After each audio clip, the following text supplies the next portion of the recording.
Her Big Fat Dreamy Billionaire Ex, Clean Billionaire Romance Series, Book 4. Written by Victorine E. Lieske. Narrated by Liz Krane. Chapter 1. Felicity tugged her suitcases through the door as she entered the lobby of Belizean paradise. Why had she brought so many clothes? She was here to work, not to sunbathe by the ocean or go dancing every night. She silently chastised herself. When she'd gotten the email about the fancy resort in Belize needing professional photos, she was hesitant. It sounded like a scam. But she checked it out, and it was a legitimate job. She could barely believe it. A whole week in a villa by the beach, all expenses paid. All she had to do was take some pictures. She'd never be able to afford a trip like this one, so she jumped at the chance. The wheels of her suitcase rolled on the expensive marble flooring. A large chandelier hung from above, and a fountain quietly bubbled as water spilled down rocks into a pool. She was going to have fun taking photos of this place. She walked up to the man behind the desk. He had a shirt with the Belizean Paradise logo embroidered on his chest and a name tag that read George. He smiled at her. "Can I help you?" "Yes, I'm Felicity Thomas. I was hired to take some pictures." She brushed a strand of her hair back. Having full, curly blonde hair had made her the envy of all the girls in high school, but some days it was just a pain. She could already tell the humidity here was going to make it frizz out like a Brillo pad. George clicked on the computer keyboard. "Ah, yes, I see. Right here. You're in Villa 28. You'll love it. Very secluded." He handed her a map of the resort and a key card. "Just leave your luggage here by the desk. I'll tag it, and someone will deliver it to your doorstep by 5 tonight." Apprehension arose, and Felicity shook her head. "I'd rather not. I have all my photography equipment in my luggage. I'd better keep them with me." George walked around and rested his hand on the large suitcase. "I assure you, we'll take good care of them." Felicity gathered her luggage to her, suddenly feeling possessive. "No, thank you." He frowned. "It's my job, miss." She took a step back. "I'm sorry, I'm taking them with me." He looked at her like she was a crazy person, then raised his hands in surrender. "Okay, ma'am. Whatever you want." Felicity felt dumb as she walked away, hauling her suitcases with her. They were a set she'd found at Goodwill. Only $15, and they looked brand new. Too bad they had hot pink flowers all over them. Oh well. They were easy to find on the luggage conveyor belt. As she struggled with the map and her suitcases, she wondered why she hadn't just let the man take them. Her villa was going to be the farthest walk. She'd let her stubborn streak fail her again. She made her way through the building. Delicious smells wafted from the restaurant, making her look forward to dinner. She went out a set of glass doors. A patio with tables and chairs stretched off to the left, and a cement path snaked its way between the villas to the right. After a glance at the map, she started down the sidewalk. A man rounded a bend and walked toward her, his head down. He was scanning something written on a piece of paper and didn't notice her. As he neared, she stopped cold. He was a dead ringer for her ex-fiancé, Aiden. He even had the same sandy hair, the same little cowlick, and he was even walking with the same gait. And then he looked up, and her heart skidded to a stop. It was Aiden. Unwanted memories rushed at her as she stared at him. Everything she tried to forget over the past 5 years. Their first date when they were still in high school, senior prom, the way his soft lips felt against hers, how he'd gotten down on one knee when he'd proposed. Her throat closed and she had a hard time taking in a breath as her heart pounded. Aiden's gaze connected with hers, and his lips parted. He stared at her as he continued to walk. The sidewalk turned, but he didn't notice. He ran smack into a signpost. The metal made a loud sound as it vibrated, and Aiden bounced back, his mouth still open. His eyes widened. Felicity?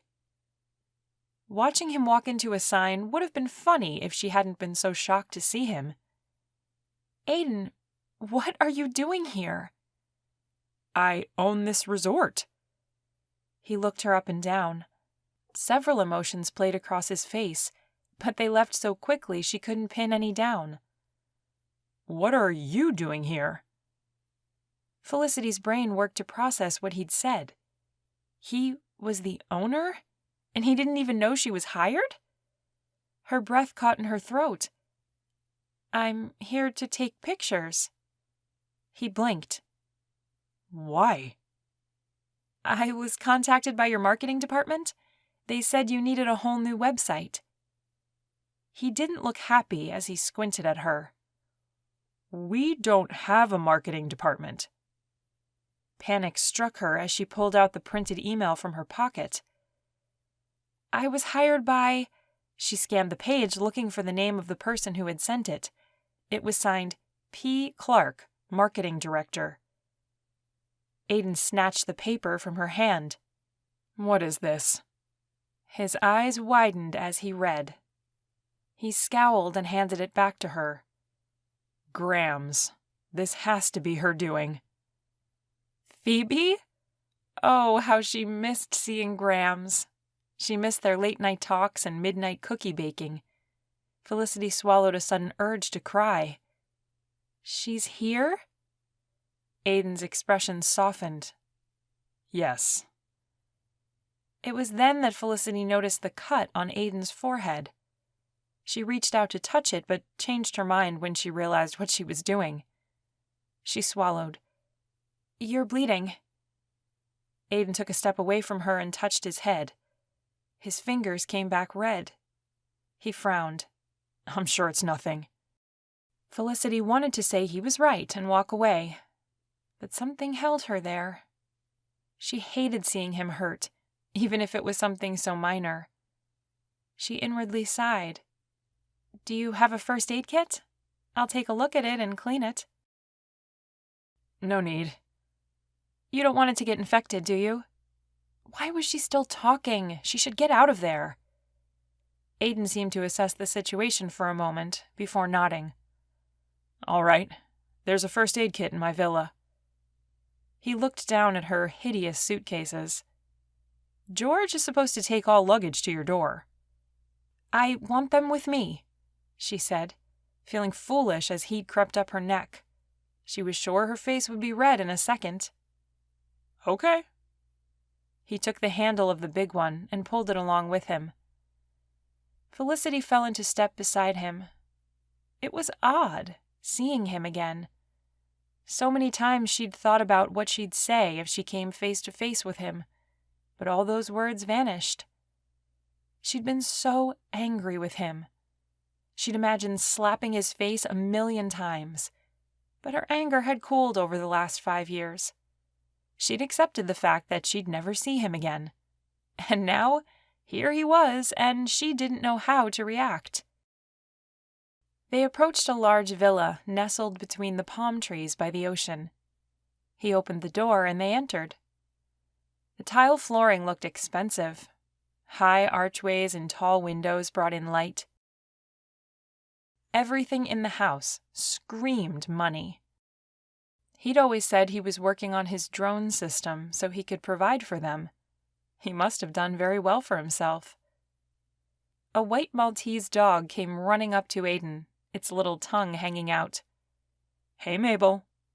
The dog barked and ran around his legs until he leaned over and gave her shaggy hair a thorough rub. What a sweet dog! Aiden gave her one of his smiles, the kind that used to melt her heart. She had to admit there was still a little bit of melting going on. Traitorous body. She's the light of my life. The words struck Felicity like a shovel to her chest. He used to say that about her. Aiden must have realized what he'd said because he sobered and brushed past her. He entered a bathroom and pulled out a plastic box from under the sink. Felicity opened it and took out a Band-Aid and the antibiotic ointment. She neared him to clean his cut, and her heart went all rapid fire in her chest. His smell, the way his hair fell on his forehead, the way he breathed, it all brought back so many memories. And then the painful ones surfaced. The phone call saying he'd be late meeting her. The lonely weekends when he couldn't tear himself away from work. The broken dates. She quickly stuck a cloth under the faucet and washed the gash, then put the ointment on. It didn't look bad. Her fingers had a hard time opening the stupid Band-Aid. Why did they make them impossible to tear open? Finally, she got it, peeled off the adhesive strips, and stuck it on his head while trying to remember to breathe in and out. Okay, you're all set. He swallowed like she wasn't the only one affected by their close proximity. Thanks. She began cleaning up the kit, unable to look at him any longer. Listen, Felicity, I don't want to dredge up the past. Then don't, she said, cutting him off. He narrowed his eyes at her. Would you let me finish? I already know what you're going to say. She snapped the first aid kit closed and handed it to him. Really? That is so typical. He opened the cupboard and shoved the kit inside. What do you mean by that? Here you are, jumping to conclusions again. His voice rose. She tried to remain calm, but he was making it difficult. I should go, she said under her breath. She exited the bathroom, and he followed her out into the large foyer. Ah, Felicity! You're here! Grams came into the room, her outfit billowing as she glided across the floor. The look suited her. Graham always had style. She wore a bright smile and didn't look like she'd aged a day. All the anger Felicity was feeling dissipated as she hugged Phoebe. Grams, Aiden said, his voice sharp. What did you do? Why is Felicity here? Grams shot Aiden a frown. Don't be rude. I hired Felicity to come, and I will not stand for you treating her badly. Grams turned to Felicity. Did you have a nice flight? Yes, it was fine. Aiden blinked and raised his eyebrows. I wasn't treating her badly. I heard your blustering from all the way down the hall. Is that any way to treat a woman? Grams put her hand on her hip and gave him one of her looks. She always had a way of getting Aiden to cower, and today was no exception. Aiden's shoulders fell. I'm sorry. Before Felicity had a chance to say anything, Grams interjected. That's better. Now, we need to make some plans. She looped her arm around Felicity's. Aiden took a step back. I'll let you two discuss this marketing plan, he said, stressing the words and tossing a meaningful look at Grams. I've got some other things to do. With that, he left, his little dog trailing after him. Typical. Aiden always had other things to do. Felicity tried not to scowl. Grams pulled on her arm. Come, dear, let me show you a few things. Felicity followed her through Aiden's villa to a room in the back. Graham sat at the desk and pulled out a laptop. She opened it and clicked a few times after it came to life. A website came up. This is our current site. Notice anything? The site looked well designed, but it was almost all text. The page was stark and boring. You need more photos.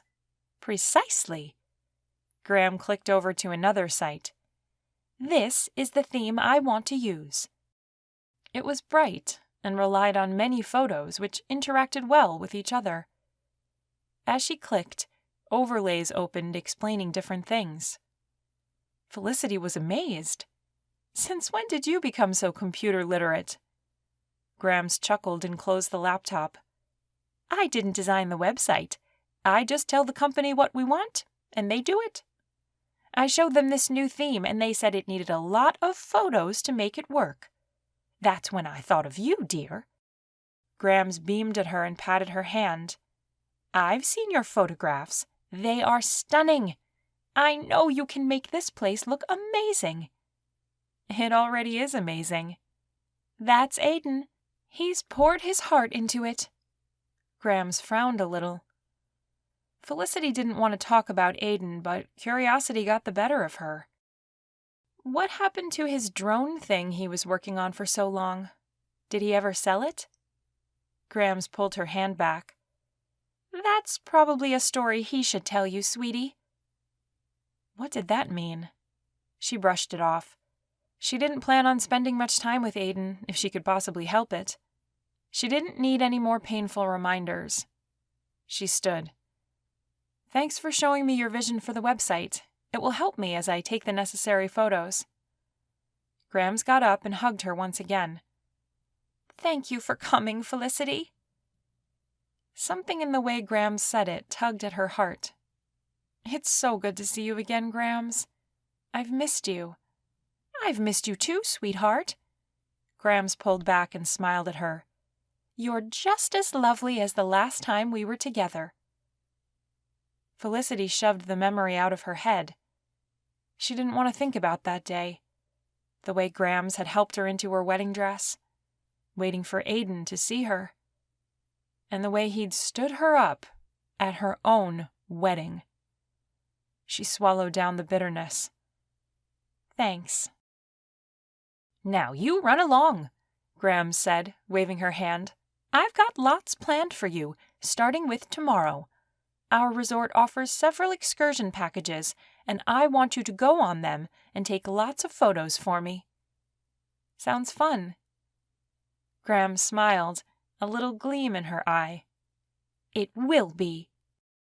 Felicity left Aiden's villa, feeling like she'd just walked into a trap. Chapter 2. Aiden stalked down the sidewalk to the beach, Mabel yipping at his heels. How could Graham do this to him?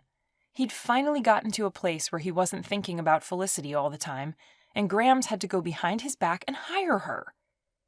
His strides grew longer as he walked toward the shore. He did not need this in his life. Reminders of what happened 5 years ago. Reminders of what Felicity threw away so carelessly. They'd had something good together. Loved each other. She was the one who had walked away from it all without even a glance back. Mabel ran on top of the wet sand, her little feet going so fast they became a blur. "Watch it," he said as a wave came in.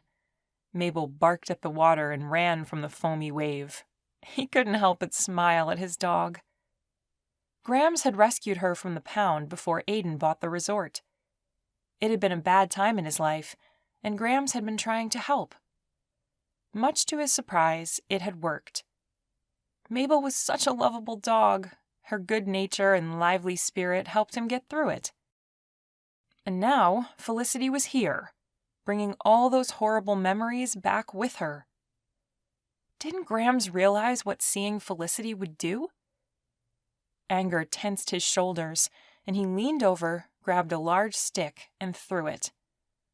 Mabel ran and tried to pick it up, but one end was too heavy. She tugged on it, dragging it, leaving a line in the wet sand. She wagged her whole body after she managed to get it back to him. He rubbed her head and scratched under her chin. "Good girl." He plopped down on the sandy beach, the sun warming his skin. This resort had been good for him. He needed to get away from the city, away from everything that had reminded him of Felicity. And now Grams had ruined it. The thing was, he didn't even know why she would do such a thing. He thought he'd been better lately. Sure, in the past he'd been depressed. but he was starting to get his life back. He was happier. Still not ready to date yet, but he had accepted that. He liked his life. There was nothing wrong with throwing yourself into your work. Plenty of men did it, even married men. He lay back, closed his eyes, and listened to the sound of the water. Mabel barked at him for a moment to get up, but when he didn't, she hopped on his chest and curled up. He stroked her fur and tried to get his emotions under control. A shadow crossed over him, and he peeked at who had disturbed him. Grams. She sat cross-legged beside him. "How are you doing?" He wanted to snap at her, ask her how she thought he was doing, but guilt made him bite his tongue. Despite what she'd done, he loved his grandmother. He couldn't imagine life without her. He rubbed Mabel's head. "I never expected to see her again." "I know," Grams said, "but it's time." He sat up and Mabel jumped off him. "Time? For what? We're not getting back together if that's what your brain has concocted." Grams sat silent. "Grams?" "You need to talk to her." Grams was delusional. "Whatever for? She left. She's the one who wouldn't take any of my phone calls, remember?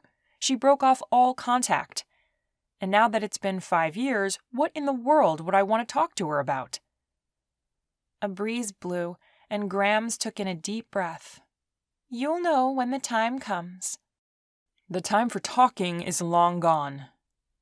Aiden picked up a seashell and turned it over in his hand. The shell was cracked, and it looked like it would break in half if given the slightest pressure. "In her mind, she was stood up at her own wedding," Grams said quietly.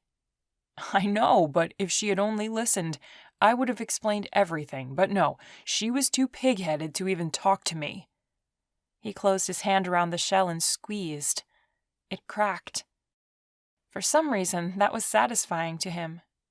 "You hurt her deeply." "And how deeply did she hurt me? Refusing to even talk to me. She destroyed me, Grams." Pain shot through his palm, and he realized he was still squeezing the shell. He opened his hand and dropped the broken bits of white onto the sand. A quick check told him he hadn't broken his skin. "You were both hurt, but time heals those wounds, and talking it out will be healthy." She reached out and took his chin, forcing him to look at her. "For both of you." Aiden sighed. His grandmother was not going to give up on this. He was sure of it. Maybe if he agreed to talk to Felicity, she'd get off his back. He knew it wouldn't resolve anything, but Grams obviously wanted him to. He'd do it for her. "Fine, I'll talk to her." Grams patted his shoulder. "I know you will. But let me do it in my own time, okay? I don't want you imposing anything." Grams opened her mouth in mock shock. "Me?" He chuckled. "Yes, you." She looked out at the ocean waves. "I wouldn't dream of imposing anything upon you." She stood and brushed off her outfit. "I've reserved us a table at the restaurant for 6 o'clock tonight.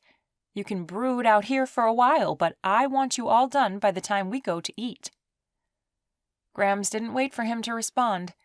She just left him sitting there in the sand. Aiden just shook his head. He was up against a formidable opponent, but two could play this game. He said he'd talk with Felicity, but he didn't say when. He'd just avoid Felicity until the week was up. Then he'd have a quick conversation with her, and it would be over. Mabel barked at him until he stood up. "Come on, girl, let's go find a better stick." As he walked, he felt good about his plan. The trick would be keeping Grams from concocting her own plans. Felicity opened the door to her villa and took in a breath. The house was amazing, with floor-to-ceiling windows in the living room and a stone fireplace in front of a cozy-looking couch. A small kitchen with a window facing the tree-lined path was off to the left. There was a jacuzzi in the bathroom, and the bed looked so comfortable she almost stopped to take a nap. Instead, she opened her suitcases and started unpacking. She almost had everything put away when a knock came on her door. Who could that be? She walked into the living room and found a messenger at her door. "For you, ma'am." The man handed her a note. "Thank you." She unfolded it and read it. "I would be delighted if you could join me for dinner tonight. Please meet me at the restaurant at 6. I'll have a table reserved. Phoebe." Dinner with Graham sounded wonderful, Felicity thought as she folded the note and slid it into her back pocket. This trip wouldn't be ruined by Aiden. She was determined to enjoy her stay and just avoid him. It was a large resort.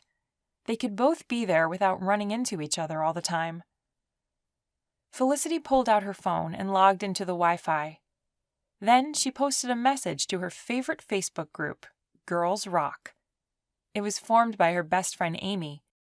All the girls she hung out with in high school were in the group. "You won't believe what happened. I arrived in Belize only to find out Aiden owns this resort. I almost died when I saw him. Actually, he almost died. He walked right into a signpost." Amy posted an answer right away. "For real? I can't believe that. What are you going to do?" "I'm just going to avoid him and take the photos I'm hired to." Several of the other girls posted comments. Felicity chatted for a few moments before logging off. It was fun to talk to Amy, but she had a job to do. Plus, who sat indoors on their phone when they were on a beach in Belize? She stuffed her phone in her pocket and grabbed her camera. The afternoon sun warmed her as she walked around the villa for a while, taking preliminary photos and making plans for what she would photograph in the morning light. Her stomach growled and she looked at the clock. Time to get ready for dinner. She wanted to get out of her travel clothes and take a shower, so she rummaged through the closet, looking for something that wasn't too badly wrinkled. She settled on a pencil skirt and blouse. The shower felt lovely, and soon she was dressed and ready to leave. She grabbed her camera and her purse and left her villa. The early evening breeze carried the salty smell of the sea. Her legs enjoyed the stretch as she walked and took more photos along the way. When she got to the restaurant, she told them she was meeting Phoebe. "Yes, miss, right this way." The man grabbed a menu, and she followed through the maze of tables and booths. When they stopped, she almost swallowed her tongue. Aiden sat at the table with Phoebe, and he looked amazing in a white dress shirt. She blinked. What was he doing at the table? She'd gotten the impression it would just be her and Phoebe. And from the frown on his face, she realized Aiden had the same thoughts running through his head as well. Phoebe was matchmaking again. Great.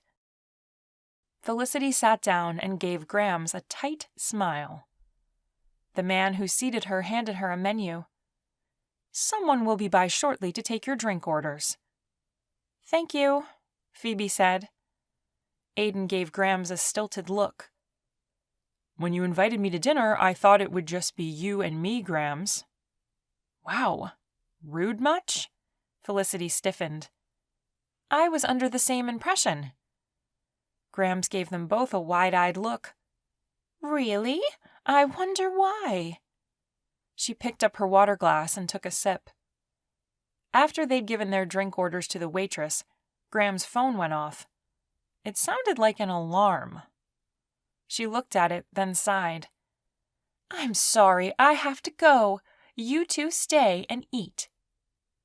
Before either one of them could object, Grams bolted. Felicity glanced at Aiden, who was scowling at Grams retreating back. Nice. This evening was turning out to be great. Chapter 3. Aiden couldn't believe Grams. The woman was insane. He watched her skitter out of the restaurant. Man, she was spry for her age. He turned his attention back to the table. Felicity looked like she'd just swallowed a pair of sweat socks. Aiden thought about leaving too, but knew Grams would get on his case about it later. It looked like she was going to get her way after all. He decided to make light of it. I think we've been set up. He gave her what he hoped was a smile and not a grimace. Yeah, looks like it. He let out a sigh and smoothed the napkin over his lap. He was stuck having dinner with Felicity, so they might as well make the best of it. I'm sorry about Grams. She thinks we need to talk. I can tell, with her not-so-subtle way of pushing us together. Felicity glanced toward the door, probably wishing she could leave. I have an idea. Aiden leaned closer. Let's outwit her. Felicity raised one eyebrow. I'm listening. She obviously wants us to spend time together. He held out his hands to her in a surrender gesture. So let's have dinner. If we agree not to talk about the past, then maybe it can even be a little enjoyable. She'll get what she wants, and we'll get a nice meal out of it. Then maybe she'll leave us alone. Felicity slowly nodded. I could do that. Good. Aiden relaxed. He could ignore the stabbing pain in his chest for one evening with Felicity. They could avoid any hot topics, and Grams would be happy. He sat back in his chair and fiddled with the silverware. So, how have you been? Fine. She said it fast, like she was throwing it at him in a game of word hot potato. You're taking pictures full-time now? She nodded and picked up her glass. Yes, my photography business takes up all my time. Nice. An awkward silence settled in while they took turns drinking their water and looking at their menus. When the waitress came to take their orders, he smiled with relief at the distraction. But too soon they were done ordering, and the waitress took their menus. They were back to the awkward silence. Aiden straightened, determined to get through this without too much pain. You look nice.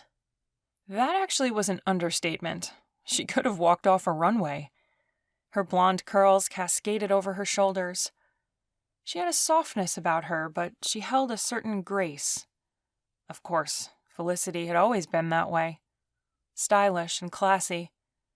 She would blush when he'd comment on how beautiful she was, but it was true. She was gorgeous. Thanks, she said, glancing down at the table. You look nice, too. Grams had given him a hard time about the shirt he wanted to wear. He should have suspected something was up. Yeah, Grams made me wear this. Laughter bubbled out of Felicity, and Aiden couldn't help but join in. Like she laid out your clothes for you? No, she just complained about my t-shirt until I agreed to dress up a little. You should have suspected something.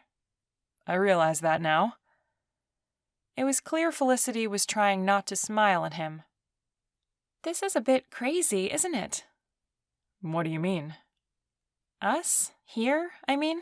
Grams went to a lot of work to arrange this. He tucked his chin. I guess she thought we'd never talk to each other again if she didn't do something drastic. When Felicity was silent for a moment, he decided to change the subject. They were too close to talking about the past. I saw the website Grams wants. I have to admit, it will be better than what we have now. Felicity nodded and put her hands in her lap. Yes, I like the theme. I'm looking forward to taking some photos tomorrow morning when the sun is coming up. Sunrises are gorgeous here. My favorite place to watch them is on the deck of my villa.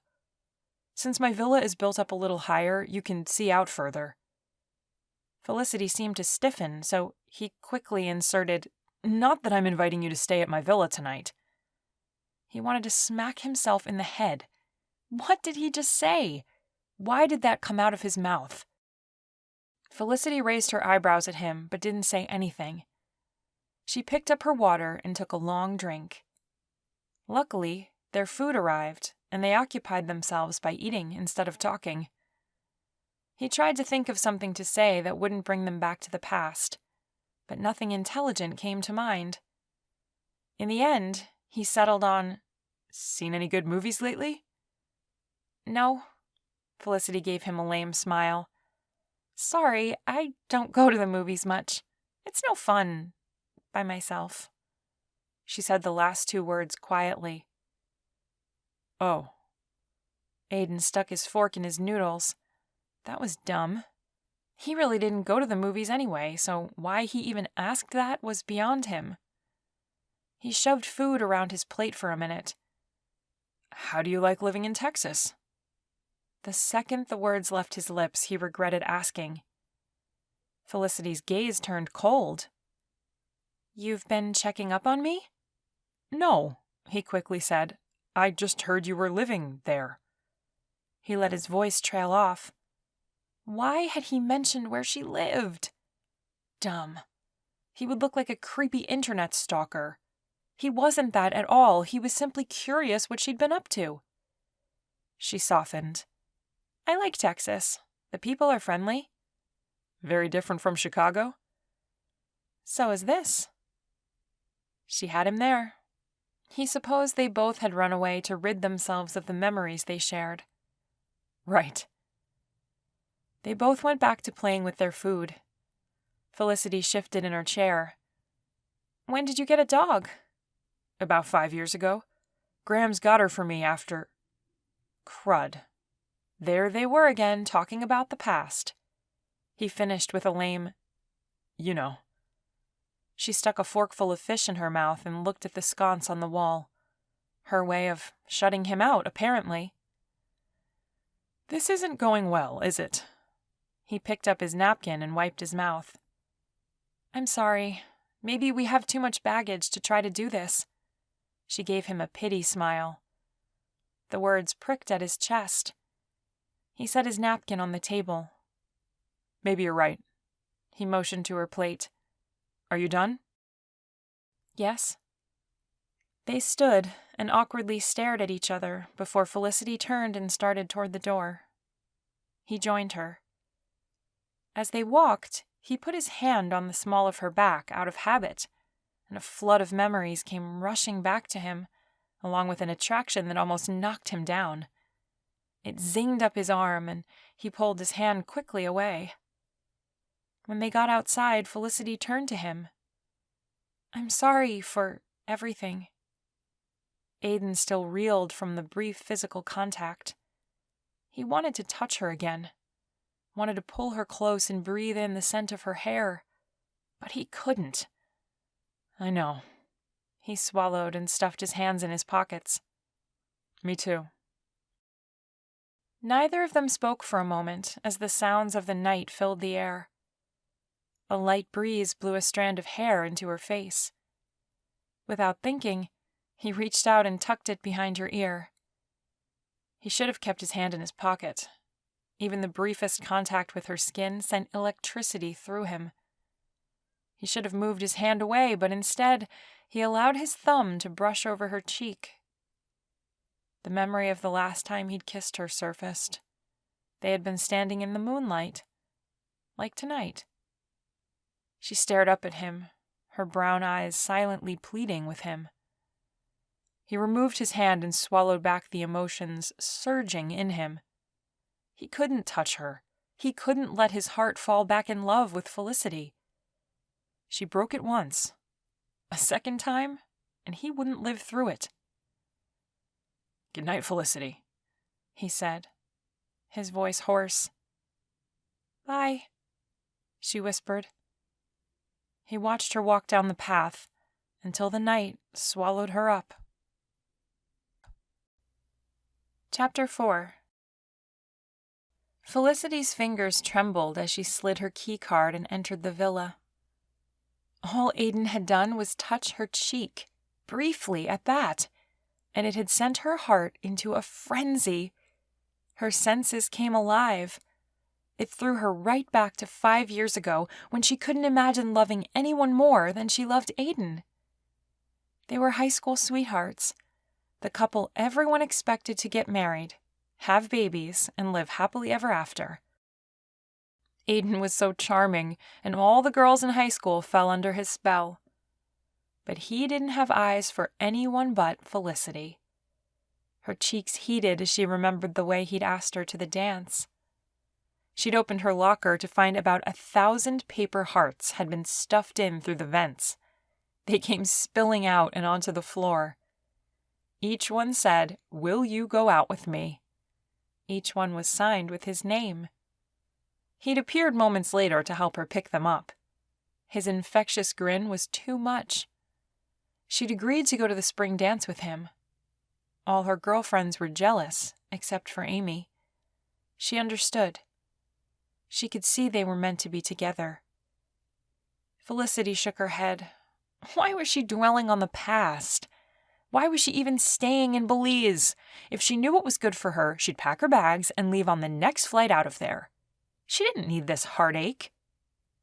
An envelope on the floor caught her attention. Someone must have slid it under the door. She picked it up and opened it. A ticket for a riverboat excursion was inside, along with a note from Grams. "This is an all-day excursion. It includes lunch. Wear comfortable shoes. Love, Phoebe."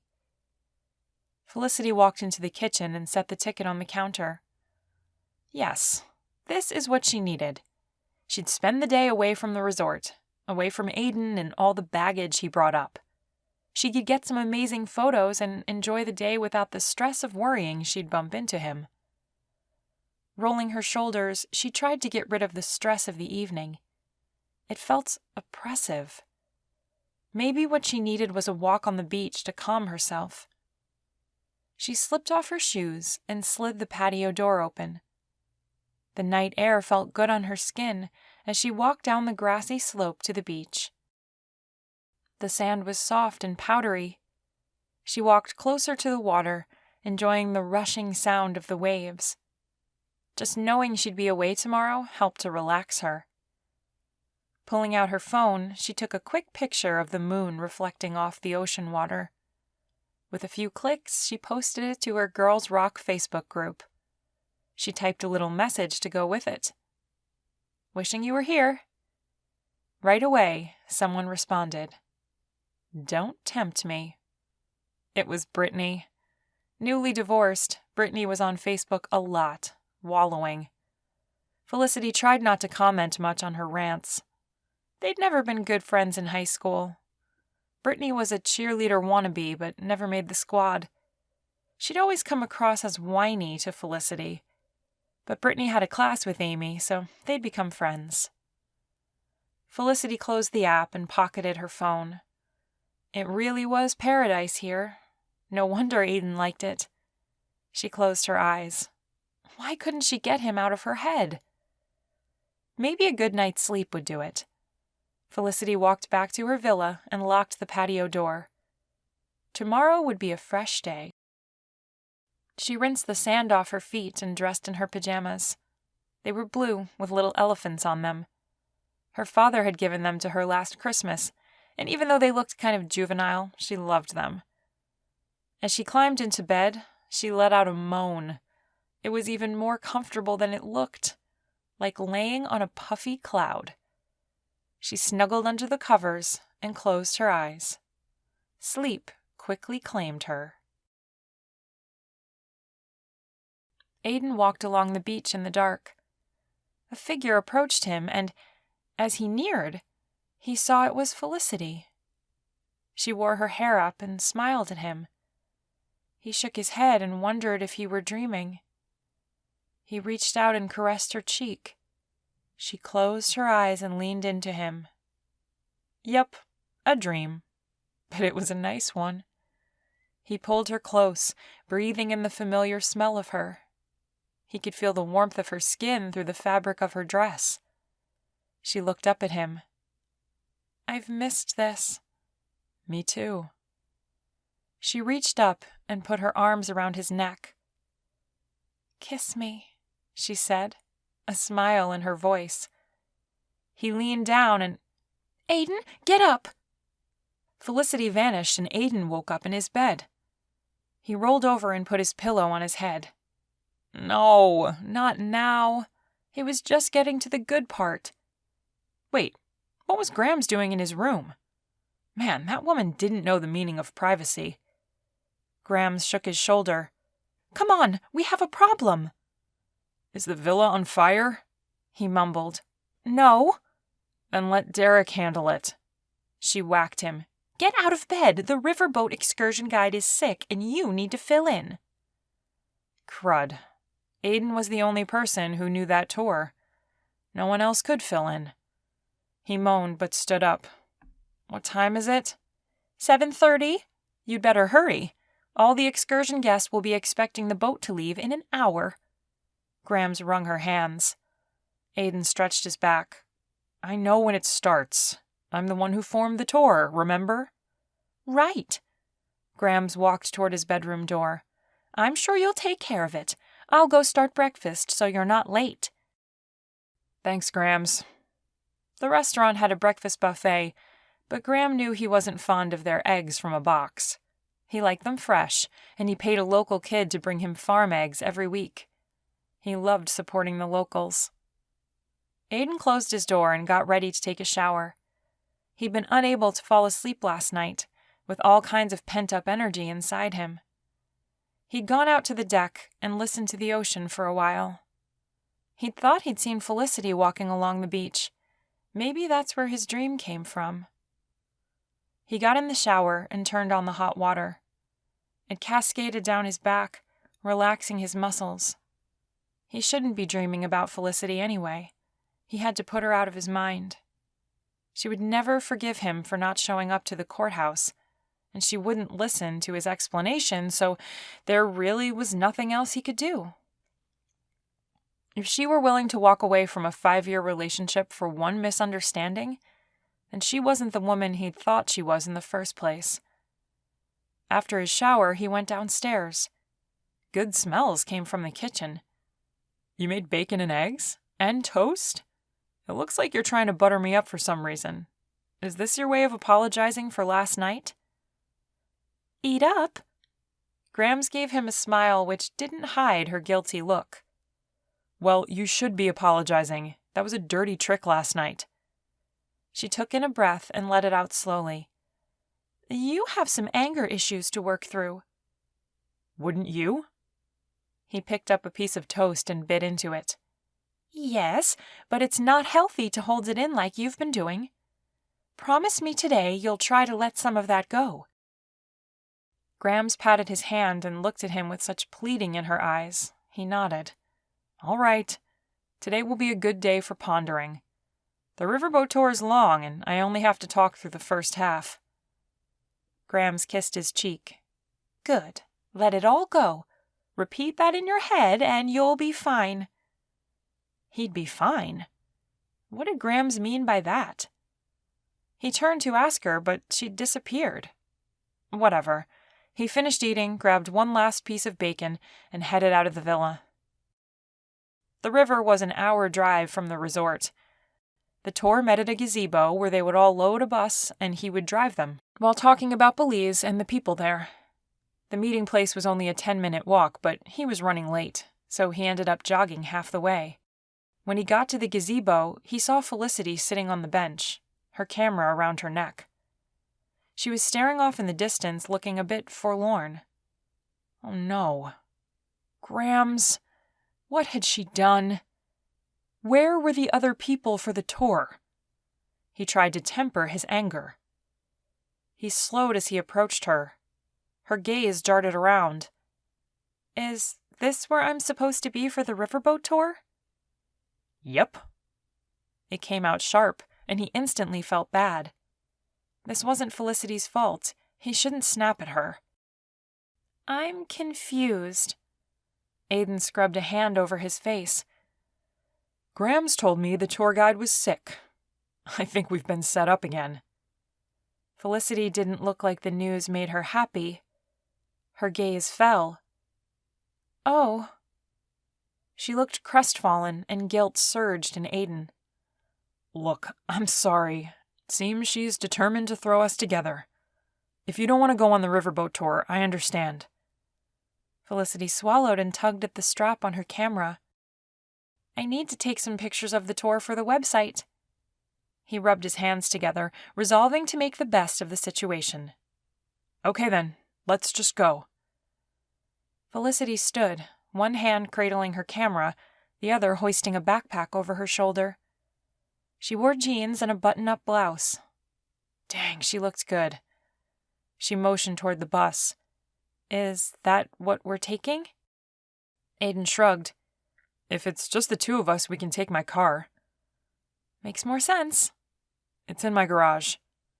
Okay. Felicity snapped a few photos of the bus and then fell back into step beside him. He tried to think of something to say. Did you get some good pictures this morning? I missed the sunrise, slept in too long, and then I had a rush to get ready for the tour. She pulled out a ticket and handed it to him. Grams give you this? Yes. Well, not in person. She slid it under my door with a note saying she'd like some pictures of the excursion. It figured she'd probably done that while they were at dinner. He wondered what she'd told the other guests who had bought excursion tickets, but decided he didn't want to know. Felicity stopped suddenly. Just a second. She crouched down and took a few photographs of the villas along the path. Aiden stepped out of her way. A couple of children were playing, and Felicity snapped some candid shots of them. She stood. Sorry, it was a good angle. It's what you're here for. The minute he said the words, he knew they weren't true. She was there because Grams thought she could get them back together. Felicity gave him a weak smile and nodded. She knew the truth as well. When they got to his villa, he opened the garage. Felicity whistled. Wow, an Aston Martin? He held in a grin. He knew he had a nice car, and a small part of him was happy Felicity was impressed. Yeah. She gave him a funny look, but didn't say anything. He opened the door, and she slid in. Then she sucked in a breath. Aiden, someone broke your driver's side window. Aiden ran around the car, a panic rising in his chest. Sure enough, the window was gone, and there were broken shards of glass on his seat and on the floor of the garage. But something about it didn't look right. He bent down and picked one shard up. This is plastic, not glass. Felicity scrunched up her nose at him. What? He opened his door and pressed the button. His window rolled up, intact. Aiden let out a laugh. Derek. Felicity gave him a weird look. He and Derek had a long-standing practical joke marathon going on, and he'd been waiting for it. He shook his head and began cleaning up the mess. He likes to play practical jokes on me. Understanding entered her eyes. I see. And I assume you join in and play some on him? He chuckled. Last week I taped a for sale sign on his car, which, by the way, was hilarious. He got several calls about it before he figured it out. He walked to the cupboard and pulled out a small broom to get the last of it off his seat. Felicity shook her head. Your joking around is going to bite you in the backside one of these days. It's just harmless fun. After he finished, he climbed into the driver's seat. He backed the car out of the garage and clicked to close the door. How much do you know about Belize? Not much. All right, we can be more informal with the tour. I'll start by telling you what I normally go over, and if you have questions, feel free to ask. Sounds good. Aiden talked about the history of Belize, the Mayan people who had lived there for centuries, and the Spanish conquerors. Felicity asked a few questions, and he was happy he knew the answers. The tension from the previous day lightened. She smiled at him. You look like you love it here. I really do. The Mayan culture is fascinating. Before I moved here, I didn't realize the Mayan people still lived here. I guess I thought their people all died, but that's not the case. Many of their traditions have remained with the people. Felicity unzipped her backpack. Interesting. There are many Mayan temples and structures here in Belize, and they believe only a small portion of them have been discovered. The Mayan people were industrious, and they built all of these things without metal tools. He told her a few more things about Belize as she put a new lens on her camera. She pointed to the side of the road. Do you mind pulling over? She asked. Not at all. Since it's just you and me, we have a little more freedom." He pulled off the highway, and Felicity took some photographs of a traditional Mayan home made from wooden poles with a thatch roof. 2 small children played in the yard, while a woman hung laundry on a line to dry. After they got back in the car, she turned to him. "Do you mind if I ask you a personal question?" He hadn't been expecting that. He wasn't sure what she wanted to ask, but curiosity got the best of him. "All right." "I keep looking around at the resort, and you and your car, and I'm thinking you must have sold that piece of technology you were working on for so long. How did that go?" Aiden leaned back in his seat, unable to speak. So it was true. Felicity hadn't found out what he'd been doing the day he missed their wedding. She'd never stopped to ask him what held him up. He took in a measured breath. "It went well." He wanted to leave it at that, but Felicity kept looking at him expectantly. He finally succumbed to the silence. "I sold it for $1 billion. Felicity sucked in air and then coughed. "You what?" Her reaction might have been comical if he hadn't spent the last 5 years regretting his decision to keep the sale a secret. He'd wanted to surprise her. That hadn't turned out well. His throat closed as the memory of that day surfaced, and how he'd thought she'd be happy. Instead, she left him, not even knowing what he'd done for her. Chapter 5. Felicity couldn't believe it. $1 billion? Was Aiden kidding? Aiden sat there, his jaw clenching and unclenching. Why wasn't he answering her? "Did you really sell that thing for $1 billion? "It wasn't the gadget as much as the technology behind it. The guidance system I created integrates with existing technology in such a way that—" He gave her a sideways glance. "Well, let's just say it was very valuable to Hathaway Tech Systems."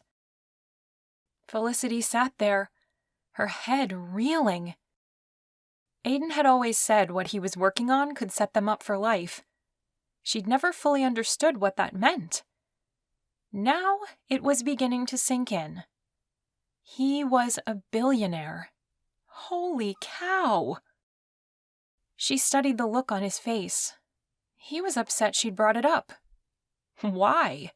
Surely he was happy it sold for so much. "You deserve it," she said. What does that mean? Why was he getting defensive? "It means I'm happy for you. You worked long hours on that thing. You deserve the success it brought you." "Yeah," he said. There was a bitter edge to his voice. "What's wrong? I've made you mad and I don't even know what I said." He glanced at her and his gaze softened. "I'm sorry. You're right. I shouldn't be upset. It wasn't your fault." What wasn't my fault? She was totally confused now. "I should have told you." He looked like he wanted to say more, so she waited for him to explain. Aiden ran a hand through his hair. "I was negotiating the sale the day you left." Felicity stared at him, the news sinking in. He was supposed to meet her at the courthouse. They were going to elope, but he'd never shown up. "That's why you didn't come?" she said, her voice barely above a whisper. "Yes." The pain behind his eyes suddenly made sense. He'd done it for her, and she had left him. A lump swelled in her throat. "I didn't know." "You mean you wouldn't let me tell you?" The bitterness that tinged his voice made her defensive. "It wasn't like that was the first time you'd stood me up." "I was working for our future. I know." Felicity rubbed the space between her eyebrows, closing her eyes. "Let's not talk about this." "Right, because that's worked so well." Felicity narrowed her eyes at him, and he had the decency to look guilty. "Sorry," he said. Guess I haven't worked through all that completely. Her own guilt wormed its way into her chest. He wasn't the only one to blame. She'd been the one to leave and break off all contact. I'm sorry, too. He stared straight ahead, his hand clenching the steering wheel so tightly his knuckles were white. I should have told you about the negotiations. I didn't realize it would take as long as it did. Felicity nodded as more guilt flooded over her. And I shouldn't have ignored your phone calls. She wasn't willing to admit that leaving had been a bad idea. Aiden spent the entire 5 years with her breaking dates and making excuses for being late. Him being late for their courthouse elopement had just been the last straw. It wasn't the real reason she'd left. She'd left because Aiden hadn't made her a priority in his life. Aiden took in a deep breath and let it out. You know, maybe Grams was right. About what? Maybe we did need to talk. I do feel better. Felicity felt like garbage, but she pasted on a smile anyway. Good. Aiden slowed his car and turned onto a dirt path. He followed the road until he came to a gravel parking lot situated next to a river. He stopped the car and they got out. A ferry sat in the water by a wooden dock. Aiden walked out on the deck, then held his hand out to help her step onto the boat. She grabbed his hand and immediately regretted it. The same electricity from last night zinged up her arm. The feel of his hand in hers brought back more memories she'd buried, and she quickly let go after stepping down. He seemed flustered as he worked to undo the ropes securing the boat. He'd felt it too. She'd chastise herself for grabbing onto his hand so quickly. She snapped a few pictures of the river before Aiden finished preparing the boat. The ferry was clean and looked new. It looked like it held around 20 people. A nice size, but not so large to feel impersonal. It had a canopy top to cover them if it rained. There were clouds gathering in the sky, so rain wasn't out of the question. Aiden climbed behind the controls. You'll get better pictures from up here, he said, looking back at her. Felicity stood and slung her backpack over one shoulder. She moved closer to where Aiden would be. Is this better? She asked, sitting down. Yes. She tried to ignore how she could see the muscles in his arms flexing as he worked the controls and steered the boat away from the dock. The last thing she needed to do was start ogling him. Aiden began telling her about Monkey River, and she relaxed against the seat. There was something about his slight Midwestern accent, the way his voice reminded her of the good times, that was comforting. She allowed herself to enjoy listening to him as she snapped pictures.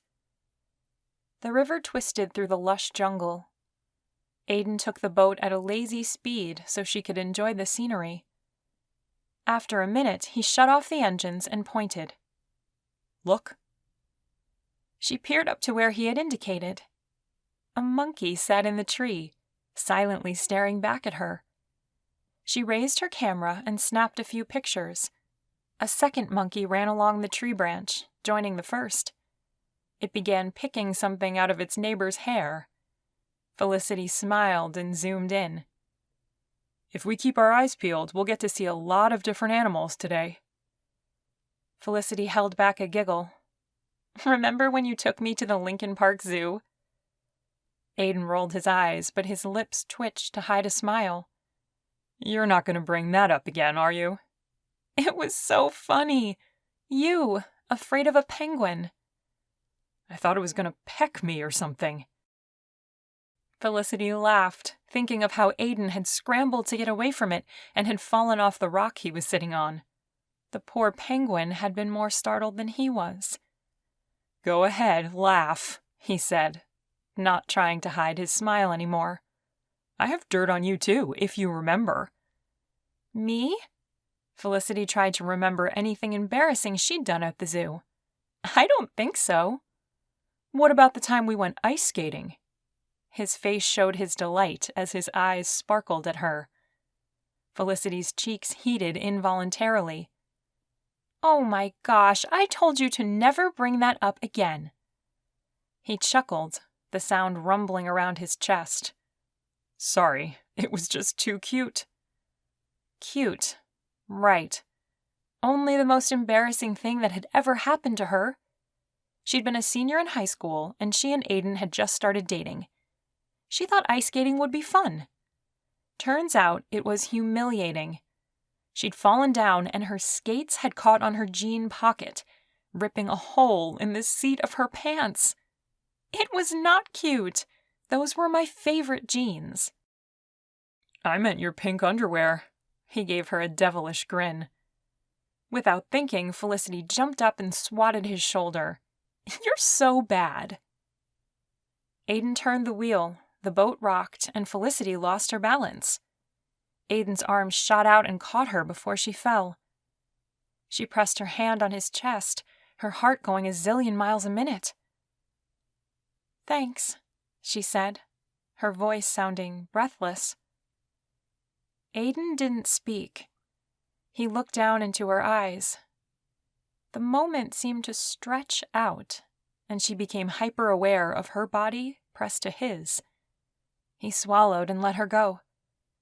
"Sure." Felicity stumbled back to her seat. She turned to look at the river, her fingers trembling.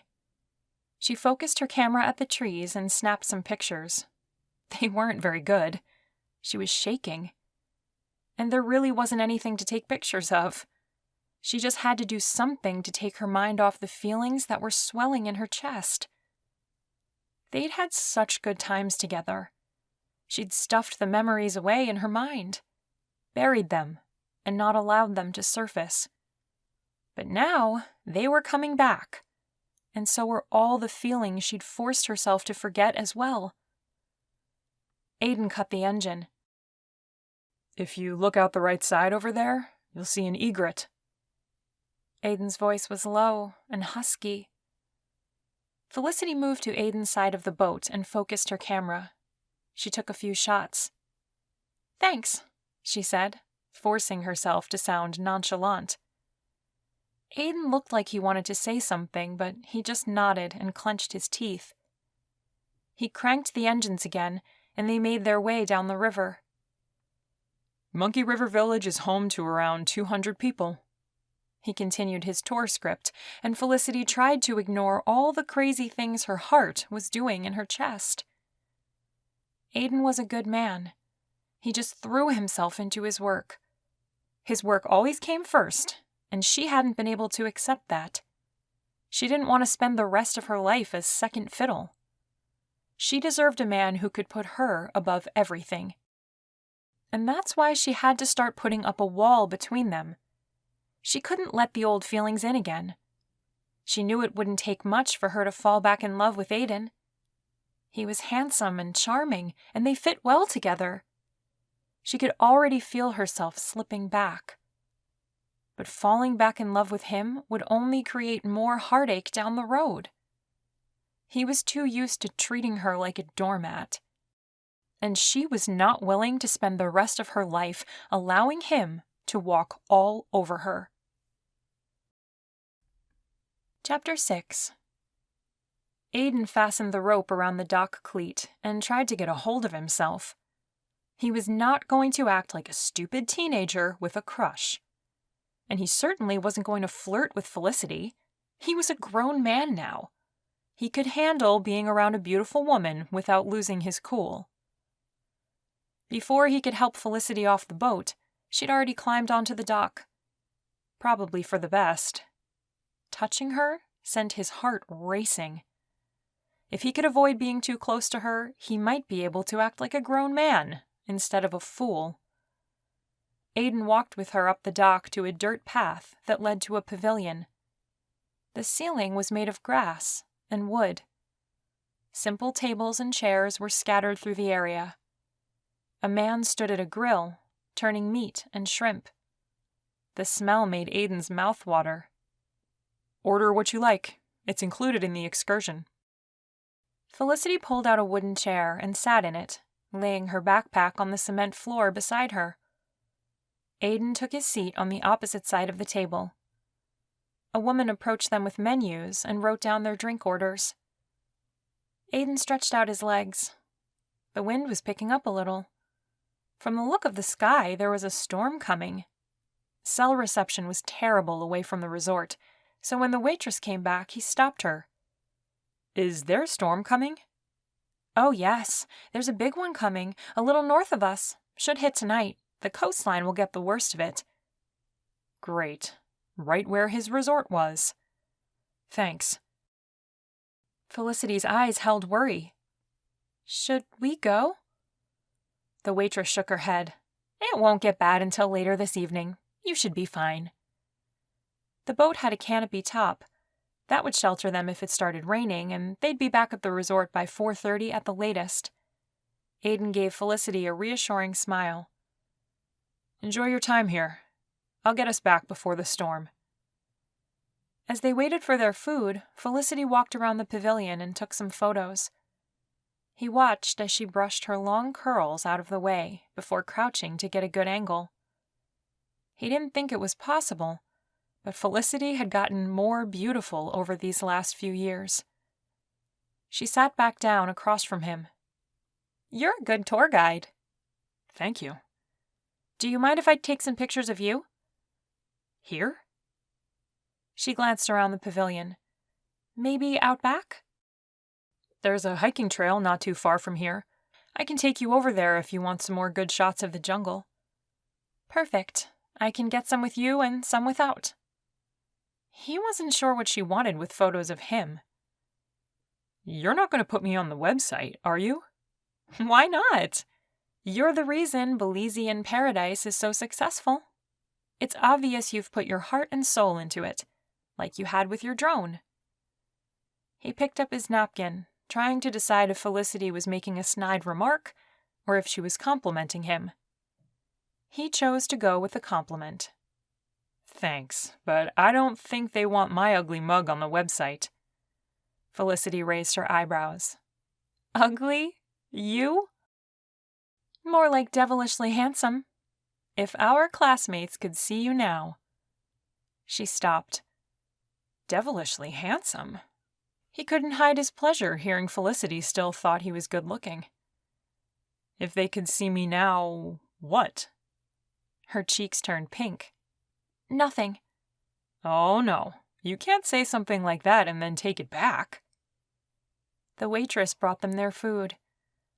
Felicity had ordered shrimp kebabs, while he'd ordered the grilled conch. Everything smelled delicious. Felicity slid a shrimp off her stick. "So, what did you mean?" She shrugged. "Just that the girls would all go crazy over you." He chuckled. "I'm that hot, huh?" She kicked him under the table, and he bent over. "Ouch!" "I see you're just as humble as ever, too." She picked up her water glass and smirked at him. "Meanie," he said under his breath. It actually felt good to be joking around with Felicity again. It had been a long time. He stabbed a piece of his conch. "Remember that senior bus tour we went on?" Felicity's hands flew to her face. "Why do you want me to remember all my embarrassing moments?" Aiden couldn't help but smile. "Forget the picture Brittany took. I wasn't talking about that. I just thought it was a nice day." Memories of sitting next to Felicity on the bus filled his mind. Her leg had pressed against his the entire way. The smell of her hair had made his heart pound. She broke his gaze. Yes, it was nice. He'd made her uncomfortable again. Why couldn't he shut up? Aiden went back to eating. Being with Felicity was stirring up feelings he would rather suppress. They'd already been down that road, and it led to heartache. When they got done eating, he stood and motioned. "I'll show you the hiking trail." "Great." She slung her backpack over her shoulder. "I'm ready." He led her out past the mulched area a few yards away where a trail started. Felicity followed him onto the path. "Just watch out for snakes." Felicity let out a little squeal and jumped. Snakes? Her gaze darted around on the ground. He held in a chuckle. Admittedly, he'd hoped for that kind of a reaction. Don't worry, most of them aren't poisonous. You're joking, right? Not really. There are snakes here. She squinted at him like she wasn't sure what to think. Okay, we're going in, but if I get bit by a snake, you're carrying me to safety. The last thing Aiden needed was to think about holding Felicity. He swallowed and tried to force a laugh. You got it. They walked along the path until they came to a fallen log. Sit there. Aiden did as he was told, and Felicity squatted down to take some pictures of him. He tried not to feel too self-conscious. She had him sit in a few different positions before she called it good. Then they walked further in, Felicity taking more pictures of the lush green vegetation. My father would love it here. He always liked the outdoors, like you. Aiden flinched. Why was he so awkward around her? She nodded. Okay, I have everything I need. She glanced up at the sky. I think we should head back. It's looking more ominous. Aiden agreed. The dark clouds were gathering. Good idea. By the time they got back to the boat, it was sprinkling.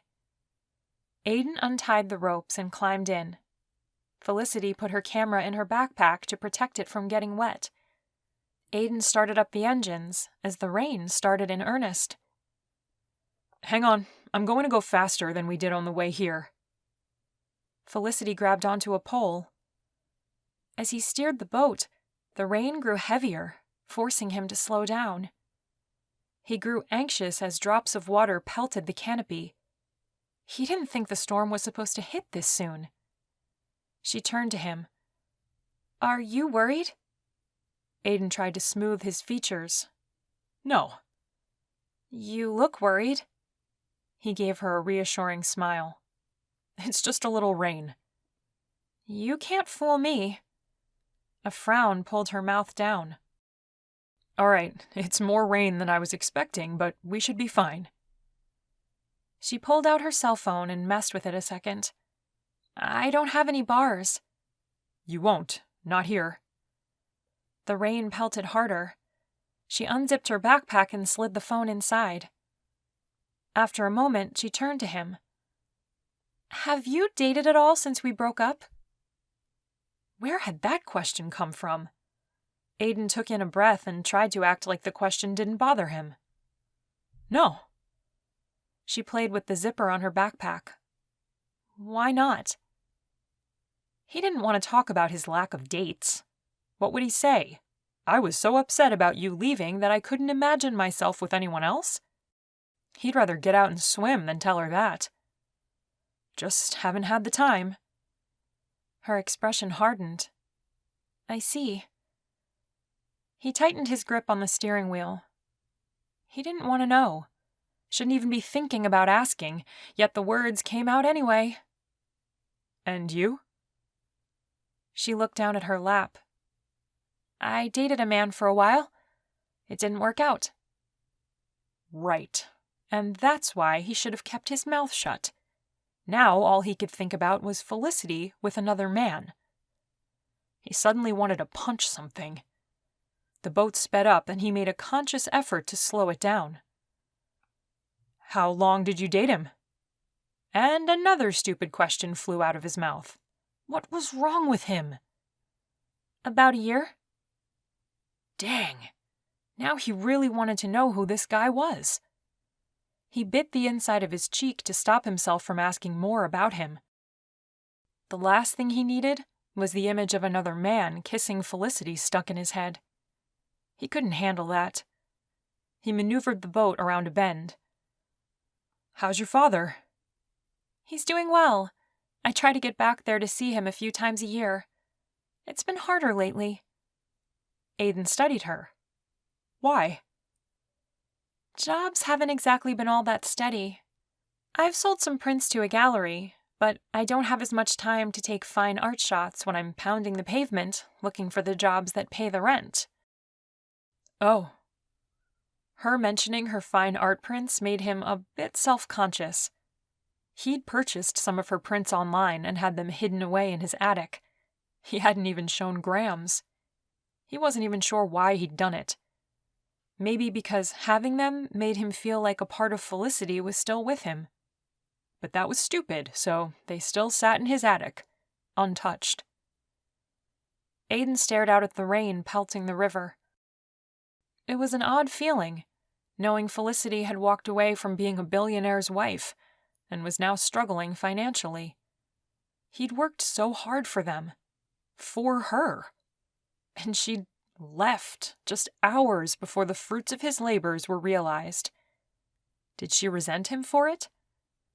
Even as the words came to his mind, he knew that she didn't. She wasn't like that. "Don't worry," she said. "I'll survive." She flashed him a smile, but it seemed forced. "I know you will." Felicity was a strong person. He knew she'd reach her goals.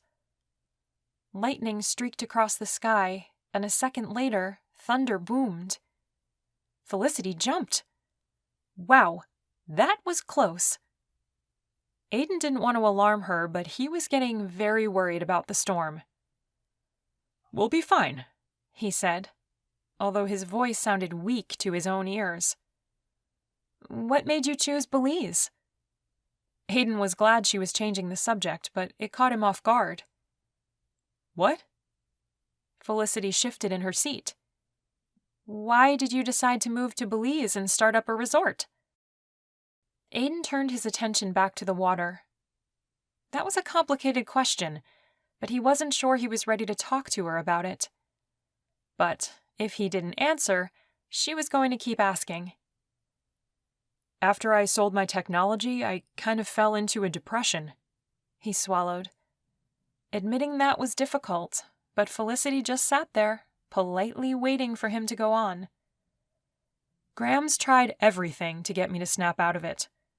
One of the things was a vacation in Belize. We stayed at a resort." "And you fell in love with it?" He gave her a sideways glance. "Actually, Graham's fell in love with it. I was not as enamored with it at first. I was still not seeing past my own pain." When he said the word pain, Felicity flinched. He kept going. "But Graham's adored Belize. So, after I started feeling better, I decided it was time for a change of scenery. Chicago held too many memories. I found a resort for sale in Belize, and Graham's was all too happy to move to the resort with me." More thunder rumbled and Felicity gripped the seat. "Why not retire? You don't need the money. Why are you running the resort?" "I don't actually run it. I could leave it to Derek. He's the manager and he does a great job. I just like being involved. I'm not the kind of person who can sit there and do nothing, you know?" Felicity nodded and looked down to her feet. "I know," she said quietly. Aiden sped the boat up a little. Felicity was never going to see him as anything but a workaholic. He knew this. She'd constantly complained about how much time he was spending on his guidance system. She was short-sighted, though, and nothing he could say would make her understand. Chapter 7. Felicity tried to remain calm as another streak of lightning shot across the sky and reflected in the water. She hated storms. Just perfect. The heavens were trying to humiliate her in front of Aiden again. Aiden glanced over at her. "We're almost to the dock." Nice. Was her concern that apparent? Why couldn't she just get over it like every other adult? Instead, she had to look like a fool in front of Aiden. "Okay," she said, forcing her voice to sound light. She put her arms through her backpack, which made her feel like a third grader, but she didn't care. She wanted both arms free to grab onto the boat if something happened and they capsized. Aiden hadn't been lying. She let out a breath of relief when she saw the dock ahead. Aiden steered the boat alongside it and cut the engine. He hopped out into the torrential rain and secured the ropes. Then he held his hand out for her. She grabbed it like her life depended on it and hopped out into the rain. Aiden kept a hold of her hand as they ran toward his car. It chirped as they neared, and he opened her door for her. She slid into the seat, her hair dripping down her face. After he got into his seat, she let out a breath she hadn't realized she was holding. "Hey, it's okay. We made it." He took her hand in his, and warmth spread up her arm. "No need to worry." "Sorry," she said, her voice sounding strained. "I'm just not fond of storms." He gave her a funny look. "I didn't know you were scared of storms." "I said I'm not fond of them. That's different than being scared." He stared at her, then his gaze dropped to her hands. "You're trembling." She blew out a breath. "Okay, fine. I hate storms. We used to live in Kansas when I was little. Our house got hit by a tornado. It was the scariest thing I've ever lived through." Aiden's eyes widened as he put the car into drive and started down the path toward the highway. "Are you kidding me? How did I not know this? Were you hurt?" "No one was hurt. We were in the basement, but we could hear the roar of the tornado and the sound of breaking glass. We had to wait for several hours before the rescue team could get us out." I was terrified. Felicity closed her eyes and tried to push the memory away. The feel of Aiden's warm hand on hers brought her out of her thoughts. He squeezed her hand. "That must have been terrible." "We were lucky. 3 people died that night. The thunder and lightning just remind me of that." Aiden paled. "I'm sorry. We should have left earlier." Felicity withdrew her hand from his. "It's not a big deal. I'll just feel better when I'm back at the resort in my warm villa." He ran his hand through his hair, and drops of water flew everywhere. "Warm and dry sounds good right now." "We're soaked," Felicity giggled. At least her blouse wasn't see-through. "The last time we were this wet was—" "The time you pushed me into that fountain, and we got in a water fight." Aiden's grin stretched wide across his face. Felicity laughed. "I haven't thought about that in years." "That cop was not happy." "I was so embarrassed. I thought he was going to give us a ticket." Heat crept up her neck, just thinking about it. "That day we shared our first strawberry banana milkshake." The magic of that day flooded back to her, and she remembered how they'd laughed together. How Aiden had held her hand, and emotion closed her throat. "And our first kiss," she said softly. The mood shifted and Aiden sobered. "Right." Felicity mentally banged her head on the window. Why had she said that? Why open up those old wounds? She didn't need to bring that up. That's the last thing she should be thinking about. But, of course, now that she'd said it, all she could think about was Aiden's lips on hers, the smell of his cologne, and how she'd felt like she was flying. "Sorry," she said. "No, we have a past. It was stupid of me to think we could dance around it." Aiden stared out the front windshield. The wipers were working overtime. Felicity unzipped her backpack to check on her camera. It gave her something else to do rather than think about Aiden's kisses. Her camera was dry, thank goodness. A boom of thunder sounded, and Felicity gripped her seat. At least they were out of that blasted boat. Aiden glanced at her. "Remember that school talent show you made me go to?" Felicity held in a laugh. How was I supposed to know they were going to make the audience participate? "I couldn't believe they dragged me up on stage." "You looked cute in that outfit they made you wear." She pressed a finger to her lips. He gave her a flat look. "It was a tutu." Felicity couldn't hold it in any longer. She busted up laughing. At least you were a good sport about it. Yeah, I'm just scarred for life. You poor dear. Felicity appreciated what he was doing. She knew he was trying to get her talking so she wouldn't be nervous about the storm. It was nice of him. What music do you listen to in your car? Before he could answer, she pushed to eject his CD. He grabbed it out of her hand before she could see what it was. Hey, she protested. Give it. Nope. Why? What are you listening to? He slid the CD into the side pocket of his car door. None of your business. She punched his shoulder. What is it? Come on, just tell me. He didn't say anything, just held a smirk. Okay, if you won't tell me, then I'll guess. He shrugged. Go ahead.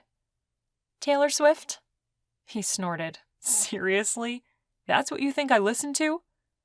She laughed and brushed a piece of wet hair out of her face. Okay, I just wanted to see your reaction with that one.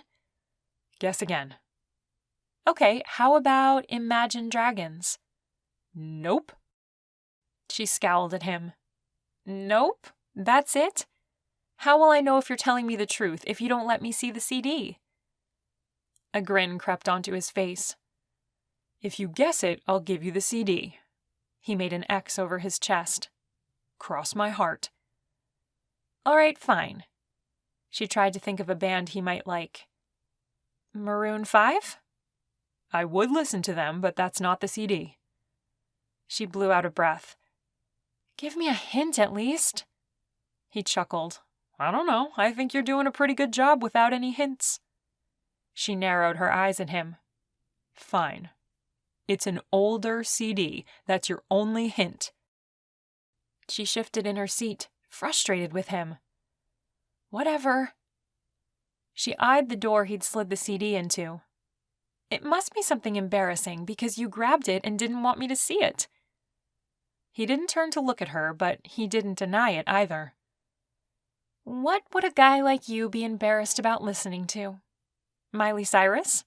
Ha, right. Like I'd listen to her. Come on. What kind of music do I like? Of course. Felicity hit the dashboard. I know what it is. Nickelback. Aiden pulled the CD out of the door and handed it to her. Yep. It indeed was Nickelback's album, All the Right Reasons. She slid it into the CD player. You shouldn't be embarrassed. I don't know why people make fun of them. They're a good band. People are stupid. Right? It's like, let's all pile on mentality. Aiden gave her a smile, and for the first time since she'd arrived, she got the impression it was genuine. They listened to music the rest of the way to the resort. As Aiden pulled off the highway, Felicity stared at the palm trees whipping so violently in the wind. This doesn't look good. Don't worry, we'll be fine. He drove through a back street until he got close to the beach. The road ended. Your villa's just up this sidewalk. Ready to make a run for it? I'll go with you. Felicity's throat constricted as she looked at the dark sky and the torrents of rain coming down.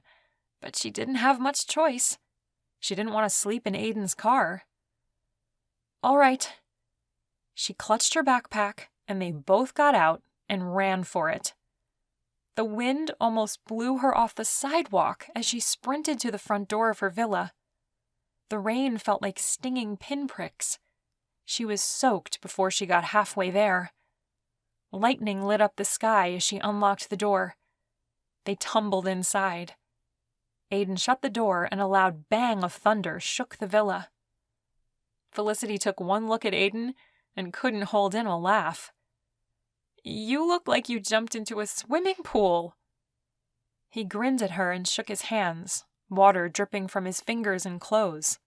So do you. She flipped the living room light on. Do you want to stay a little while? Maybe the rain will let up a bit. Sure. He walked to the fireplace. I'll get a fire going if you want to change. Yes, thank you. Felicity left him in the living room. She cringed when she passed by the mirror in her bedroom. She looked horrible, like a drowned rodent of unusual size. But what did it matter? The Aiden ship had sailed. She was not trying to impress him. She stripped off her clothes and dressed in a dry pair of jeans and a t-shirt. Then she tackled her hair with her comb. When she looked decent, she exited her bedroom. Her throat closed when she looked at Aiden, sitting by the fire, his shirt off. He'd hung it by the flames, obviously, so it would dry. But dang, she didn't need to look at his bare chest right now. His chiseled, sculpted bare chest. Her gaze bounced around the room before settling on the carpet. "You don't happen to have a shirt that would fit me, do you?" Felicity made a face. "If I have a shirt that will fit you, I'm dieting for the next millennium." She backed up toward her bedroom. "But you can wear my bathrobe." He chuckled. "Okay." She ran into her bedroom and came out with the fluffy pink robe. She tossed it at him. "Here you go." He made a face but slipped it on. "Better?" She tried not to laugh but couldn't help herself. "You look great." "Shut up. I'm confident enough in my masculinity to wear a pink robe." "Okay." She took a step toward her room. "Just a sec." She ran in, grabbed her camera, quietly shut her door and snapped a picture before he realized what she was doing. Felicity had never seen him move so fast. He was to her in half a second. He reached for her camera, but she held it behind her back. "Give me that," he said, while taking off the pink robe, his laugh betraying him. She backed up, but her bedroom door stopped her retreat. "Never," she said. He took a step forward and braced himself against the wood, his arms trapping her to the solid barrier of her door. He leaned in closer. "You're going to destroy that picture," he said, his voice just a whisper, his gaze penetrating. Heat from his bare skin wrapped around her. Her heart thumped so hard she was sure he could hear it. The smell of rain mixed with his masculine scent, and it made her head spin. She needed to get away from him before she did something stupid. "Okay." She handed him her camera. He didn't move back at first, just stood there, inches from her face. His gaze traveled over her cheeks, then down to her lips. Finally, he took a step back. She tried to breathe normally as he stared at her, a hint of a smile on his lips. "Thanks," he said. She couldn't say anything in return. Chapter 8. Aiden knew it was time to leave. The rain hadn't let up, but the crackle of attraction between him and Felicity was growing, and he needed to get out of there before he lost all his senses and kissed her. He deleted the photo off her camera, then handed it back to her, trying to suppress his smile. "Here you go." "Too bad. I could have had fun with that photo. My girls on Facebook would have loved to see it." "Over my dead body." He crossed the room and pulled on his t-shirt. It wasn't completely dry, but he had to get out of there. A loud crash sounded as a long piece of debris broke through the kitchen window. Felicity screamed. He ran to her as the lights flickered and went out. She sucked in a breath. "It's okay," he said, pulling her close. "I'll fix the window." She shuddered in his arms as the wind howled and the kitchen curtains flew around in a crazy dance. "It's not a tornado. We're safe here." He rubbed her back, and she laid her head on his chest. It felt good to hold her again, like she belonged in his arms. His throat swelled as he pressed his cheek to the top of her head. She seemed to calm down as he hugged her to him. Aiden pushed back the urge to run his fingers down her cheek. He had to get a hold of himself. He was not Felicity's boyfriend. They were barely even friends anymore. And that's the way it should be. "You okay?" His voice came out raspy, and he cleared his throat. Felicity nodded and backed away from him. I'm going to look at the damage. Okay. He crossed the room and walked into the kitchen. The flashes of light from outside didn't offer enough, so he took out his cell phone and turned on the flashlight. Broken glass was scattered over the counter and the tile floor. Rainwater came in the broken window. He picked his way toward the sink and opened the cupboard. A box of garbage bags was stuffed near the back. He pulled one out and started picking up glass. I think I saw a broom in the closet, Felicity said. She crossed the room and pulled one out. Then she swept, while he continued to put the large pieces into his garbage bag. You're handling this well. Felicity smirked. Inside, I'm freaking out a bit that this place doesn't have a basement. We don't get tornadoes here, only hurricanes. She laughed. That makes me feel much better. Actually, Belize hasn't had a direct hit from a hurricane in many years. The people here say it's because they pray them away. I didn't realize the people were religious. Aiden dropped another piece of glass in his garbage sack and it made a clinking sound. Yes, very. She swept for another few minutes, then picked up the dustbin, and Aiden held open the trash bag so she could dump it. I think that's all the glass. Aiden grabbed the duct tape and another garbage bag. I'll tape up the window. Felicity opened the closet and stored the broom inside. Whatever happened to those headaches Graham would get? Does she still have them? Aiden shook his head. You know, I haven't heard her complain about a headache in a long time.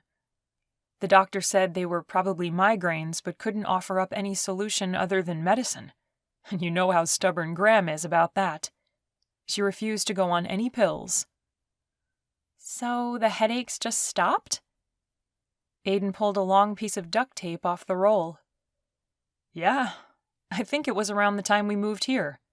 Imagine that. I hadn't thought about it before, but maybe something about the air pressure here stopped them.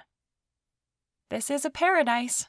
I think my health would improve if I got to sit on the beach each day and sip pina coladas. Aiden chuckled as he taped up the garbage bag. Maybe. Felicity might be onto something there. The wind pushed against the bag, but it held. That should keep the wind and rain out.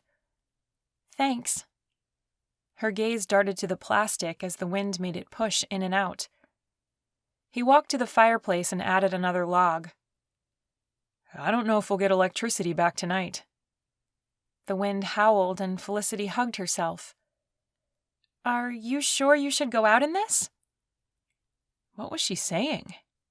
That he should stay there? With her? He swallowed. Not a good idea.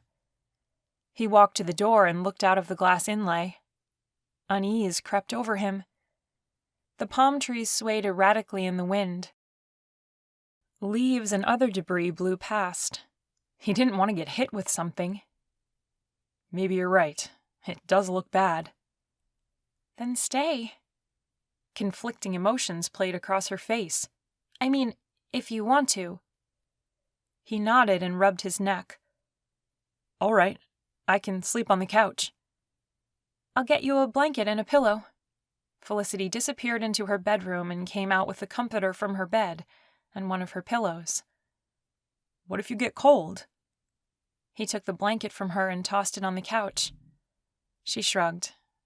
I should be fine. His stomach growled and he gave her a sheepish look. Guess my stomach is telling me it's time to eat. She smiled and glanced toward the kitchen. I haven't bought anything, so unfortunately my cupboards are bare. We usually stock the fridge with milk. That's about it. Oh, I do have a few things in my carry-on. Felicity ran to get them, and Aiden went into the kitchen and took out a couple of glasses from the cupboard. He poured the milk and brought them into the living room.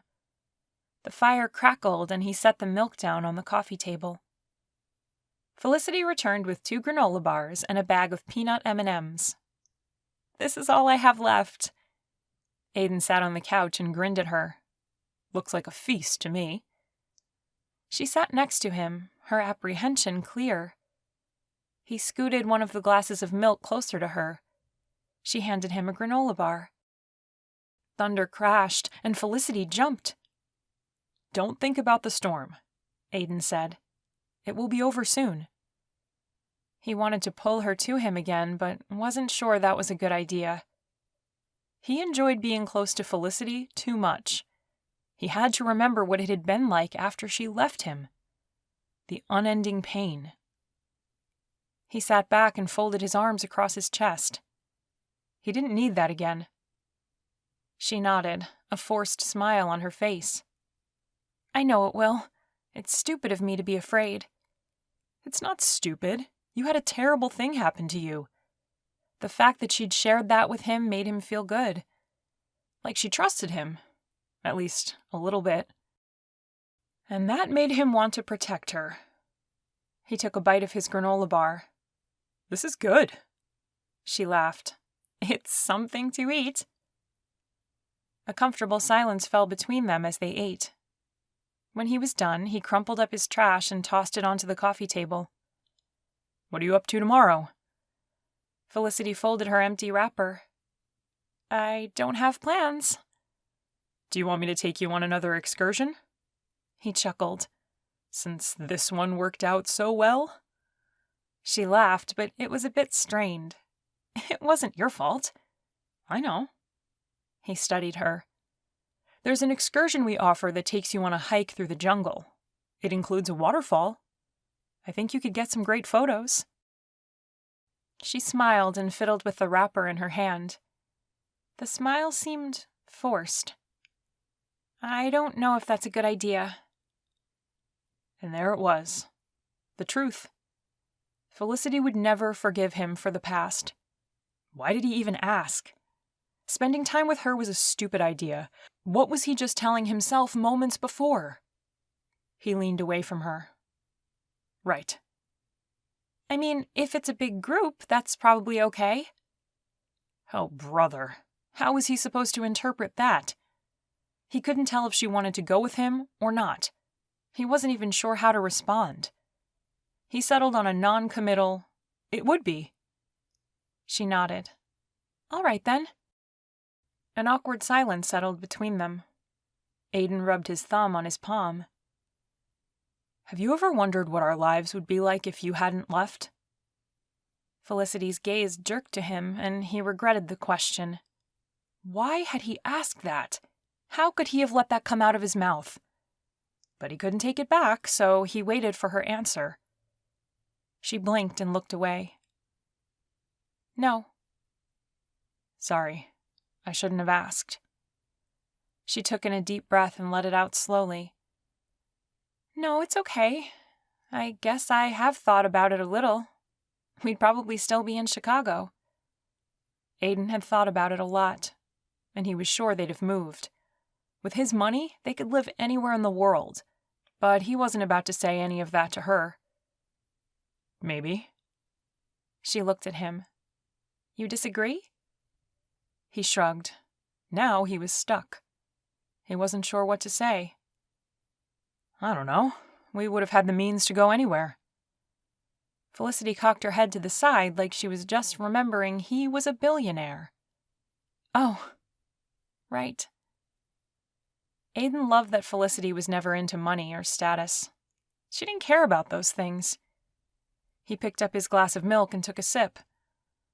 After he set it back down, he looked at her. The light from the fire flickered across her features. He could easily fall back in love with her. The thought scared him, and he shifted closer to the edge of the couch. He went through so much after Felicity broke his heart.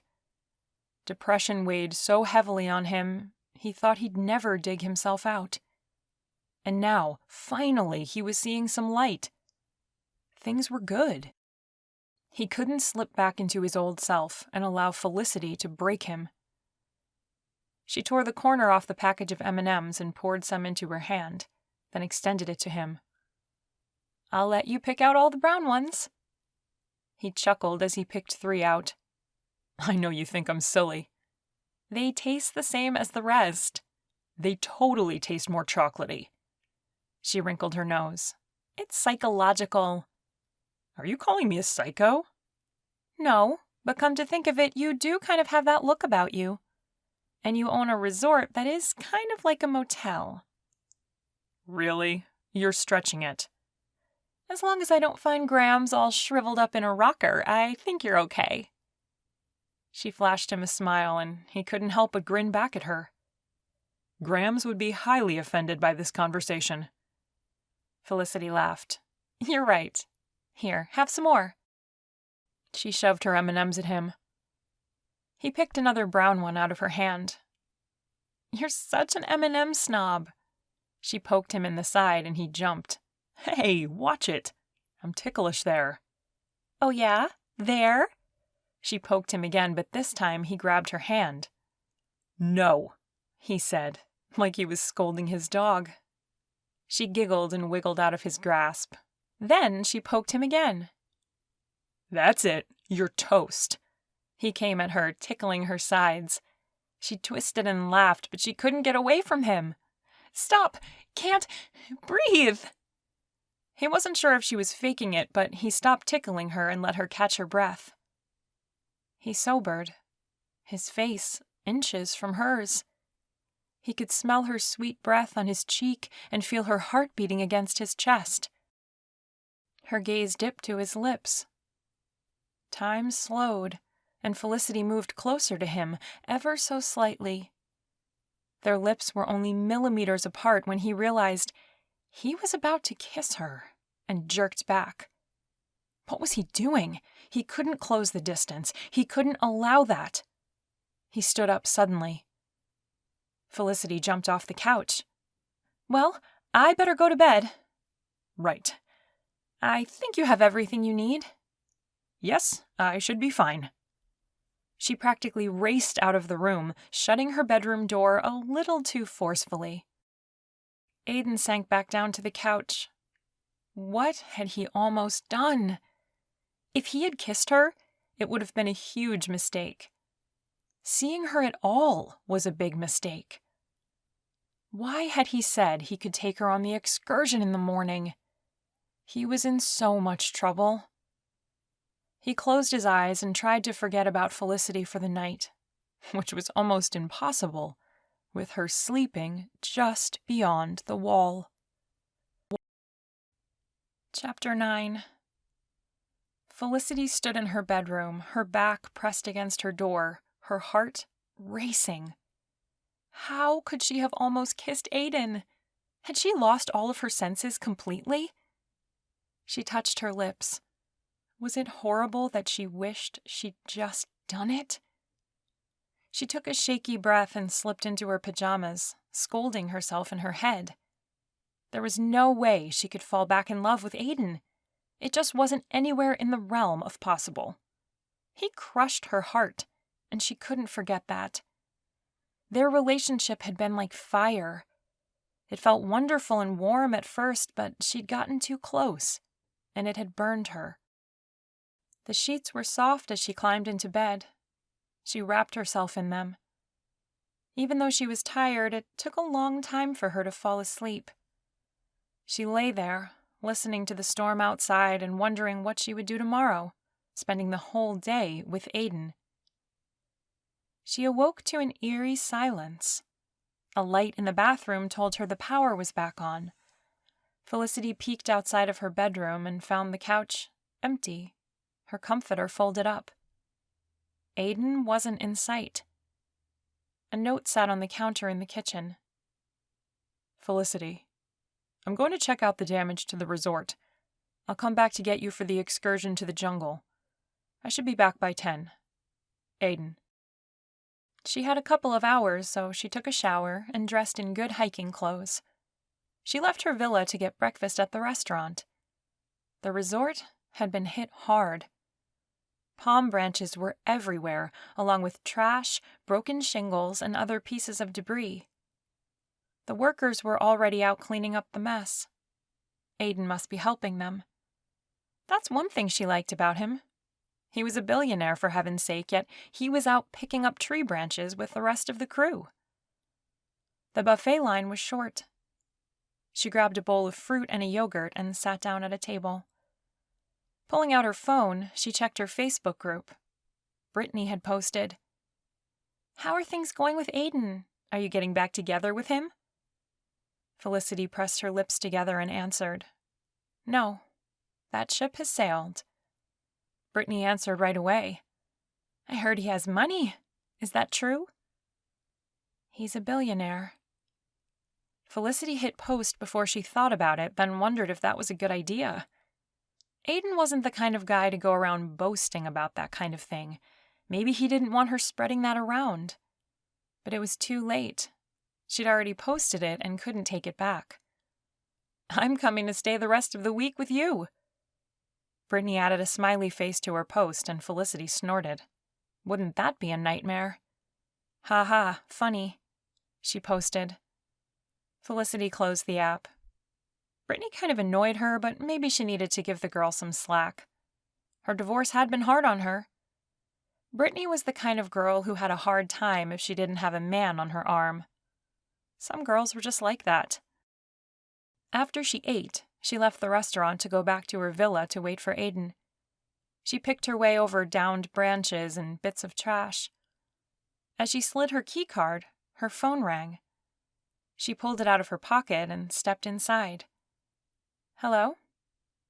"Aiden's a billionaire? Are you kidding me?" Amy's voice came through all high-pitched and fast, like she'd been sucking helium. "Calm down, girl, you're going to hyperventilate." Felicity laughed and curled up on the couch. "Calm down? You almost married a billionaire. You could have been the next Paris Hilton." Felicity scoffed. "Do you think I want to be the next Paris Hilton?" "All right, bad example. I'm just saying, holy Batmobile, a billionaire." "I know," Felicity sighed. "It's almost too much money to think about." "Honey, it's not too much for me to think about. Aiden could have retired. Think of all the places you could have gone with him." Felicity ran her finger along the seam of her jeans. There was a tiny worn spot that would soon become a hole. "That's just it, Amy. Aiden isn't like that. He's too involved with whatever he's doing. He sold his drone, but then he bought this resort, and now this has become his work obsession." "Maybe he needs a woman to help him learn to relax." Felicity glanced at the clock. It was 5 minutes after 10. The same disappointment she had known so well all those years ago settled in her gut. "You're joking, right? He's actually supposed to meet me right now, and guess what? He's late. What a big surprise. Nothing's changed." The words were hard to say, but she knew it was true. Aiden would always put her second. "Wait, are you guys seeing each other again?" Felicity stiffened. "No, it's not like that. Graham's hired me to take photos, and he's taking me on an excursion so I can do my job." Amy hesitated for a moment before speaking. "Couldn't you go on your own?" A foolish feeling swept through Felicity. "I guess I could, but I'd have to find a ticket, and I'm not sure where they meet or what time the bus leaves." "Call the office." "I could. It's just, Aiden and I spent some time together yesterday, and, well, maybe I did think he was coming around. But that's obviously not the case. He's the same old Aiden. Late again." "Aw, sweetie, I'm sorry." "Don't be." She steeled herself. "It seriously wasn't a big deal. It's not like a date or anything. We really aren't getting back together.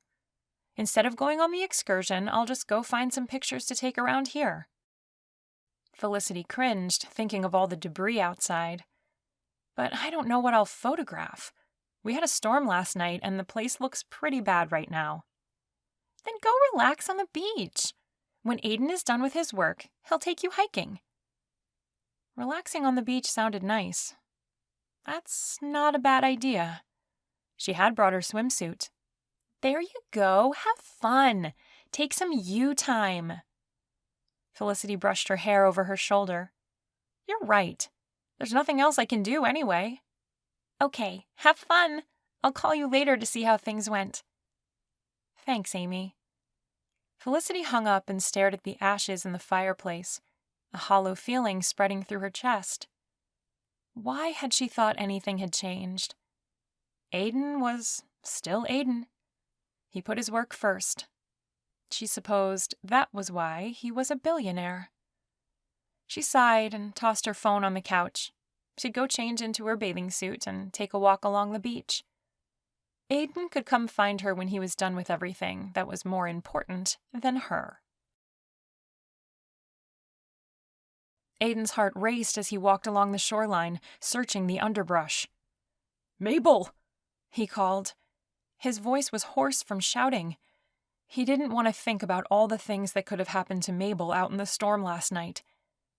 When he'd entered his villa this morning and seen his grandmother's face, he'd known something terrible had happened.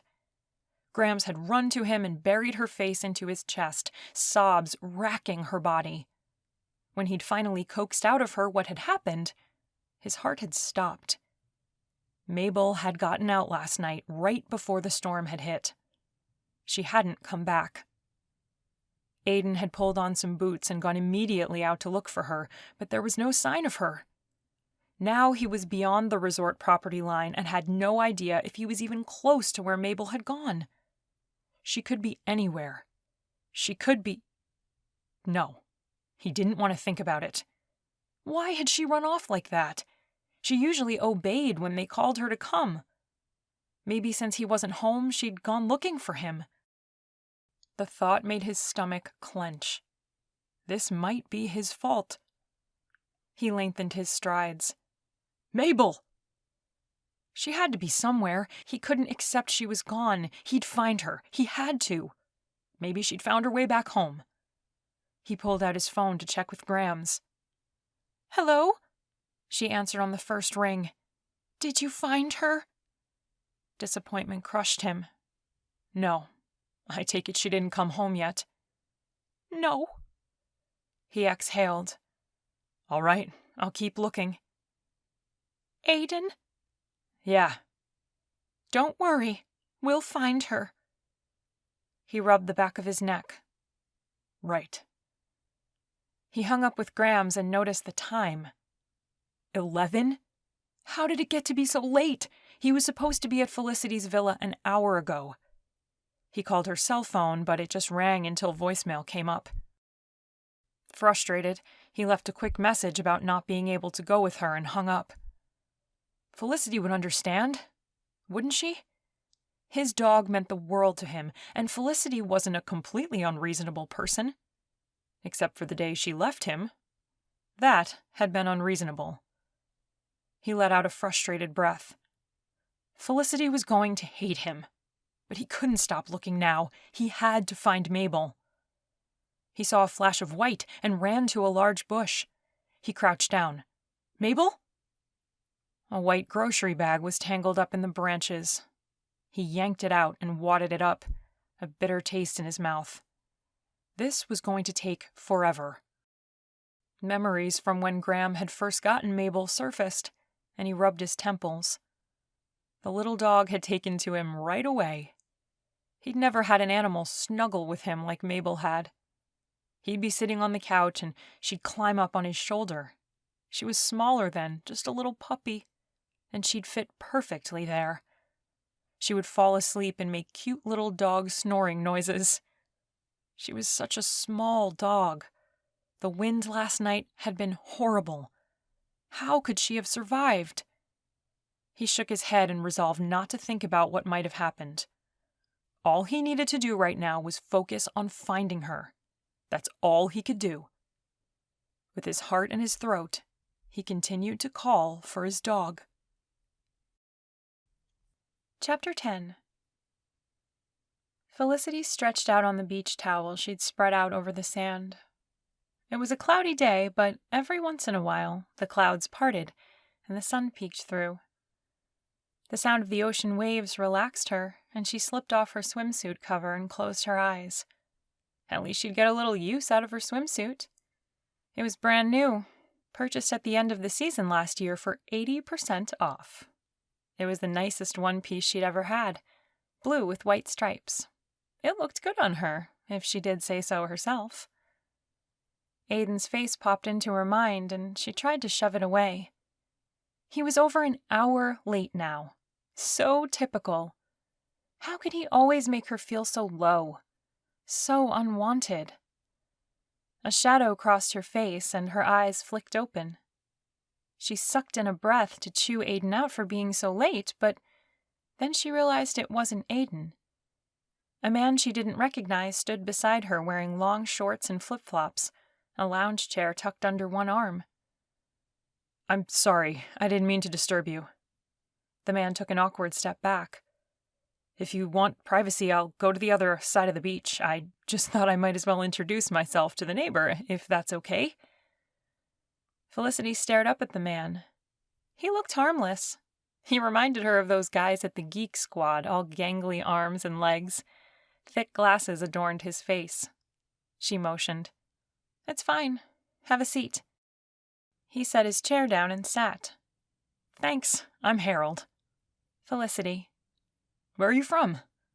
"Texas. And you?" Harold brushed a patch of sand off his chair. His dark hair was thick and curly. He looked to be in his late 20s. His skin was pale, like it hadn't seen the sun in a long time. "Arkansas? Near the border, actually, so I'm not far from Texas." She squinted at him. "Huh, small world. I live a few miles outside of Dallas. What brings you here?" "Nothing too exciting. I was about to lose my vacation time if I didn't take it, so I tossed a dart on the map, and it landed on Belize. I've never been here, so here I am." Wow. A man who could stop working and take some time off. She tried not to throw her hands up in the air and shout hallelujah. Instead, she said a very subdued, "Good for you." "I assume you're here on vacation as well? You here alone?" "Actually, I was hired to take pictures of the resort. Since it's kind of in shambles right now, I'm just relaxing a bit." She ignored the question about being alone. Harold seemed nice, but she wasn't looking for a relationship, and certainly not a vacation fling. Plus, things were too weird with Aiden there at the resort. Not that she was considering getting back together with Aiden. Sure, he had made her insides melt, but she'd gone down that road before, and look how that had turned out. She shifted on her towel. Maybe she shouldn't be so quick to dismiss Harold. "Oh, so you're a photographer?" he asked, bringing her out of her thoughts. "Yes."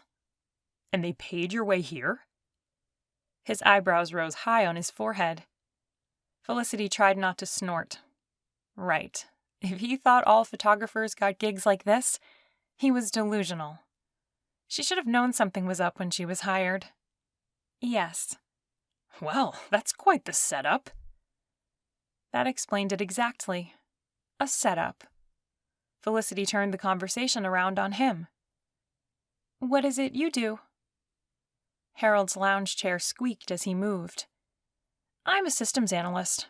I know it sounds glamorous, but it's not really. I pretty much work with computers all day." He grinned at her. He was funny, in his own nerdy way. She smiled back. "It probably pays well." "Not too bad. At least I can afford a vacation like this every once in a while. I'd love to work for myself someday. I know what these companies pay for me to go in and fix their issues. It's way more than I get paid." "That's a great idea. You should go for it." Harold shrugged. "I would, but then I have to worry about all kinds of other things.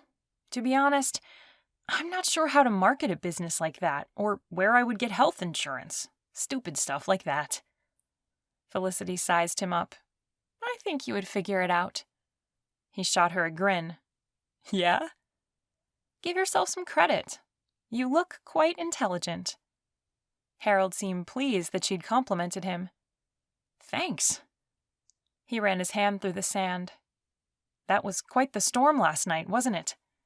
Felicity inwardly shuddered. "It blew something through my kitchen window." "Seriously? It broke through the glass?"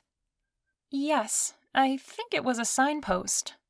Maybe even the one Aiden had walked into. He probably loosened it." The thought made Felicity smile. But then she felt stupid smiling that a signpost went through her window, so she dropped it. That's insane. I don't think there was any damage to my villa, but the wind was sure blowing stuff around. He glanced back at the resort. I heard a ton of shingles blew off the restaurant roof. I wonder how hard it is to get something like that fixed around here. This is pretty remote. Maybe that's what Aiden was helping with, repairing the damage to the roof. She realized she was grinding her teeth and made a conscious effort to stop. I don't know. Harold seemed fidgety. He continued to play with the sand. What do you like to do in your spare time? Oh, wait, let me guess. He studied her. You're a big gamer, aren't you? RPG? Cosplay? Felicity wrinkled her nose. I don't even know what that means. Ah, well, a guy can dream, can't he? What was she supposed to say to that? Sure? He laughed and looked out, scanning the shoreline. He tapped his knee absent-mindedly. You busy tonight? Felicity stiffened. She should have known he was going to go there. What else was he doing, sitting next to a woman on the beach? But she wasn't sure how to answer him. She glanced up at her villa. Aiden still hadn't come. What was she going to do? Wait around all day for him? The thought that Aiden would expect her to made her angry. Suddenly, she did want to go out with this guy. Harold winced. You're not here by yourself, are you? Man, I just stepped in it big time, I can tell. No, she hurried to say, turning back to Harold. I'm alone, and I'm not doing anything tonight. There. She'd said it. She was an adult and could make plans with a man if she wanted to. Aiden was off doing who knows what. He stood her up. It would serve him right if he were to come over tonight and she had already made plans. Harold's face lit up. Great. Wanna have dinner with me? Sure. His grin stretched wide. All right. He leaned back. Fantastic. Felicity hid a smile. He was kind of a funny man. Maybe dinner with Harold wouldn't be such a bad idea. It would take her mind off Aiden, who left her hanging once again. It's what he did. What he would always do. The sun peeked through the clouds and she shielded her eyes with her hand. Have you lived in Arkansas your whole life? Nah, I grew up in California. Most of the guys in my class were beach bums. I know it's surprising that I wasn't in with the surfer crowd, given my physique. He motioned to his skinny chest and thin legs, and Felicity smiled. You were the president of the chess club, weren't you? Harold threw his head back and laughed. Mathletes, actually. Mathletes? That's hilarious. He huffed on his knuckles and rubbed his imaginary shirt. Yeah, we were the cool kids. Everyone wanted to come cheer us on during our competitions. My ex was really into math. The words were out before she could stop them. He eyed her. Yeah? He actually owns this place. What was wrong with her? Why was she talking about Aiden? He squinted at her. Wait, your ex-boyfriend owns this resort? And he hired you to come take pictures? She wanted to stuff a fistful of sand in her mouth to stop herself from talking anymore. But now that she'd started, she couldn't just ignore his question. His grandmother actually hired me. I think she's trying to push us back together, but it won't work. He's a workaholic. The reason I left him was because his work was always more important than me. And here I am, sitting alone on the beach because he's out working on the resort. She could see the wheels turning in Harold's head. He brushed sand off his hands. You know, if you and your ex are in the middle of something, I don't want to get in the way. Now she'd done it. No, she quickly said. We're not in the middle of anything. Believe me, that's long past. In fact, it would be good for me to go out with you. Get my mind off him. He seemed to study her. Then a smile crept onto his face. I think I could help you out there. She held back a laugh. Harold was funny and a bit charming, even if he was a total geek. He reached down and picked up a seashell. How long did you date this guy? 5 years. That's some history. Felicity didn't want to tell him how involved their history had been. They'd almost married. And even now, her heart longed for what they used to have. But that was stupid, and she had to get her thoughts away from Aiden. Plus, Harold didn't need to know any of that, so she changed the subject.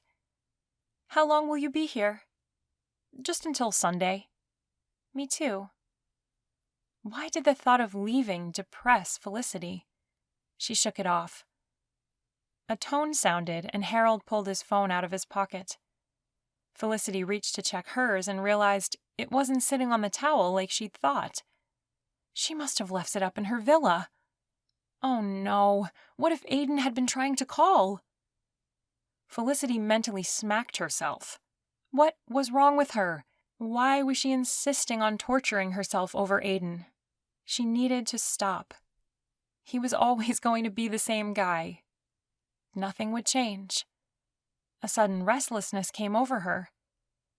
She looked at Harold, who had put his phone away. Want to take a walk on the beach? I think I need to stretch my legs. His eyebrows rose. Sure. She put on her lacy cover-up and stood, slipping into her sandals. Hopefully we won't get another storm like last night. No kidding, he said, as he folded up his lounge chair. I think we'll be fine. I checked the weather this morning, and it looks good. He pointed up to his villa. Do you mind if I put this away? Felicity folded her towel. That's fine. I'll walk with you. The clouds parted and the sun shone as they walked up the path to Harold's deck. He set the chair down. If you want to leave your towel here, you can. Thanks. Felicity draped the towel over the railing. She followed him out along the beach. Her sandals sank into the powdery sand as they walked. Did you grow up in a large family? Harold asked. No, I'm an only child. Mom died when I was a kid, so it was Dad and me growing up. Sounds lonely. I'm the first of 5 kids, so there was never any isolation at my house. That's probably why I'm fine coming on vacation by myself. He gave her a wide grin. 5? That's a lot of kids. All boys. My parents always joked that they weren't going to stop until we had a full basketball team. Felicity laughed. I bet it was crazy at your house. Yeah, I'd say. There were never any shortages of fart jokes around. But we all got along well, for the most part. We had our own D&D tournaments. Harold went into talking about his brothers and their gaming. Most of it went over Felicity's head. A small whimpering sound caught Felicity's attention, and she stopped. Do you hear that? Harold stood silent and cocked his head. Yeah. Where is it coming from? Felicity walked toward the trees that lined the beach. Somewhere in there. A scratching noise sounded, and then a bark. Harold pointed. There. A piece of wood stuck up from the sand. Harold grabbed onto it and tugged. It was a large piece of plywood that had been covered in sand. As soon as he lifted it, a little Maltese dog ran out from under it. The poor thing looked ragged, and Felicity bent to pick her up. Mabel? Is that you? You know this dog? Mabel barked and then panted while Felicity held her close. Yeah, she's Aiden's dog. Chapter 11. Aiden's heart broke with every step back to his villa. Mabel was nowhere to be found, and with each broken tree branch or piece of siding he saw, he feared his dog had not survived the night. As he approached the deck behind his villa, a vision of Mabel curled up on her favorite deck chair popped into his head, and he sprinted up the wooden steps. Holding his breath, he walked toward the chair. Empty. He exhaled and sat, sure he was going to break down at any moment. A shuffling noise came onto the deck. Graham's. She wore a long house dress and held a cup of something out to him. No luck? He took the mug and sipped the steamy coffee. He shook his head, afraid of what his voice would sound like. Grams dragged a chair next to him and joined him. Have you talked to Felicity? No, she doesn't answer her phone. So she doesn't know? He shook his head again, then let his shoulders fall. Another thing he'd screwed up today. Felicity probably hated him right now. Grams patted his leg. You'd better go talk to her. I know. He should have walked to her villa instead of going home. It's just, he had hoped Mabel would be... A bark sounded, and he shot out of his chair. "Mabel?" he called. He set his coffee mug on the glass table and ran to the railing. Felicity was walking toward his villa, Mabel in her arms. Relief poured over Aiden, and he ran down the steps.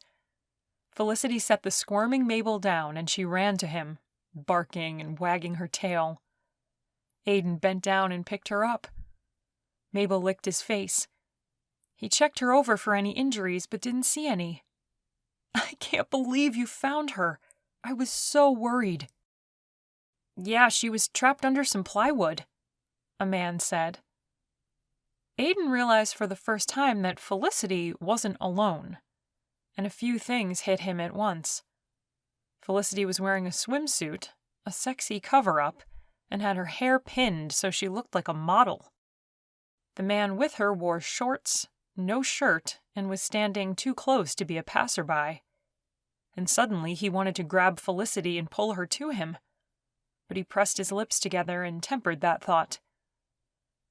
"Where did you find her?" She wasn't too far down the beach from our villas, Felicity motioned. "Our villas?"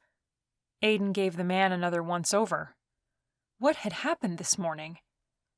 "This is Harold. He's staying in the villa next to mine. Harold, this is Aiden. We went to the same high school." Ouch. He'd been downgraded from ex-fiancé to high school acquaintance. Felicity must be more than mad. She must be furious. Aiden stuck out his hand. He didn't mean to squeeze so hard, but when Harold winced, he let go. "Nice to meet you." "Yeah, you too." Harold shifted. "Well, we, just wanted to bring your dog to you." Aiden gave Mabel one last pat on the head and set her on the ground. Mabel barked and ran up the deck stairs. "So you two are—" He let the question hang. Felicity hesitated. "We were just taking a walk." "Meaning together? The two of them?" Aiden tried not to grind his teeth. "I see." His relief over Mabel being okay was dwarfed by his annoyance that Felicity was at his villa with another man. What was going on? He was a couple of hours late, so she decided to meet other men? Yes, he messed up this morning, but she could have called or come to check on what the emergency was. How could she just dump the plans they'd made? This was yet another thing that proved to him he and Felicity were not meant to be. He couldn't be with a woman who didn't allow for anything to ever go wrong. Grams came down the stairs, a smile on her face. "Well, hello, Felicity. So nice to see you again. And who's your friend?" Felicity accepted Graham's hug. "This is Harold. Harold, this is Phoebe." He shook Phoebe's hand. "We were just walking along the beach when we heard Mabel trying to dig her way out from under the plywood." "Oh, dear me." Grams put her hand at the base of her neck. "I'm so glad you walked by at that moment. Aiden's been worried sick, searching the whole resort all morning." Felicity stared at him. "You weren't off working on the resort?" "No, and I'm sorry. I know I was supposed to meet you at 10. He didn't like the way she was looking at him, like he'd disappointed her yet again. In his defense, he added, "I did try to call, though." Oops, wrong thing to say. Felicity's gaze hardened. I had my phone with me all morning. When you hadn't bothered to show up or call by 10:30, I went out to the beach. That's where I met Harold." She motioned to him. Grams put her arm around Felicity. "Well, come inside, dear. I have some of your favorite cookies fresh out of the oven." Grams had been baking? Of course. She knew Felicity couldn't resist her recipe. And, as if on cue, Felicity raised her eyebrows and took a step toward the house. "You didn't." "Yes, extra chunky chocolate chip cookies." Felicity pulled Harold toward the stairs.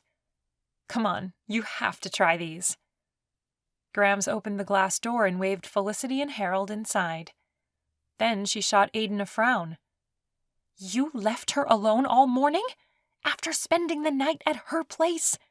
Grams hissed. "Grams! It wasn't like that." Heat surged up his neck. What did his grandmother think? "You'd better mend things between you," she said before entering the house and plastering on a smile. She grabbed Felicity's arm. "Come into the kitchen with me. You can help me serve them up." Aiden slid the patio door shut and stood there in the family room with Harold, who shifted his weight and fidgeted with the pockets on his shorts. He looked over at the painting hanging above the mantel. "Nice place you have here." "Thanks." "So, you and Felicity go way back?" Harold eyed him. "Yes, we do." Aiden folded his arms and took a closer look at Harold. He had this lovable geek look going for him. He suddenly hated geeks. Harold swallowed and his Adam's apple bobbed. "Look, I don't want to—" Felicity walked into the room carrying a tray of cookies. "Harold, you have to try these. You'll love them." Grams followed her in, and when Harold wasn't looking, she began wildly motioning with her hands, mouthing something Aiden couldn't understand. He held up his hands in a surrender position. Felicity raised her head, and Grams hid her motions by smoothing out her hair. "So, Harold, what brings you to Belize?" "Just taking a vacation." He bit into a cookie. "Man, these are great." "Thank you." Grams gave Aiden a meaningful look, but he still didn't know what she wanted, so he shrugged in response. Grams tossed him a dirty look before turning back to Harold. "You know, Harold, I was just talking to Aiden, and we have some extra excursion tickets for this afternoon. If you want to go on one, I think the jungle excursion leaves in a few minutes." Aiden inwardly groaned. He hadn't told his grandmother about the plans he'd messed up. Felicity's head snapped up. "You mean the one Aiden was going to take me on?" Grams seemed taken aback for a second, then she recovered. "Yes, I suppose that's the one." "I need to take some pictures today. I'll go with Harold on the excursion. Will it get back before dinner? We have plans." Nice. Grams really should keep to her own business. This was not what Aiden wanted. And yet, what did he think he wanted? To get back together with Felicity? He knew she would never forgive him for the past. Maybe it was best if she went out with Harold, fell in love, got married, and had little geek babies. They could drive little smart cars, and he shook the thoughts from his head. He was getting carried away. But if Felicity went out with Harold, maybe Grams would stop shoving him together with her. He could lie low the next few days until she was gone. That would work, right? The more he thought about it, the more it appealed to him. Yes, the bus will get back around 6. "You know, I'd really like that," Harold said. "What time does the bus leave? We need to change." Grams shot Aiden a desperate look. He stuffed his hands in his pockets. Grams couldn't say anything because this was her fault. She'd just have to accept it. "I think they leave after lunch, so you should have some time." His grandmother glared at him while Harold nodded. He seemed thrilled to get an excursion for free. Aiden took a step toward the back room. "I'll go get you some tickets."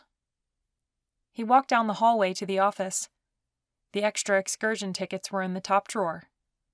He pulled 2 out and wrote in the date and time.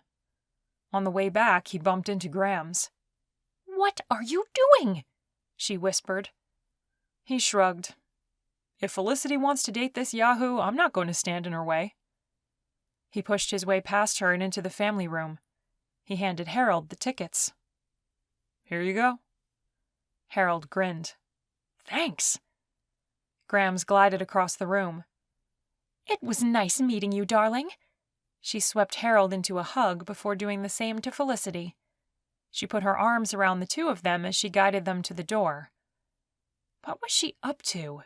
She was acting weird. She doted on them a few minutes before sliding open the glass door and practically shoving them out. After they left, Grams turned to him.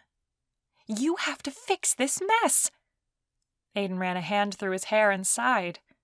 Fix what? Felicity and I are not a couple, Grams.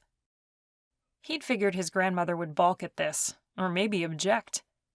Instead, she pressed her lips together and poked him in the chest with her index finger.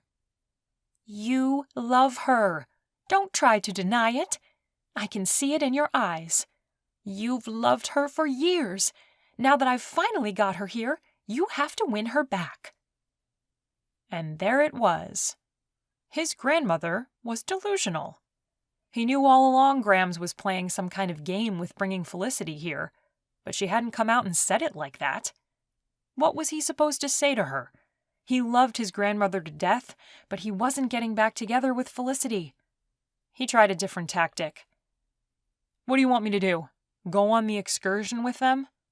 How awkward would that be? Not very awkward. Grams held up a key card, a wicked grin on her face. I have a feeling Harold is going to miss the bus. Chapter 12.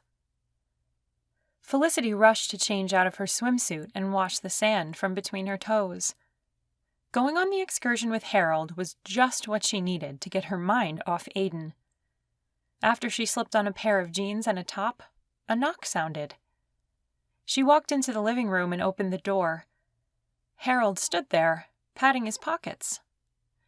"Hey, I can't find my key card anywhere. It must have fallen out of my pocket. I'm going to go retrace my steps." He motioned back toward Aiden's villa. "All right." He handed her the tickets. "You should have these in case I'm late." "Thanks." She watched him walk away before she shut the door. Felicity packed her camera in her backpack with a couple of lenses and headed to the shop to grab a sandwich before the excursion. As she sat on the bench at the waiting area, she was relieved to see other people gathering around. At least it wasn't going to be like yesterday. Maybe Grams was done scheming. Not that yesterday had been all terrible. She'd kind of enjoyed talking with Aiden like old times.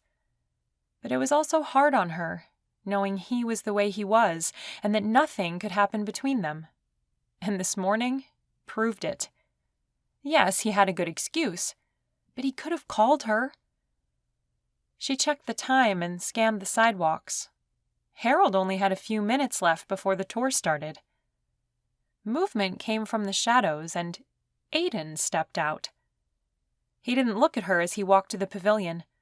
His movements were stiff, and she wondered what was up. He stepped beside her and shoved his hands into his pockets. "Harold isn't coming." "Why not?" "Grams took his key card, then ambushed him when he came looking for it. She stalled him for a while, but Harold finally gave up and left. He's at the office getting another card made." Felicity had no words. Her mouth popped open, but she felt stupid and closed it. Grams did what? "I know. Grams can be kind of headstrong sometimes. I'm sorry." He looked embarrassed, and Felicity didn't want to make him feel even worse, even though she was still upset with him about this morning. She rubbed her forehead. "It's not your fault." "I'll talk with her about it. She's taking this matchmaking thing too far. If you want to date men while you're here, that's your business. You should go out with Harold." She opened her mouth to protest, to tell him she didn't want to date Harold. but stopped herself. Why shouldn't she go out with a man who was interested in her? One who took vacations and wasn't obsessed with work. She fished around in her backpack for her bottle of water. I'm glad you see it that way. He clenched his jaw and scanned the tree line. Well, I just wanted to tell you Harold wasn't coming. I'd better get back. I need to talk to Grams about this obsession she has. Aiden's phone rang, and he dug in his pocket and pulled it out. He swiped the screen and answered it. This is Aiden. Felicity unscrewed the cap from her water bottle and took a long drink. The water wasn't cold, but it tasted good on her tongue. You're kidding me, Aiden said. She looked up at him, annoyance clearly written on his face. How did that happen? He pinched the bridge of his nose. Was Grams seen in the area? You know what? Never mind. I don't want to know. He hung up and pocketed his phone. She's gone mad. What happened?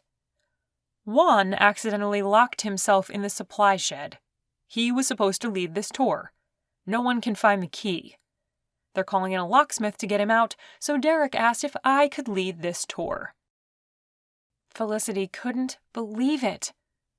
You think that was Grams? Who else? Aiden raked his hand through his hair and blew out a breath. She's insane. I'm going to have her put in a mental institution. Felicity bit her lip, trying not to laugh. The thought of Grams stealing Harold's keycard and then locking poor Juan in the shed, all to get them together, was kind of hilarious. Grams always was a quirky person. She's just determined. Oh no, don't you defend her, Aiden glared, although she could see a tiny twitch to his lips. She's interfering where she shouldn't be. I know, but the only way to make her stop is to just do what she wants. Felicity stood. Do the tour. I'll go with you. I don't want to get locked out of my villa or anything.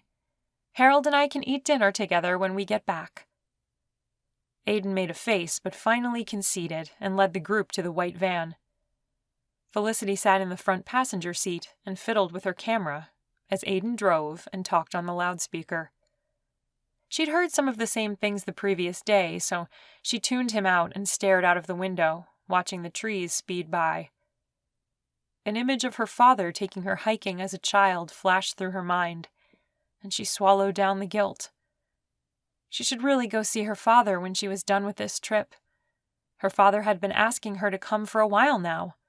She just had a hard time scraping together the funds, and if she were being honest with herself, it was hard to be in Chicago with all the memories it held. But it wasn't a good thing to stay away. She missed her father, missed the way he'd shouted the television during his favorite basketball games, missed his famous grilled cheese sandwiches, which were really like every other grilled cheese sandwich. Her thoughts turned to when she was in grade school and how he'd made her feel like a princess, even when they didn't have the money for the new dress she wanted. He had stayed up late into the night, hand-sewing a piece of tulle to her skirt. He'd turned an old piece of clothing into something magical to her young eyes. She would never forget that night at the daddy-daughter dance. He even came to school every year on Parents' Day, letting her know she wasn't any less because she was the only one without a mother there. Her vision blurred, and she blinked. You okay? Aiden asked, looking at her. She forced a smile. Yeah, sorry. Just thinking about my father. Is he okay? He's fine. I just miss him. Then you should go see him. Right. She swallowed. Aiden wouldn't understand if she told him how difficult it was to be in Chicago, or how tight the funds were. He was a billionaire. That wasn't part of his world anymore, worrying about money. Thinking about tonight with Harold made her a bit apprehensive. What would Grams do to separate them? Hopefully she was above giving him food poisoning or anything dangerous. The thought made her shake her head. This was Grams, for heaven's sake. She was not dangerous. She'd never do anything to hurt anyone. All she'd done had been harmless prank kind of stuff. Still, It might be best if she were proactive about it. "Would you do me a favor?" Aiden looked at her with one eyebrow raised, his hands on the steering wheel. "What do you need?" "Would you keep Grams busy during dinner tonight?" Aiden's gaze seemed to harden a bit before he nodded. "Yes. I'll make sure she doesn't interfere with your date." Was it just her imagination, or did he spit out the word date like it tasted bad? "Thanks." Aiden steered the van off the highway onto a dirt road. "We're almost to the hiking area. Please don't leave any valuables in the van. There's a restroom at the start of the trail, so I'll give you 10 minutes. There won't be any restrooms for the 3-hour hike, so take advantage of it. We'll need the group to stay together on the trail." Aiden parked, and Felicity got out of the vehicle. She and Aiden were the first to get done in the bathroom, so she awkwardly stood near him, looking for something she could photograph.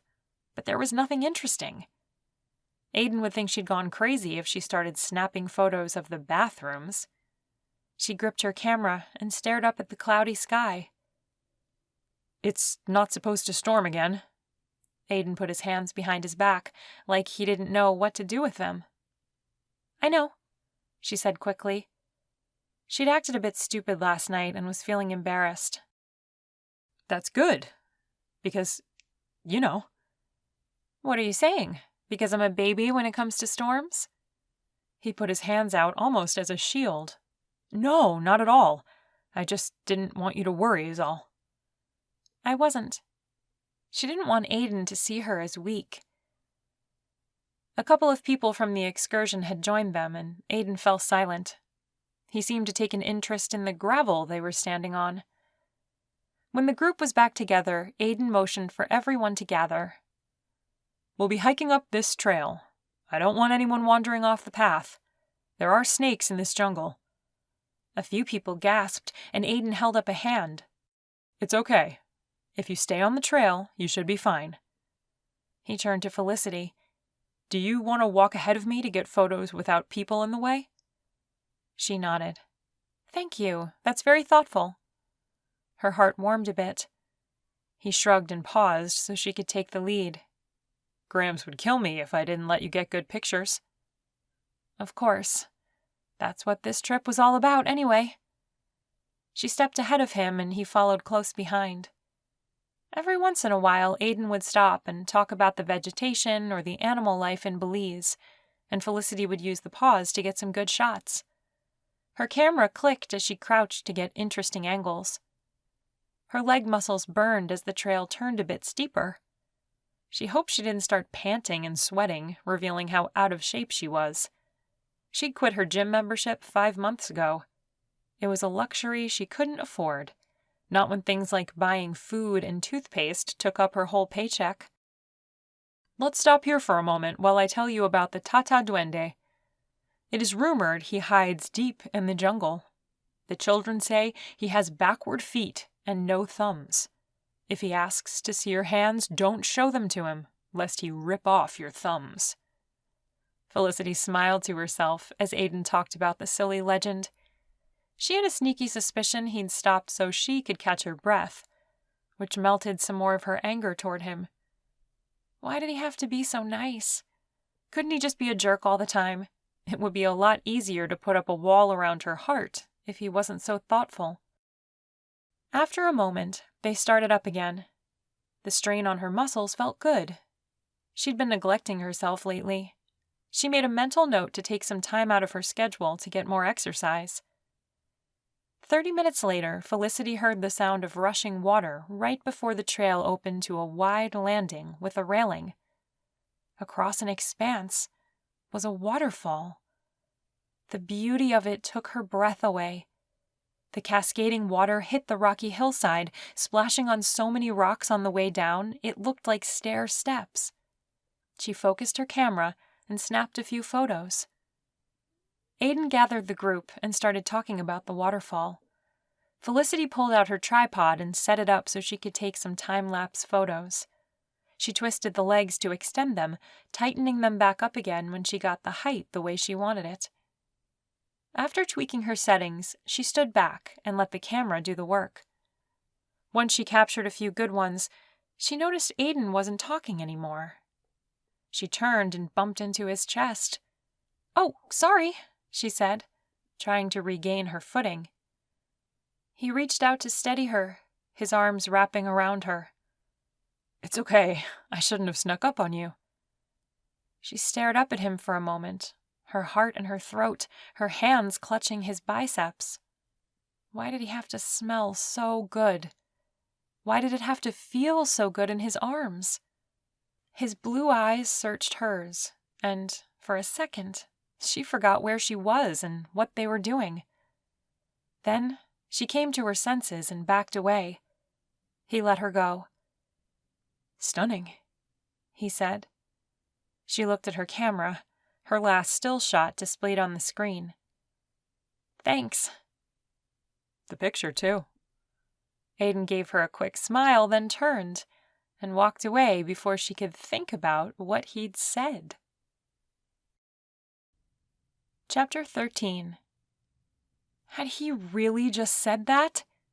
Aiden couldn't believe he had flirted with Felicity. What an idiot he was. He needed to get home and stay locked up in his villa until Felicity left on Sunday. She was walking around, looking like a goddess and making him do stupid things. He waited until Felicity had packed up her tripod and had gone ahead of him to start the group back down the trail. As Felicity walked, her hair swayed with the movement of her hips. He tried not to look at her hips, or the way her legs were perfectly shaped. Ugh! Walking behind Felicity was not what he wanted to do for the next hour, but he had no choice. He supposed he could have gone on ahead of her and let her trail behind the group, but that seemed kind of mean, and he didn't want to be mean to her. But being nice to her yesterday had gotten him all confused about things. And when she showed up with Harold, it just proved that he needed to stay away from her. He needed to take a vacation. Would Grams kill him if he took off tonight? Went to Mexico or something? The thought made him laugh. Who takes a vacation when they own a resort in Belize? Felicity turned around. "What's so funny?" Oh, crud. He hadn't realized he was laughing out loud. "Nothing." She fell into step beside him. "Come on, what is it?" "It's stupid." An eye roll answered him. "You know you're making me want to know even more now." "Haven't you ever had a dumb thought, then chuckled about it?" "Just tell me." She nudged him with her elbow. "It must be something good if you're too embarrassed to say it." Heat tinged his neck. Fine. He had to tell her now. Maybe he could withhold a little information and be fine. "I was just thinking I needed a vacation." Then it occurred to me how silly that was, taking a vacation from a great vacation spot. He expected Felicity to laugh, but she just looked at him sideways. "You want a vacation?" "Well, you know, it just popped into my head, that's all. It was nothing." Would she give up on this now? He desperately hoped she'd move on to something else. He hooked his thumbs into his pockets. "I never thought I'd hear the words, 'I need a vacation,' come out of your mouth." He stared at her, not understanding. "Why?" She looked down at the dirt path and shrugged. "You're always working?" Aiden stiffened. This again. She was wrong about him. He wasn't always working. Couldn't she see he was living on a resort in Belize? It was a freaking paradise. Then, images of himself as he worked on growing the resort came to his mind. If he were being truthful, he wasn't just sitting on the beach enjoying life. He had thrown himself into his work at the resort as hard as he'd been working on his business before. Was there some truth to what she was saying? He sighed and checked behind them to make sure the group was caught up. He didn't really know what to say to her, so he didn't respond. "I'm sorry," she said when the silence stretched out. "I didn't mean to make you uncomfortable." "I'm not uncomfortable." Lie. He was totally uncomfortable. He'd always thought he was exaggerating when she called him a workaholic. Sure, he was kind of obsessed with his drone when he was building it, but he knew his ideas were going to take him somewhere. He knew it would be something he could profit from. And the resort, well, he knew once he got it updated and put in the time, he could make it profitable as well. And he had. But he was still spending most of his days working around the place. Aiden drew in a breath. Felicity was right. He was not the kind of guy to take off on a vacation. He didn't like that thought. "I've upset you." Felicity was looking at him, her eyebrows pulled together. "No, I'm fine. I'm just thinking about stuff." "I'm thinking about shrimp." As if to punctuate her statement, Aiden heard her stomach growl. Her cheeks colored as she looked down at her middle. "You should order the mango shrimp ceviche. It's to die for." "I will." She held a small smile, and he wondered if it was because of the shrimp or because she was going to eat dinner with Harold.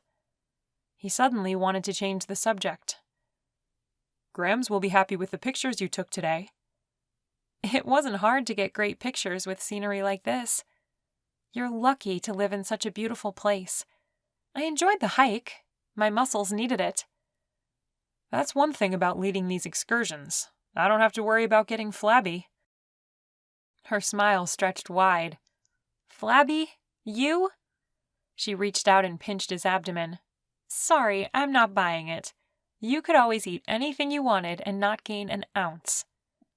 He checked with the group behind them again before responding with, "I'm not 21 anymore." She snorted. "Yeah, you're such a geezer." "Did you just snort?" He laughed. "You're so mean. I wouldn't call attention to it if you snorted." Aiden patted her shoulder. "It was cute." She gave him a look he couldn't quite interpret. "What do you think Grams has planned for tonight? I'm kind of worried about Harold's food." Why did she have to bring him up again? He tried not to clench his teeth. "I said I'd keep her distracted." "How are you going to do that?" "I'm not sure yet." "Well, it better involve a lock and key because she's been downright devious." He squinted at the look on Felicity's face. "You're enjoying her antics, aren't you?" "You have to admit, she's clever." "She's been terrible." Felicity laughed. "You'd better give poor Harold another free excursion. He seemed excited about the jungle hike." "You're right. I'll give him several excursion tickets if he doesn't go bad-mouthing the resort after what Grams did." "That's a good idea." The hike back to the van seemed to take a much shorter time, and Felicity found herself disappointed when the trail ended, which was stupid. She and Aiden were not good together. If she started to like him that way again, she would only get hurt in the end, so it was really dumb to enjoy the time spent with him. She had to keep reminding herself that she was just biding her time until she left. Grams was well-meaning, but she didn't realize how incompatible she was with Aiden. It would never work. Aiden opened the passenger door for Felicity and helped her climb in. Blast those butterflies in her stomach at his touch. Why didn't they get the memo that she and Aiden were not a thing? On the drive home, one of the women who had been walking behind them leaned forward in her seat. "You two make such a cute couple. How long have you been married?" Felicity froze as the word married hung in the air. What was Aiden going to say to that? Aiden chuckled and rubbed the back of his neck. "We're not married." "Oh, really? How long have you been dating?" Red crept up his neck and Felicity had to hide a smile. He was cute when he was embarrassed. "We're not together." "You're kidding," the woman said, leaning forward a bit more. The man beside her nudged her arm. "Trisha, leave them alone." "I'm not bothering them. They seem like a couple, though." She turned back to Aiden. "You should ask her out."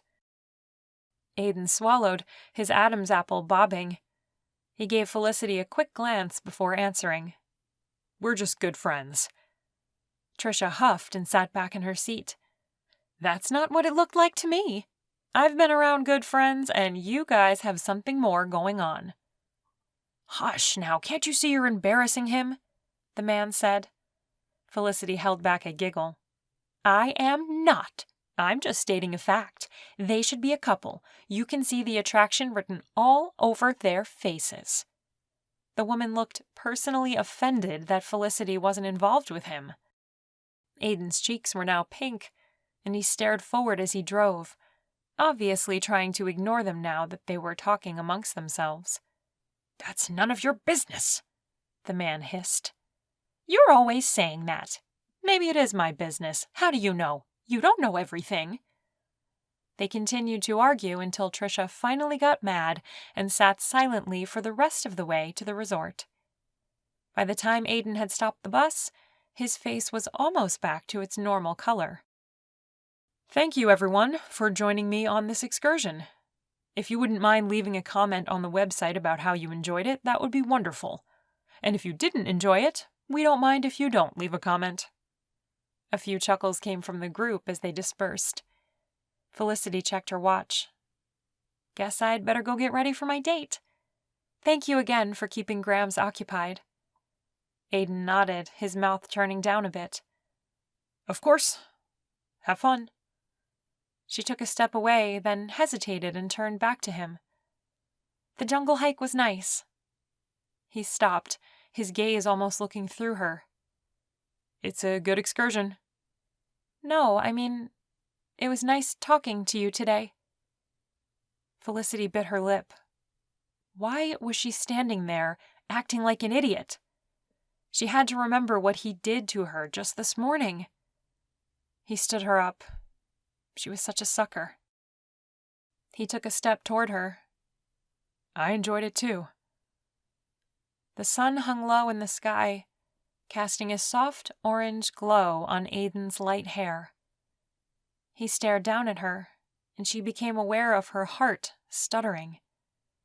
Had he grown more handsome in the last few minutes? And why was she thinking that?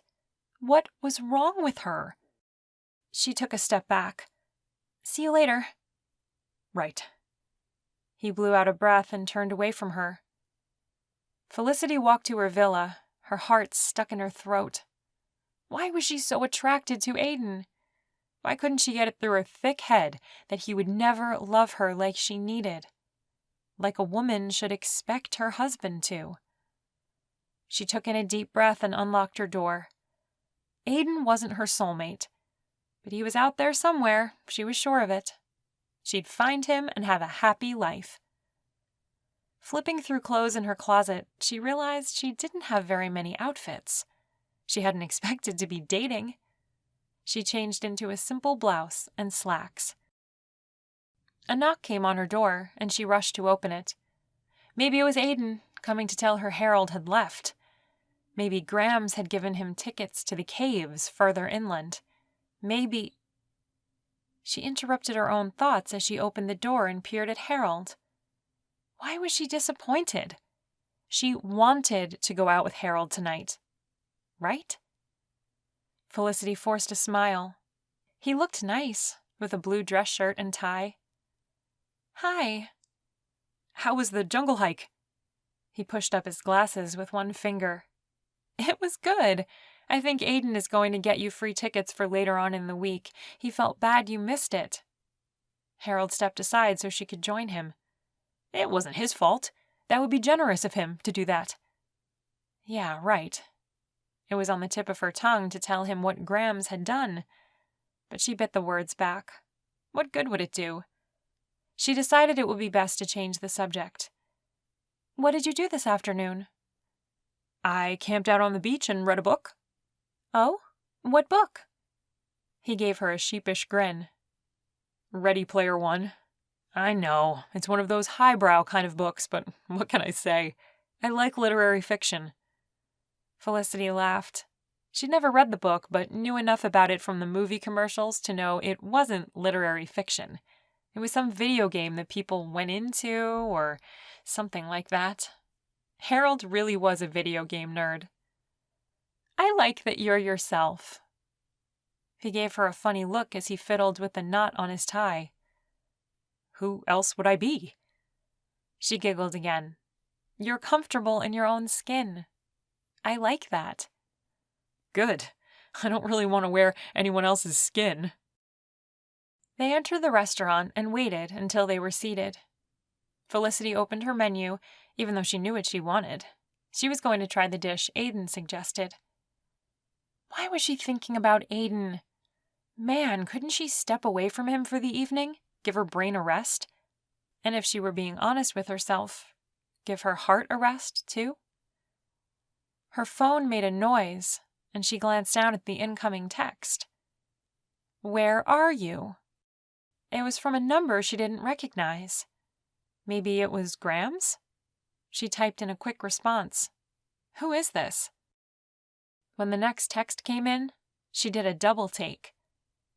This is Brittany. What? Why was Brittany asking where she was? She knew Felicity was in Belize. How odd. She set her phone down and ignored it. What are you going to order? She asked.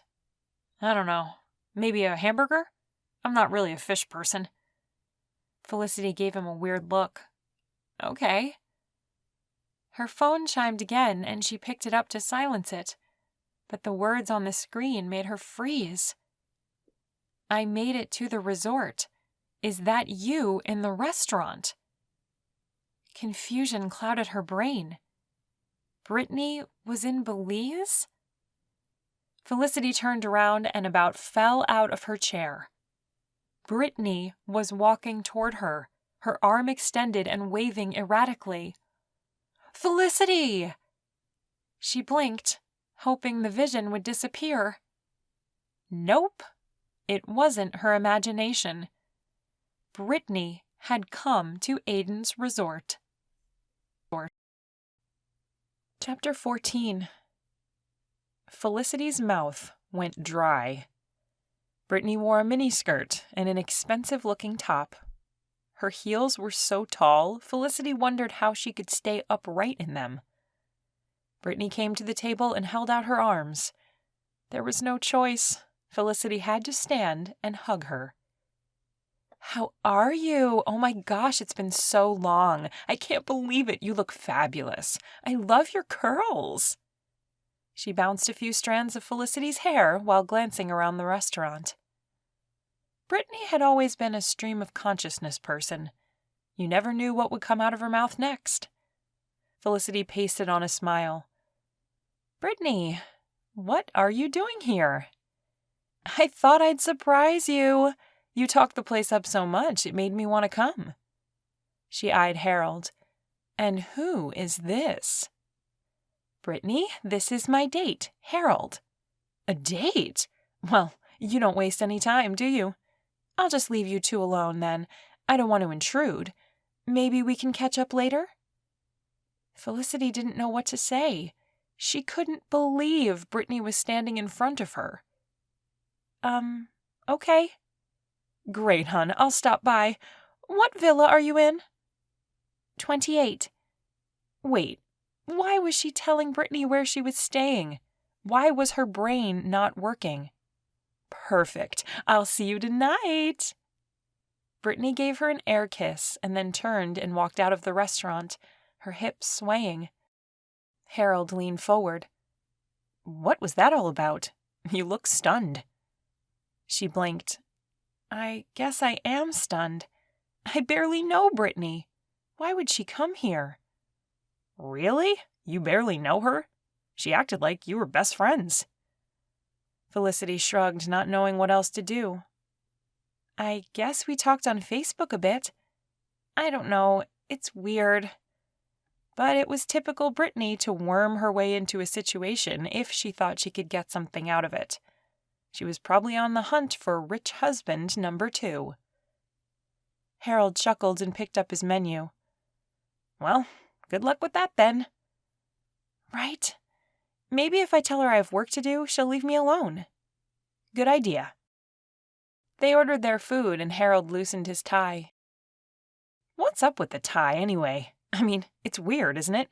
Let's knot this fabric around your neck, let it hang down past your belt, and then you'll look like you're dressed up. Who was the first sucker to try that? Felicity smiled. She liked Harold's wacky way of thinking. Good point. I have no idea. Do you think it came from the cravat? He pointed at her. Probably, yes, that makes sense. But why even tie something around the neck? To make it easier for your enemy to kill you? Harold pulled the end of his tie up like a noose and made a face. Felicity laughed and he shook his head. I guess I just don't understand fashion. You really want to take that tie off, don't you? Could I? He laughed. Look at me. I'm such a loser. I can't even pretend to be fancy for one night. Take it off. Who cares? There are plenty of men here without ties. This is a vacation spot. You're right. He loosened the tie and took it off, laying it on the table. Wow, that feels so much better. You're a scream. At least I'm a comfortable scream. He grinned at her. You're a good sport. Why would you say that? Harold glanced down at himself.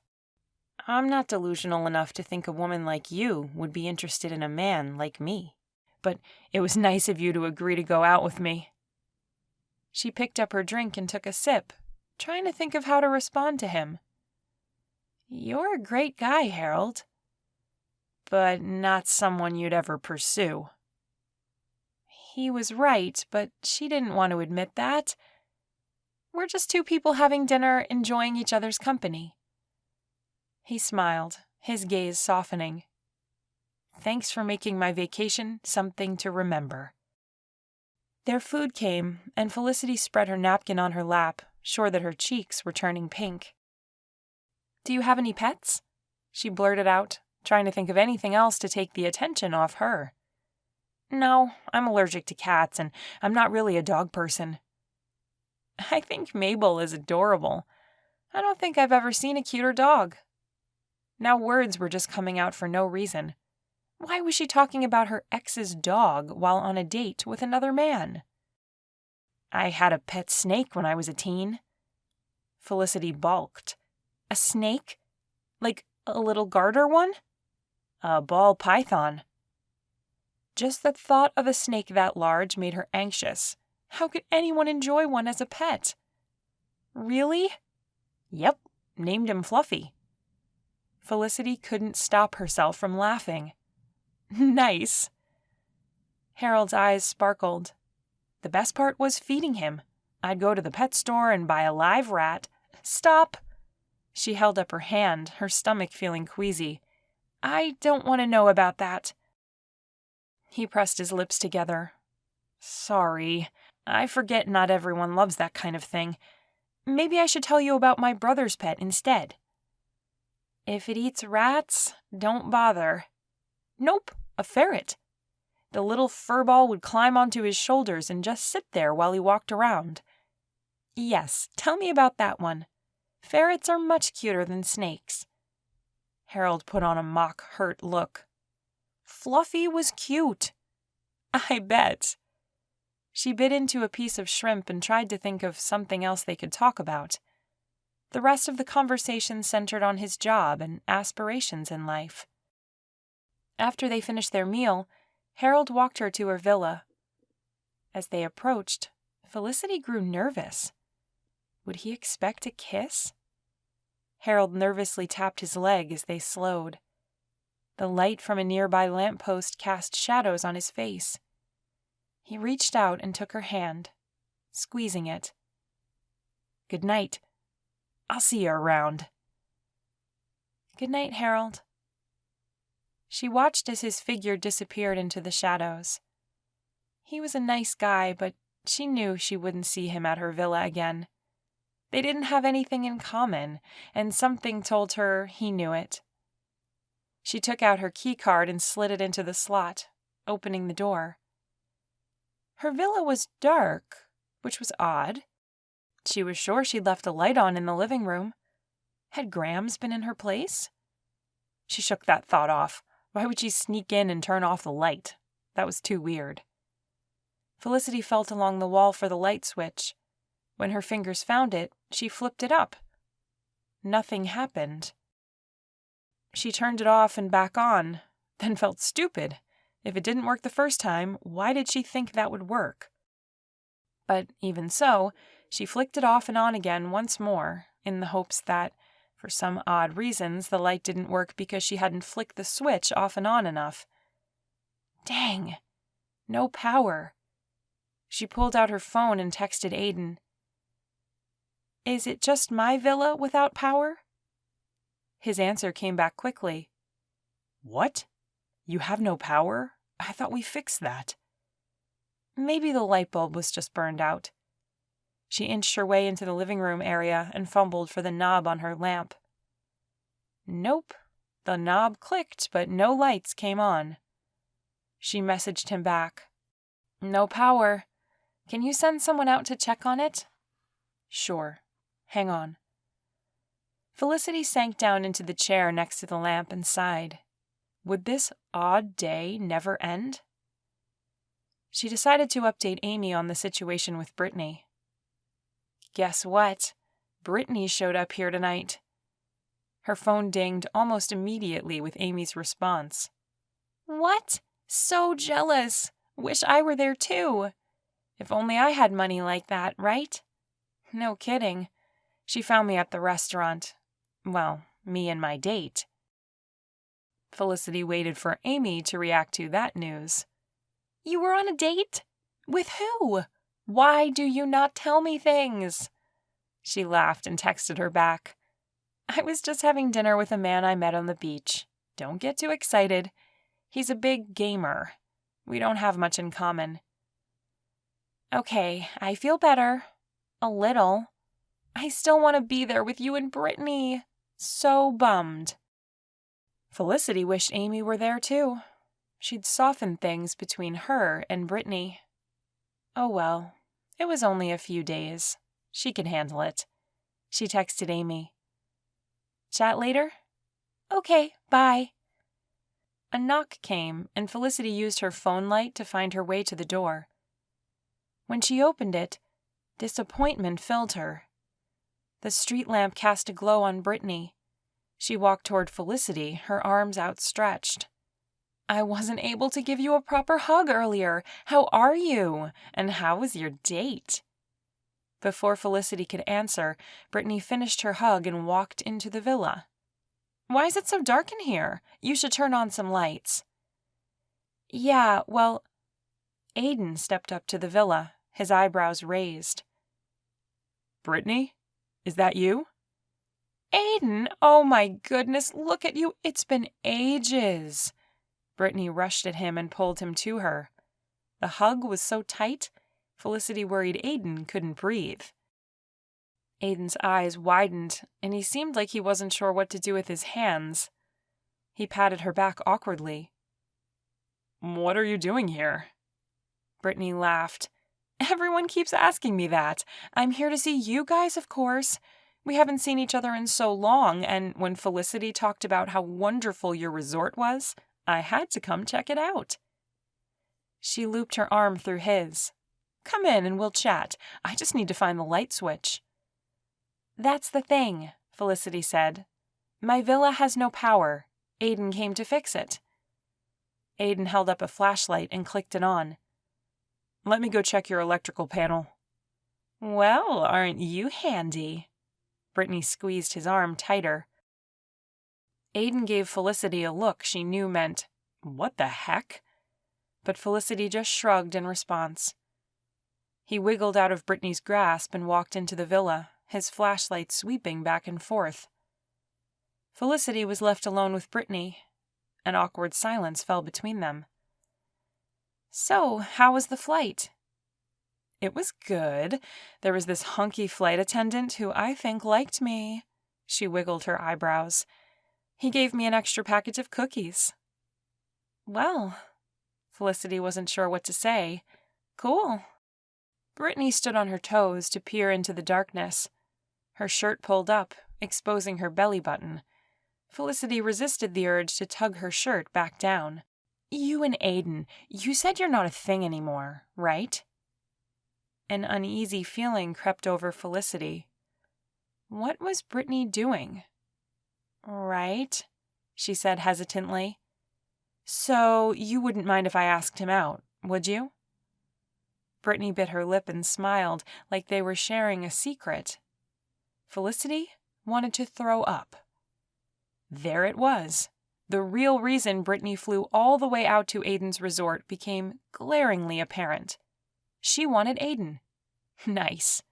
Why did it annoy her so much that Brittany was after Aiden? She shouldn't care. She wasn't getting back together with him. Who was she to stop them? No. She wouldn't stop them, but Grams might. The thought of Grams trying to detain Brittany to get her away from Aiden made her smile. Felicity reached out and took Brittany's hand, patting it. You go ahead. I think you and Aiden would make a great couple. You do? Brittany blinked like she was going to cry. You are just the sweetest thing. She pulled Felicity into another hug. What was up with her and hugs? Go for it, Felicity said. I've always found him attractive, but of course he was with you in high school, so I never acted on it. A sour taste grew in Felicity's mouth. Really?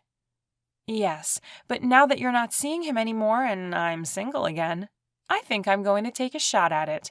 I mean, it's a long shot. I don't know if he even likes me, but I'm going to go for it. Aiden came back into the room, rubbing his temple. I can't figure it out. All the breakers are working. I can't find any problems. Yet I can't get the power back on. I'll have to get someone on it tomorrow morning. Aiden looked a little uneasy. Normally we'd put you in a different villa, but we're booked solid. You'll have to come stay at my villa. We have a guest room. Felicity closed her eyes and took in a deep breath. This trip was just getting better and better. Chapter 15. Aiden cringed as Felicity balked at his suggestion of coming to his villa. He could see her visibly shrink away from the idea. Her gaze darted around the room. Indecision played across her face. Is there no other solution? Other than you staying here with no power? Not that I can think of. She twisted her fingers together, an unpleasant expression on her face. I guess I'll pack an overnight bag. He rolled his shoulders and rubbed the back of his neck. I'm sorry, I don't know what happened. Maybe the men working on repairs to the resort cut the line somehow? Yes, probably. She turned on her phone flashlight and disappeared into her bedroom. Brittany clasped her hands and bounced on her toes, although how she did that he couldn't understand. Her heels were so high already. I have a great idea. I'll come to your villa too, and we can catch up. Aiden tried not to frown. What in the world was Brittany doing at his resort? He couldn't stand her, and Felicity had not really liked her in high school. She was always trying to hang out with the football players. In fact, last he knew, she'd married some rich guy. Aren't you married? He blurted. Her face blanched and she looked at the floor. Divorced. Oh, great. Now he'd put his foot in his mouth. He didn't like her, but he didn't want to be mean either. Sorry. It's okay. But her face said otherwise. Her rapid-fire blinking made him feel even worse. He mentally urged her not to start crying. Yes, come to my villa. Graham made brownies today. She wouldn't let me touch them, but if you guys came over, I'm sure she'll serve them. Brittany smiled, her I'm about to cry face gone. Sounds good. I love brownies. Felicity came back in the room a minute later with her carry-on bag in tow. She looked like she was about to get all her teeth pulled at the dentist, which was flattering. Aiden felt like telling her she could go to his villa with Brittany, and he'd just stay here and sleep in the dark. It would probably be less awkward than what he was about to do. I'm ready, Felicity said. Brittany grabbed hold of his arm. I can't wait to see your villa, Aiden. Is it the largest one? Why did that make him bristle? It's the same size as all the family villas. Oh, well, I'm sure it's super nice. I just booked a single room, so I'm curious to see yours. I want to see how you decorated it. When I first got married and we moved into the mansion, we hired Frank Dubois. We were lucky to get him. He's usually booked out for months." Aiden wondered if Brittany had an important thought in her head. He bit his tongue and opened the door for her. Then he turned back to Felicity and took her bag from her. "You don't have to do that." "Just let me be a gentleman, okay? Grams would chew me out if I didn't." She nodded, and he took the bag from her. As he walked, Brittany sidled up to him. "Your resort is amazing." "Thank you." "I love the imported tile. I can tell it came from Italy. You have amazing taste." She kept talking about the resort, but he tuned her out, nodding every once in a while and smiling when she looked at him expectantly. The night air carried the smell of food from the restaurant, as well as the light scent of the ocean, and he breathed in deeply. He couldn't wait for next week when things would settle back to what he was used to. Brittany slowed and stared at him, so he nodded again. "Great! I knew you'd love the idea." She clapped her hands together like a 5-year-old. "Wait, what?" He glanced back at Felicity, who looked like she was forcing a smile. What had he agreed to? Luckily, Brittany kept talking. "We'll get up early then, and you can drive us. I think it's about a 2-hour drive. I know I was taking a chance by buying us the tour tickets, but I figured you both would love it. You guys are into that hiking thing, right? I had heard the ATM cave tour was amazing." The ATM cave was fantastic, and Felicity would love it. But the last thing Aiden wanted was to be stuck with Brittany all day tomorrow. How did he space off at the wrong time? He was hoping to disappear tomorrow. Or the rest of the week. Now he was stuck with Brittany prattling on about how much she loved her painted toenails. Just what he wanted to do tomorrow. He reached the villa and opened the door, letting the women in before following them. He set Felicity's bag down on the tile. Grams looked up from the magazine she was reading on the couch. She smiled until her gaze rested on Brittany. "Who's that?" "Grams, don't be rude. This is Brittany. She's a friend from high school. It's such a coincidence she's here. She was at Felicity's villa when I went there, so we decided to spend a little time catching up before calling it a night." Grams stood and crossed the room, her arms outstretched, a fake smile on her face. "Of course. Welcome, Brittany. And Felicity, I heard your villa lost power again. I'm so sorry. Our guest bedroom is perfectly fine, though. I'm sure you'll be comfortable." Something about the way she said it made Aiden suspicious. "I didn't say she was staying in our guest room. How did you know I couldn't get the power back on?" Grams pointed to the bag. "I just figured. Unless I'm wrong." She batted her eyes in fake innocence. That rat. He should have known Grams was behind the power outage. What in the world did she do? Get an electrician to cut the line? He wouldn't put it past her. He held in a frown. "Nope, not wrong. You have excellent powers of observation." He and Grams exchanged a look, but she faltered and looked away. "Let's go sit on the deck. Brittany, you can tell me all about yourself." She looped her arm through Brittany's and tugged her through to the back of the house. Brittany flashed a worried glance at Aiden, but he just shrugged and followed after them. He and Grams often sat out on the deck after the sun went down. They would look out at the moon over the ocean and enjoy the night breeze. He pulled over another chair for Felicity and sat down.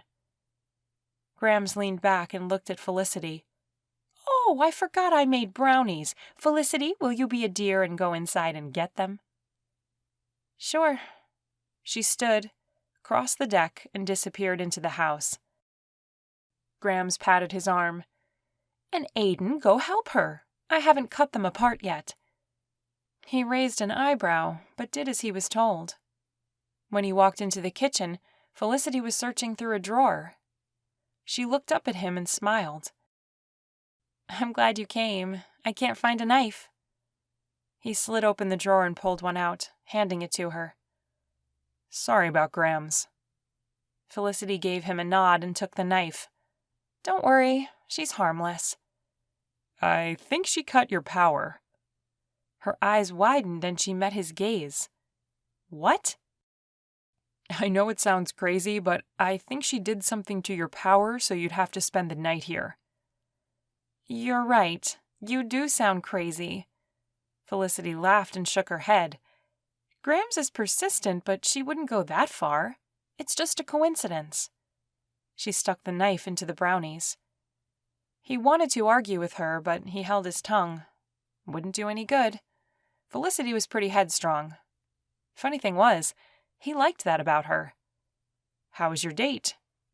It was fine. Just fine? She gave him a flat look. Do you really want me to tell you how my date with another man went? He took a step back. She was right. What was he thinking?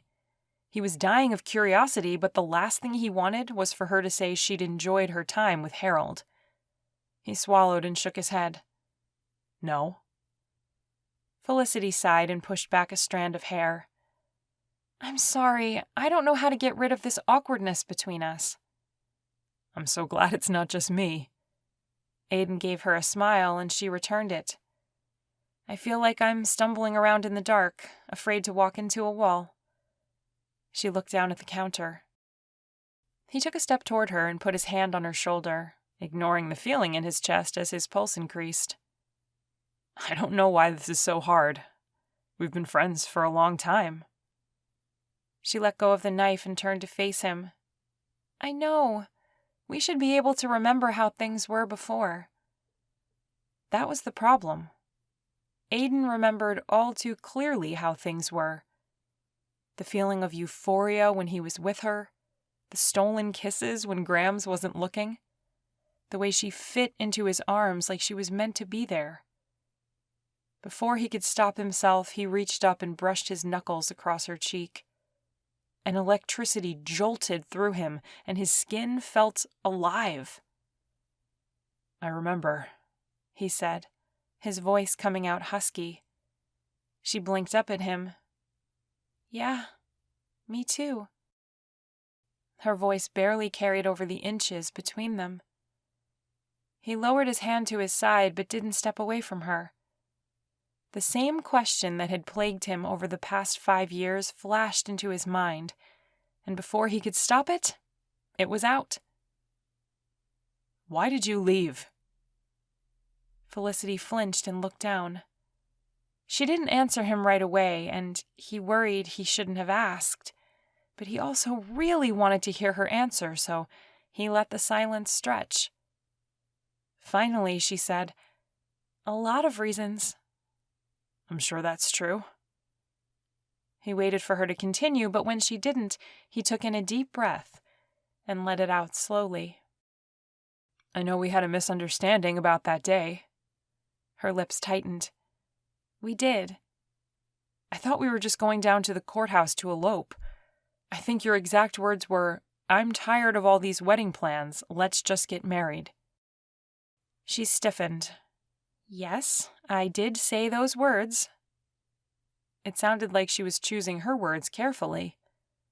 He could tell she was getting upset, so he backpedaled a bit, moving to give her more space. I guess I misunderstood that to mean it was more of an informal thing. I'm sorry. I know you arranged for Grams to be there, and she said you had gone to some trouble. She wouldn't tell me exactly what, but I apologize for not showing up. I didn't mean to ruin your special day. She wrung her hands as her jaw worked. It wasn't my special day, Aiden. It was our wedding day. The first day of the rest of our lives. She shifted her weight and stared down at her hands. When you didn't come, I knew if I stayed and married you, I'd be standing alone, waiting for you the rest of my life. Her words hit Aiden like a slap to the face. I was working a deal. It was going to set us up for life. I know, and maybe if I'd known what you were doing, maybe things would have turned out differently. She turned back to the pan of brownies and continued to cut. However, something tells me that the problem would have still continued, even after the sale. What was she talking about? What problem? She gave him a sad smile. See? You don't even realize what you were doing to me throughout the whole time we were dating. Aiden was starting to get frustrated. Do to her? He was working for their future. He was earning $1 billion, for heaven's sake. He didn't do anything to her. He was doing it all for her. But she was obviously upset as well, so he let that go. He exhaled and ran his hand over his 5 o'clock shadow. I'm sorry. Her gaze softened as she lifted out brownies to the serving dish. I know. When the serving dish was full, she reached out and took a hold of his arm. One simple gesture, and Aiden's heart was in his throat. All his anger melted away, and what was left made his breath catch. I never meant to make you feel unimportant. You were everything to me. The light of my life. He stopped talking for fear his voice would betray the emotions swelling in him. He'd loved Felicity with all his being. That wasn't something you just switched on and off like a light bulb. Felicity blinked, her hand tightening. And you were my world. Hearing her say that brought back a rush of memories. Felicity's light-hearted laugh, the way she closed her eyes when he kissed her. He felt himself drawn to her with a force he couldn't stop. He reached up and cupped her cheek, almost without thinking. Her soft skin felt like heaven, and his heart pounded. Sweet Felicity. She lowered her lashes and snuggled into the palm of his hand. Aiden. The way she'd said his name was a cross between a whisper and a plea. He leaned closer to her until his forehead touched hers. I'll always love you, he whispered. He wasn't sure what exactly happened next, except that his lips were on hers, moving in that slow dance they used to share. Felicity's hand slid up his chest and he pulled her closer. How he'd missed this feeling. He had dreamed about this for the last 5 years. And now, here she was, in his arms. And then, reality hit him like a semi-truck. He couldn't kiss Felicity. He couldn't fall back in love with her. His heart couldn't take another rejection. He broke away from her, his heart hammering out a loud staccato. Felicity looked at him with wide eyes. He had to say something, but words didn't want to come out. How could he have let this happen? He shouldn't have let his guard down. We can't. I didn't mean what I said. Wait, what was he saying? That he didn't love her? He didn't mean that. But the words were out, and he couldn't catch them and put them back. Felicity blinked and nodded. Right. Aiden wanted to dig a hole in the sand and jump in. I'm sorry. She turned from him and grabbed the plate of brownies. No problem. It was a mistake. It won't happen again. She brushed past him and out onto the patio. He stood there, a Felicity-sized hole opening up in his chest. Did he still love her? He swallowed and allowed himself to admit that his feelings for Felicity had not lessened. But he didn't mean to blurt it out like that, and then take it back? What had he done? Chapter 16. Felicity stepped out into the night air and took in several calming breaths before she approached Grams and Brittany. Here you are, she said, inserting as much cheerfulness as she could into her words. Thank you, dear, Grams said, standing and taking the plate from her. Felicity's heart beat erratically as she sat down and stuffed a brownie in her mouth. What had just happened? Had Aiden admitted to still being in love with her? And had he really taken it back? Felicity looked out at the palm trees swaying in the breeze. She tried not to feel affected by Aiden's kiss, but couldn't calm her shaking hands. She wasn't still in love with Aiden. Was she? He came out on the deck and her gaze was involuntarily drawn to him.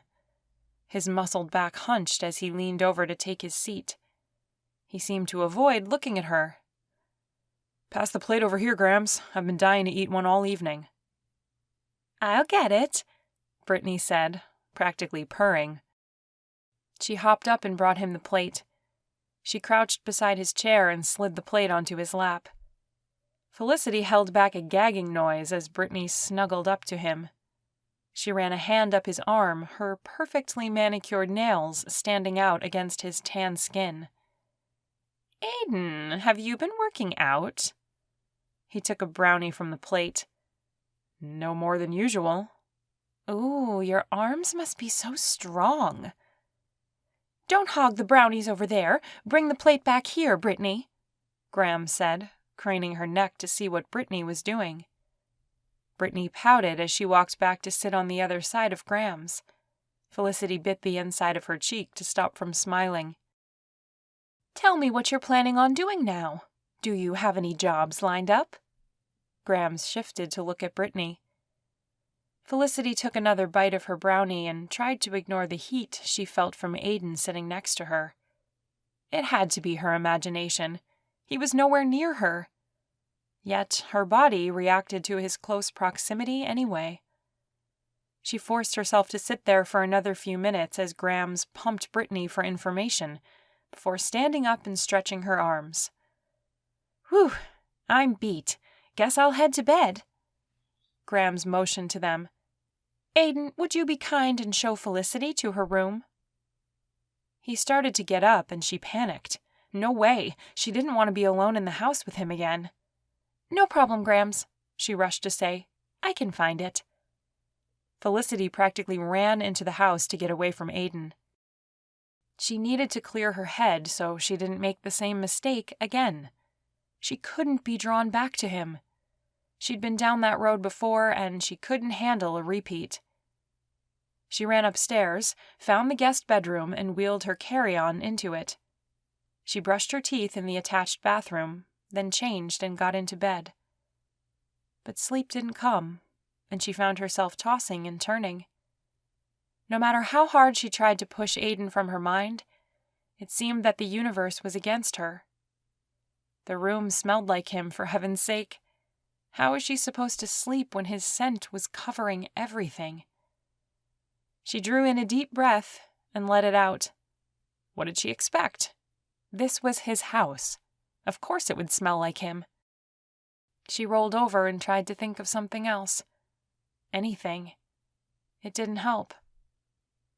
A while later, she heard footsteps come up the stairs. Heavy footfalls. Must be Aiden. She listened as he came closer to her bedroom. Then, the door opened, and she closed her eyes, hoping he'd just check in on her and go away. She waited and listened, but when the door didn't close, she peeked one eye open. He stood just inside the doorway, unmoving. "Aiden? What are you doing?" "I'm just trying to figure out what I should say." Felicity sighed and rolled over onto her back to stare at the ceiling. "There's nothing to say, Aiden. We can't go down this road again." "No, I mean, you're in my bed." "What?" Felicity turned on the lamp and sat up, looking around the room. "Are you serious?" Aiden's lips twitched. "Yes." "But the room was so clean and tidy." She pressed her hands to her cheeks as they heated. I'm so sorry." She climbed out of his bed, mortified that she'd been snuggling under his covers, hugging his pillow. No wonder they smelled like him. How embarrassing. The cold hardwood floor was smooth under her bare feet. She walked to her suitcase and started shoving her things in. Aiden chuckled. "Calm down, it's not that big of a deal. I'll show you to your room."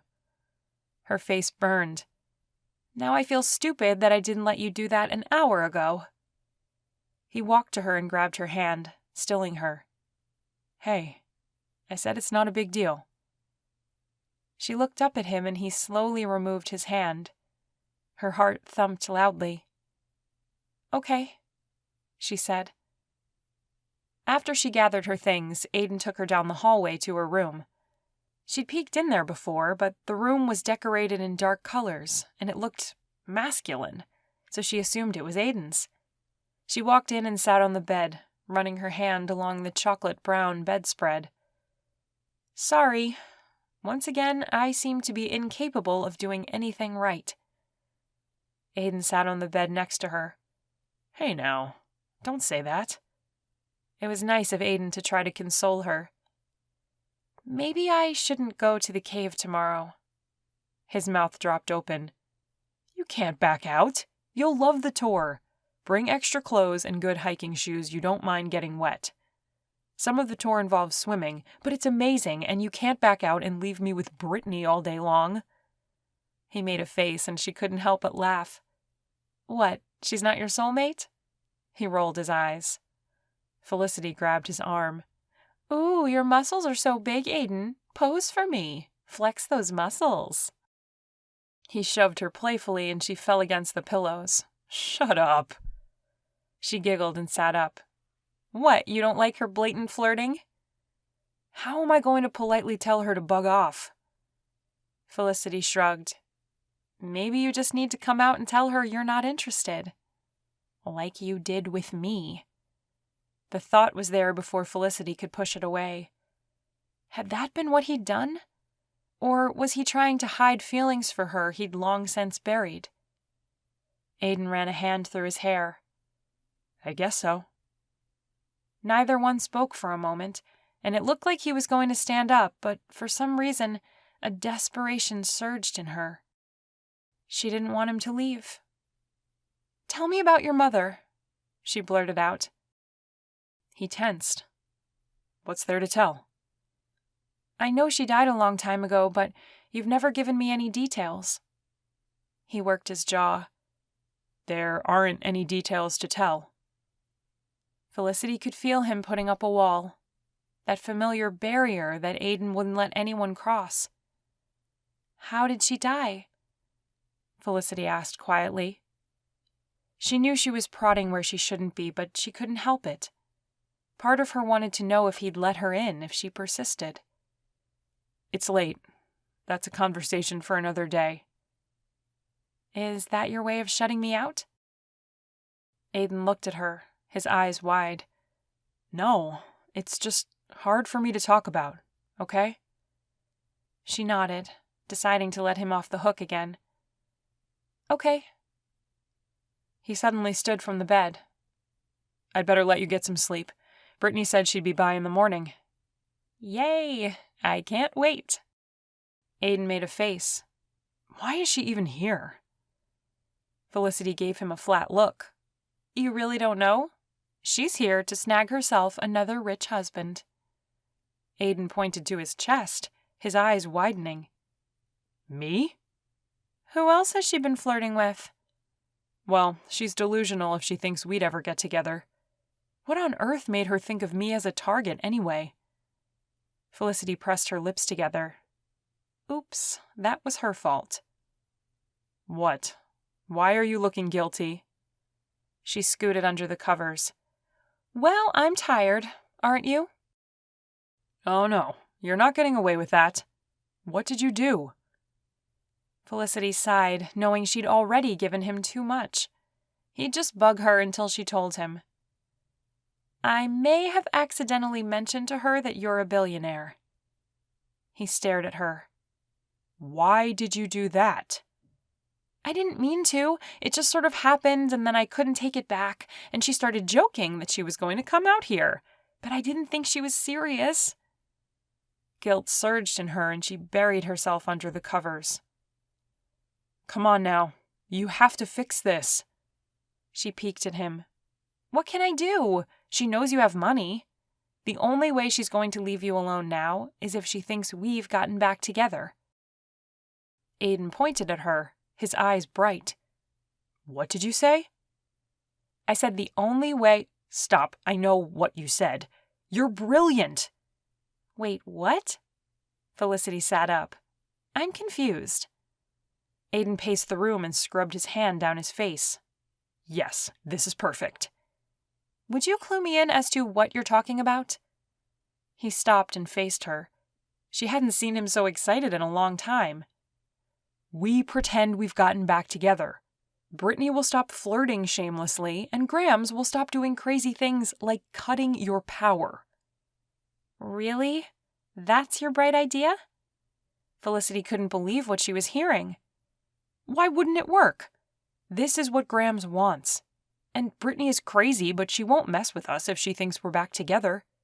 It's perfect. He rubbed his hands together, a smile widening on his face. Images flashed through Felicity's mind of them holding hands and plastering on smiles to pretend they were happy and back together. Grams might like it, but what about her? What about the suffocating feeling when she was near him? What would she have to endure while Aiden was acting like he was back in love with her? She shook her head. I don't like the idea. Come on!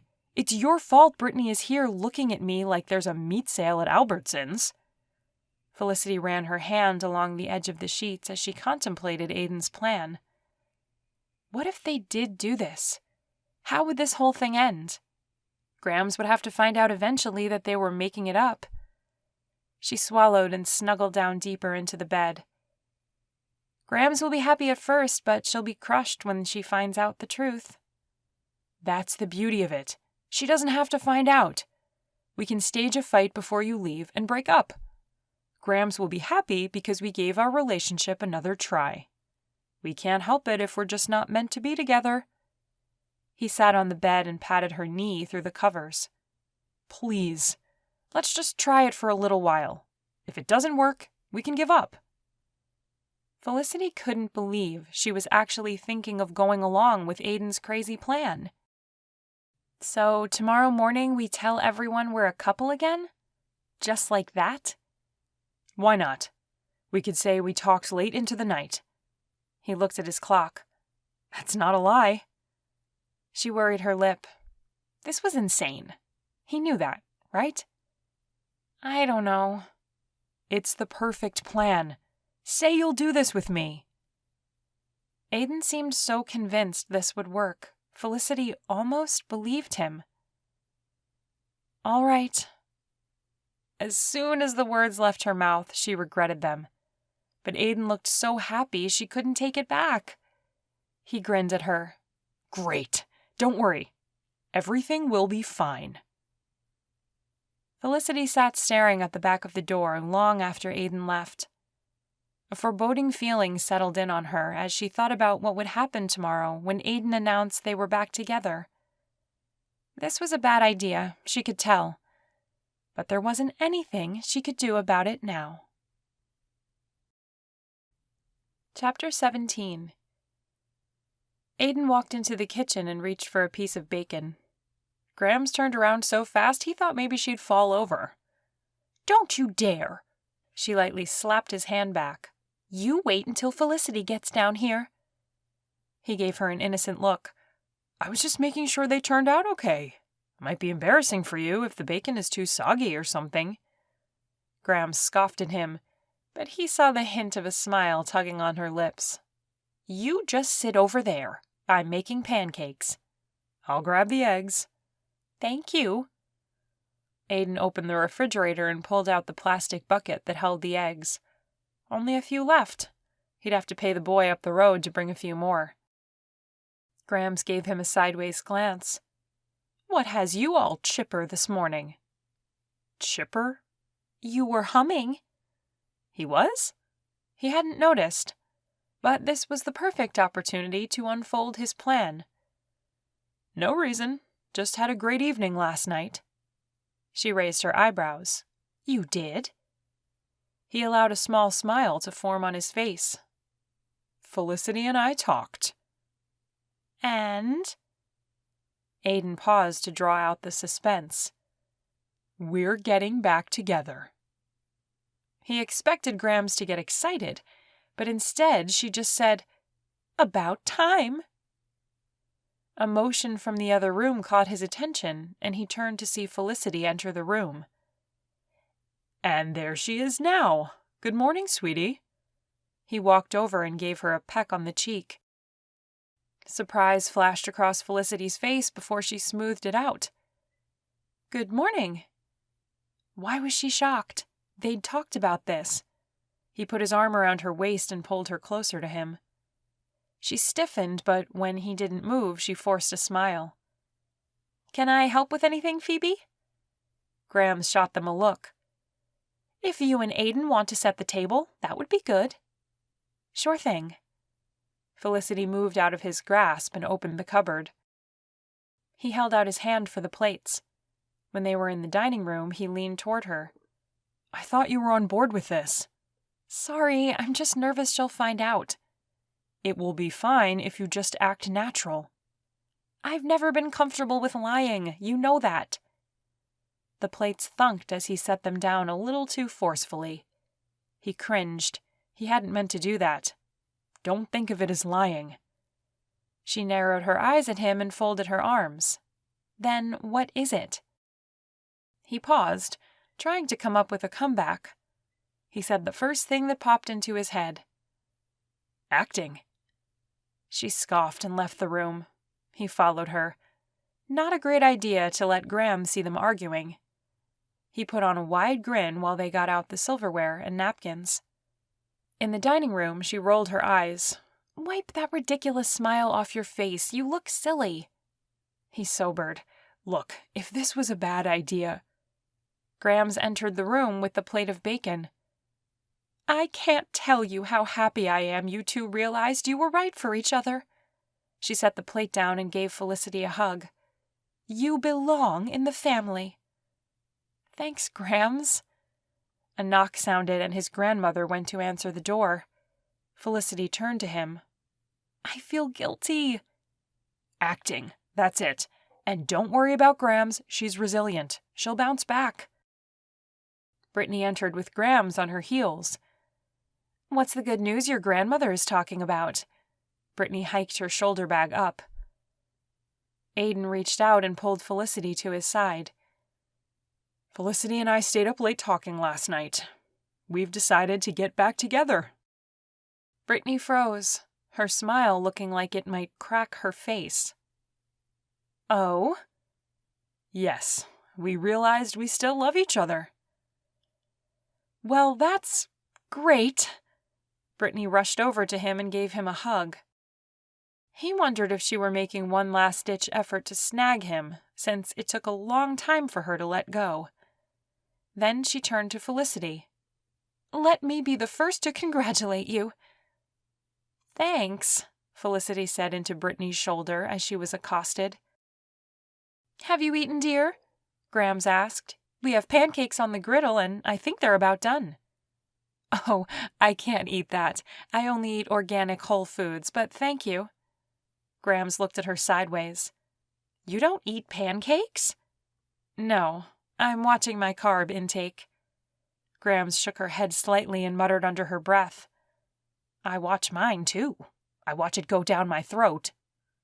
Brittany didn't seem to hear her. Grams motioned to the table. Why don't you sit down and join us anyway? We can talk. Okay. Brittany pulled out a chair and sat, putting her bag on the seat next to her. I'll help you get the pancakes, Grams. Felicity left the room with her. Aiden slid out a chair and joined Brittany at the table. So, he tried to think of something to say that couldn't be taken for interest in her. Sleep well last night? Oh, yes. The beds here are super comfortable. You did an amazing job with this place. The curtains blew as a morning breeze came in the window. It was promising to be a beautiful day outside. Aiden picked up his napkin and put it in his lap. Brittany tapped the table with a finger. You and Felicity, then. Wow. I thought she'd never forgive you for what you did. He bristled. It wasn't all his fault. She was the one who left without talking to him. Yeah, well, she did. I guess $1 billion is pretty good incentive. Brittany looked down at her fingernails. Aiden's mouth fell open, but before he could say anything, Felicity came back in the room with a container of syrup and some butter. Grams followed her with a plate of pancakes. "You'll have to eat quickly. There's not a lot of time." Felicity sat next to him and then leaned closer. "What's wrong?" she whispered. He realized his mouth still hung open, and he snapped it shut. Their lie accomplished what he wanted. Brittany would leave him alone now. No need to tell Felicity what the spoiled brat had said. "Nothing." They ate breakfast while Brittany talked about how her hairstylist had moved away and what a strain it had been on her to find someone good enough to do her hair, and what a tragedy it was. Aiden stopped listening when she started talking about her purse. Who even cared what animal skin it was made out of? It was a relief when he could get up and take the plates to the kitchen. Grams came in after him. "Have a good trip." She gave him a peck on the cheek and whispered, "And watch out for that girl. She's trouble." "I've got it under control." She looked at him as if she saw right through him. "Uh-huh." For a split second, he worried Grams knew he was lying about getting back together with Felicity, but he shook off the feeling. That was absurd. How could she know? She patted his arm. "Drive safe." The girls came into the kitchen, carrying the rest of the breakfast items. Aiden motioned toward the garage. "We can take my car."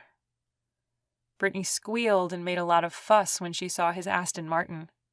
"I love this silver color, and the seats look so buttery soft." He opened the door for her and moved the passenger seat forward. He tried to ignore the way she pressed her breasts up against his arm. It couldn't have been by accident. "Climb in." "What, in the back?" Brittany stared at him for a second before realizing he was serious. "Oh, okay, I think I can squeeze in." His car did have rear seats, but the legroom was pretty much non-existent. He kind of felt bad for her. A little. After she was in, he tossed their bags on the seat right next to her, then clicked the lever and righted the front seat so Felicity could sit. When they were on the road, Brittany talked non-stop. Aiden tuned her out again, which probably was a bad idea, given that they were on this outing because he'd been nodding and not paying attention to her. He just couldn't stand listening to more about her nails or shoes or the many other pointless things she rambled on about. Was it horrible he was hoping she might get tired of trying to chase him, now that he was faking a relationship with Felicity, and go home? Felicity stood at the mouth of the cave, her excitement barely contained. The sight was breathtaking. A crystal river ran out of the opening, trickling down a rocky bed. The hike with the tour guide up to the mouth of the cave had been exhilarating, and Felicity's muscles burned. Their group was small, only 10 people, and their guide was energetic. The jungle here was lush and even more overgrown than where they'd been yesterday. They'd crossed 3 rivers to get there, so stepping into the water now was not a big deal. She adjusted her helmet and turned on the light like the guide instructed. Brittany looked at the water with a frown on her face. "More water?" "The pamphlet didn't say we'd have to get this wet." Aiden gave her an annoyed look. "That's why we brought a change of clothes. We'll be swimming for a bit." Felicity turned so she didn't have to see the look of disdain on Brittany's face. She'd been the one to buy the tickets. Why was she complaining? "Okay, but if my hair frizzes, I'm going to ask for my money back." Oh, brother. If Felicity had to hear more about Brittany's hair, she would stab herself with a stick. She took a step and hit a rock, knocking her off balance. Aiden reached out and caught her. "You okay?" So far, she'd managed to walk far enough away from him to avoid having to hold hands. But now, with his muscular arms around her body reacted. Her heart pounded, and zaps of electricity coursed through her. It seemed stronger than ever this morning. "I'm fine," she said. her voice more breathless than she had wanted. He took her hand. Come on, I'll help you keep your footing. You're going to love this cave. Who's going to hold my hand? Brittany said as she picked her way over the rocks. Aiden ignored the comment, and Felicity held in a smile. At least pretending they were back together was keeping Brittany from fawning all over him. That was a plus. The ancient Mayan people believed the gods' domain was under the earth, the guide said. When their crops didn't grow or they suffered from drought, they would make their way down here to offer up human sacrifices to their gods. But don't worry, we won't be offering up anyone today. He chuckled at his own joke. Follow me, please. We'll need to climb up on the rocks once we get inside. Anticipation coursed through Felicity as they swam into the cave. Her eyes adjusted to the dim lights from their headlamps. The walls of the cave seemed to glow from the silver of sunlight creeping in. Aiden climbed out of the water onto the rocks, then held out his hand to help her up. The rocks were slippery, and, once again, he steadied her by wrapping his arms around her. She peered up at his eyes, dimly lit by the light on her helmet. His eyelashes were sticking together, tiny drops of water on them. His lips curled up into a smile. What are you thinking? Are you wishing we were alone? Words failed to come to her mind as she stared at him. Butterflies filled her stomach, and she couldn't remember what he'd asked. Was that his heart pounding? Or was that loud noise in her ears the sound of her own heart? Get a room, Brittany said as she brushed past them. Aiden chuckled and leaned in closer. I think our plan is succeeding. His breath tickled her ear, and Felicity pulled back from him, her brain slowly starting to work again. Sure. Yes. Well, almost working again. She forced a smile. You're a genius. Aiden brushed his lips across her cheek, and she shivered. Come on. We don't want to be left behind.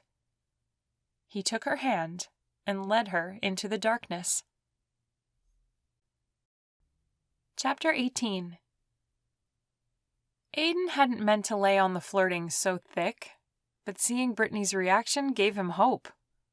If Brittany believed there was no way he'd want her, she would leave soon, he was sure of it. Or at least she would leave him alone.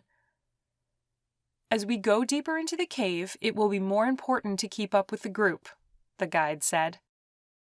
They followed the guide, climbing over rocks and through passageways.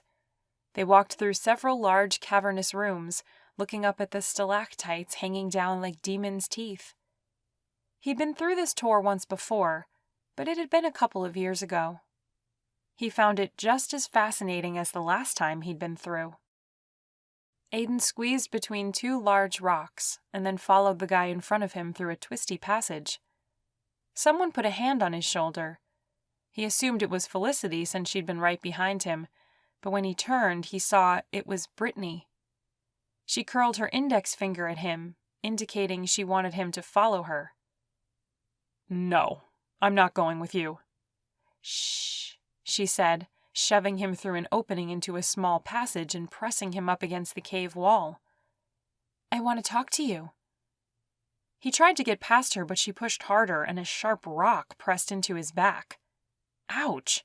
Brittany, let me go. Tell me the truth. Are you and Felicity really back together? Why would you ask that? Of course we are.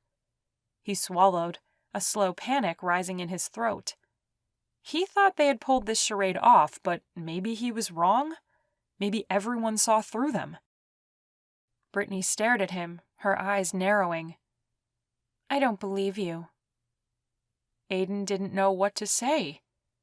How could he convince her of something that wasn't even true? Brittany, hush, she said, putting her cold finger on his lips. Don't talk. Just listen to me for a second. Let your body listen. She paused. Can't you feel it? The only thing he felt was the rock digging into his back. Feel what? The chemistry we have. She leaned in closer. The sweet pull of attraction between us. The panic ignited in him, and he could barely breathe. No, there's nothing between us. Of course there is. I know you feel it. It's in the air between us. Stop fighting it, she whined, her breath on his face. He tried to back up, but the rock dug in deeper. She pressed her lips to his. Aiden scrambled to push her off him, but she was clinging to him like a deer tick on a dog's backside. Her cold lips moved against his, and it felt like she'd slathered them with lip balm. He shoved her harder, and she stumbled backward. "Stop it!" He wiped the balmy slime off his lips. "Gross. I don't like you that way." She took a step toward him. "But Aiden, we are nothing." Felicity turned the corner, and Aiden grabbed hold of her like a life raft, pulling her into his arms. "I'm with Felicity." If Brittany didn't believe he was in love with Felicity, he'd just have to show her.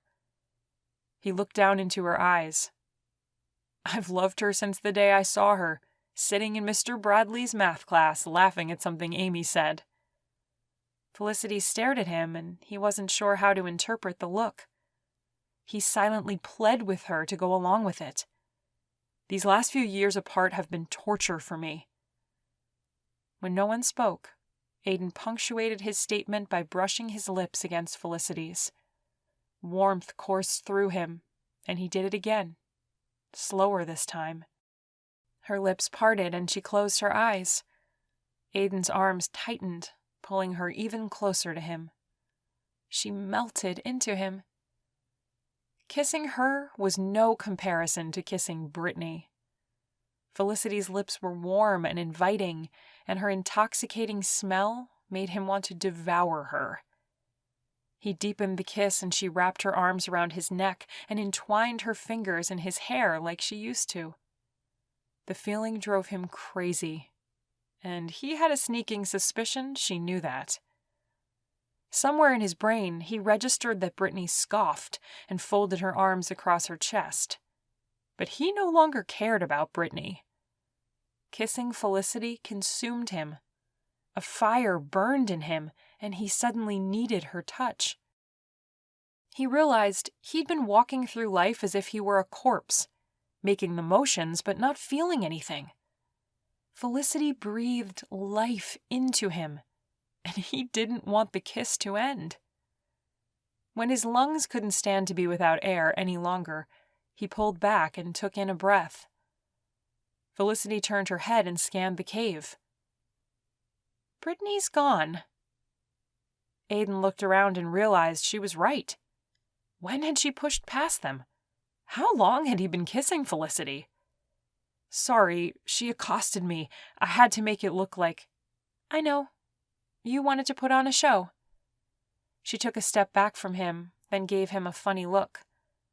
"Since when do you wear cherry-flavored chapstick?" He tinged his cheeks. A man stuck his head around the corner. "Are you guys coming?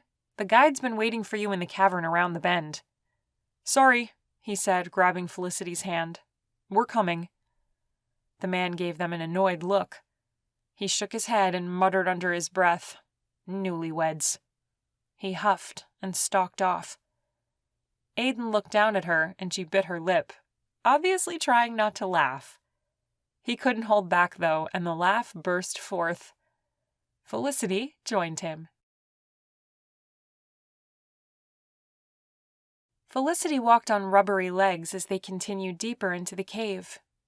Her heart rate hadn't returned to normal, and she was having a hard time catching her breath, especially since Aiden's warm hand was sending tingles up her arm.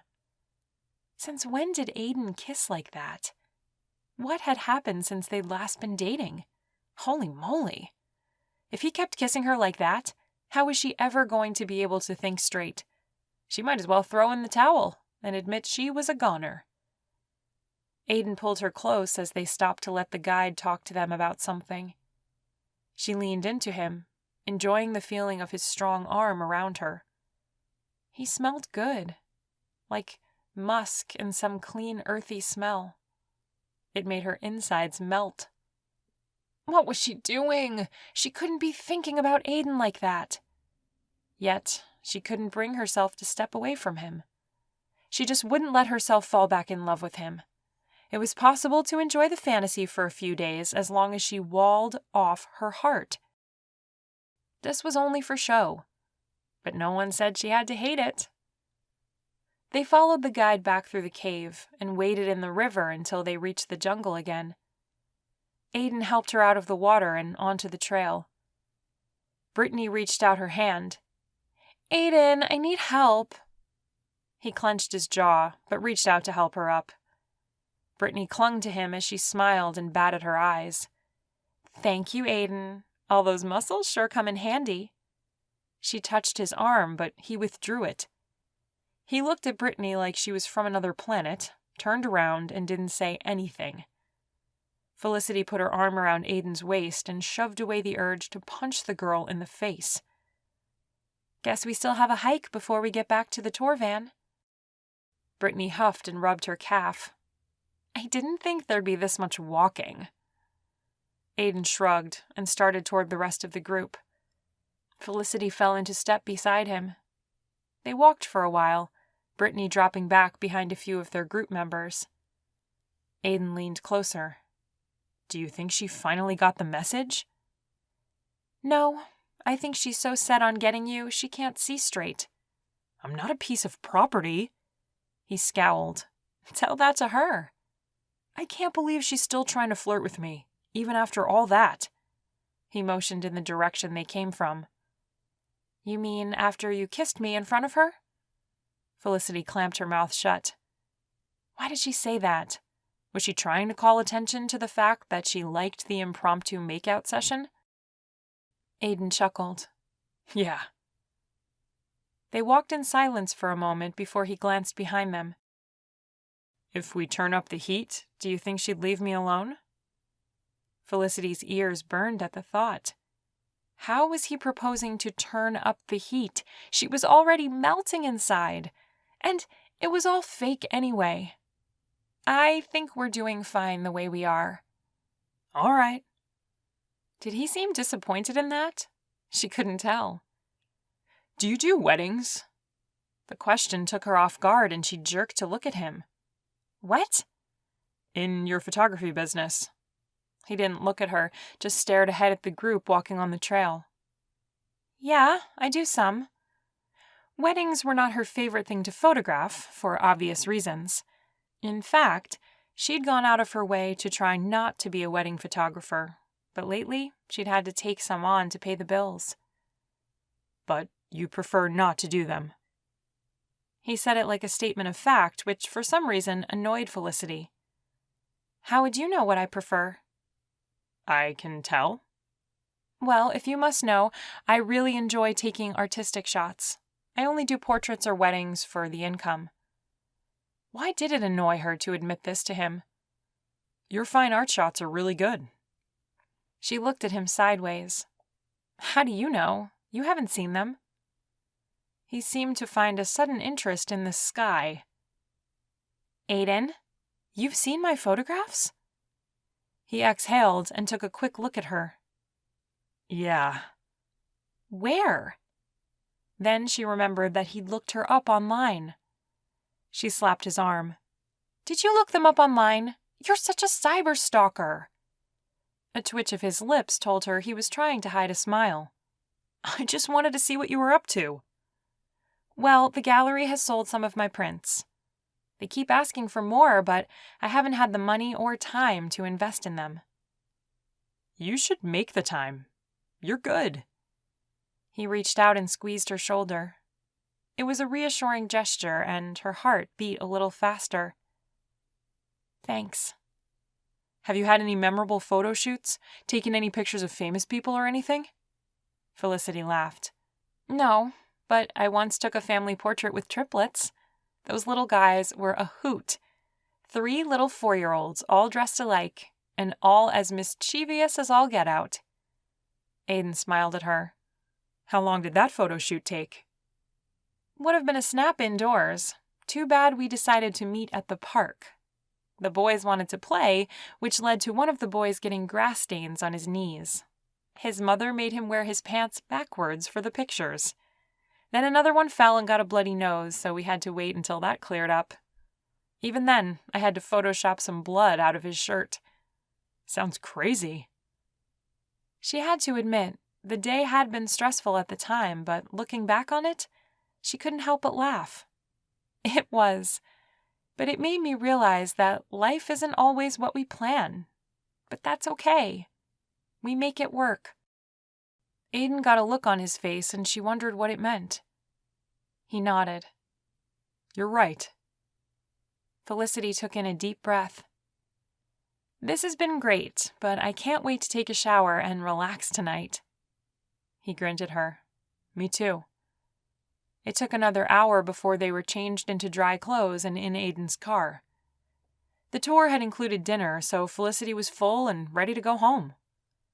Brittany sat in the back and pouted the entire drive to the resort, which wasn't too bad. At least she wasn't talking. Aiden pulled up to where the pavement ended, close to Felicity's villa.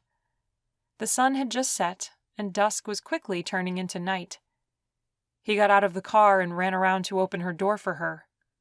She took his hand, and he helped her out of the car. Aiden's gaze flickered to Brittany in the back of the car. Thank you for a lovely time. Felicity understood his body language and put her arms around his neck. It was time to give another show. I had fun. He nuzzled her neck, and she tried to ignore the skitters of electricity it brought on. I'll see you tomorrow. Sure, she managed to say, her heart racing in anticipation. He stared down at her lips. As he moved in closer, she closed her eyes. His kiss was slow and thoughtful, purposeful. He tasted like the outdoors, with a hint of that stupid cherry lip balm he'd put on. She pushed away all thoughts of the future she'd never have with him and just let the moment happen. Too soon, he pulled back and whispered, "Good night." She nodded, not trusting her voice. After he stepped back, she picked up her backpack and slung it over her shoulder. The walk to her villa seemed to take forever. Chapter 19. Aiden watched Felicity disappear into the shadows by her villa. He hadn't been certain, but it seemed like she'd gotten into the kiss. Certainly he'd been affected more than he'd expected. His lips still felt the tingles she'd left behind. Brittany tapped the headrest in front of her. "Can you let me out?" He was going to drive her closer to the villa, but it might be better if he let her walk. The less time he spent with Brittany, the better. Sure. He pulled the lever and the seat bent forward. Brittany crawled out of the cramped space. She adjusted her shirt, then turned to him. Her gaze swept over him. "Thanks." Have a good evening. Instead of turning away, she took a step toward him. Aiden stumbled, trying to get away from her. She reached out and grabbed his arm. "Hey, what's gotten into you?" Look, I don't want to tell you again. I'm with Felicity. She dropped her hand. "I know. That doesn't mean we can't be friends." What in the world? Was she insane? Yes it does. That's exactly what it means. You can't kiss me. We can't have a relationship. We can't be anything. He motioned between them. We were never anything. Brittany blinked, and it suddenly looked like she was going to cry. Aiden backed up even more. She was the devil. How else could she cry on demand like that? Don't think your tears are going to make me change my mind. I'm sorry. She bowed her head and wiped at her cheeks. You're right. I should go. Brittany grabbed her shoulder bag and turned. She walked quickly away down the path toward the villas. Aiden rubbed the back of his neck. That was too easy, wasn't it? He could have sworn she was about to cry and fuss, making him console her. Instead, she ran away. He shrugged and walked around to the passenger side of the car. Whatever. Brittany was confusing, that was for sure. Who knew what really was going on inside her head? At least she was gone now. He'd take the peace and quiet. He drove home and parked his car in the garage. When he got inside the kitchen, Grams fluttered up to him, the arms on her floral outfit hanging so low they looked like wings. "How did today go?" "Fine." She made a face. "That's all you got for me? Fine?" He reached out to pick up a snickerdoodle cookie, but Grams slapped his hand back. "Those are for Felicity." "The whole batch? What are you trying to do, put her in a diabetic coma?" "Hush now. What happened?" Grams folded her arms. "We went spelunking." She reached out and wiped something off his cheek with her thumb. "You kissed Felicity?" "What? How did she know that?" "Yes. We're back together, remember?" She gave him a critical look. "I remember you saying that, and I remember her acting like you put her up to it." Busted. Grams was far too observant for her own good. But he couldn't admit to it now. He huffed and rolled his eyes. "Things are just a little awkward right now. We truly are back together." The lie didn't taste good on his tongue. "And that little hussy didn't try anything?" "Grams!" He stared at her. "Since when do you talk like that?"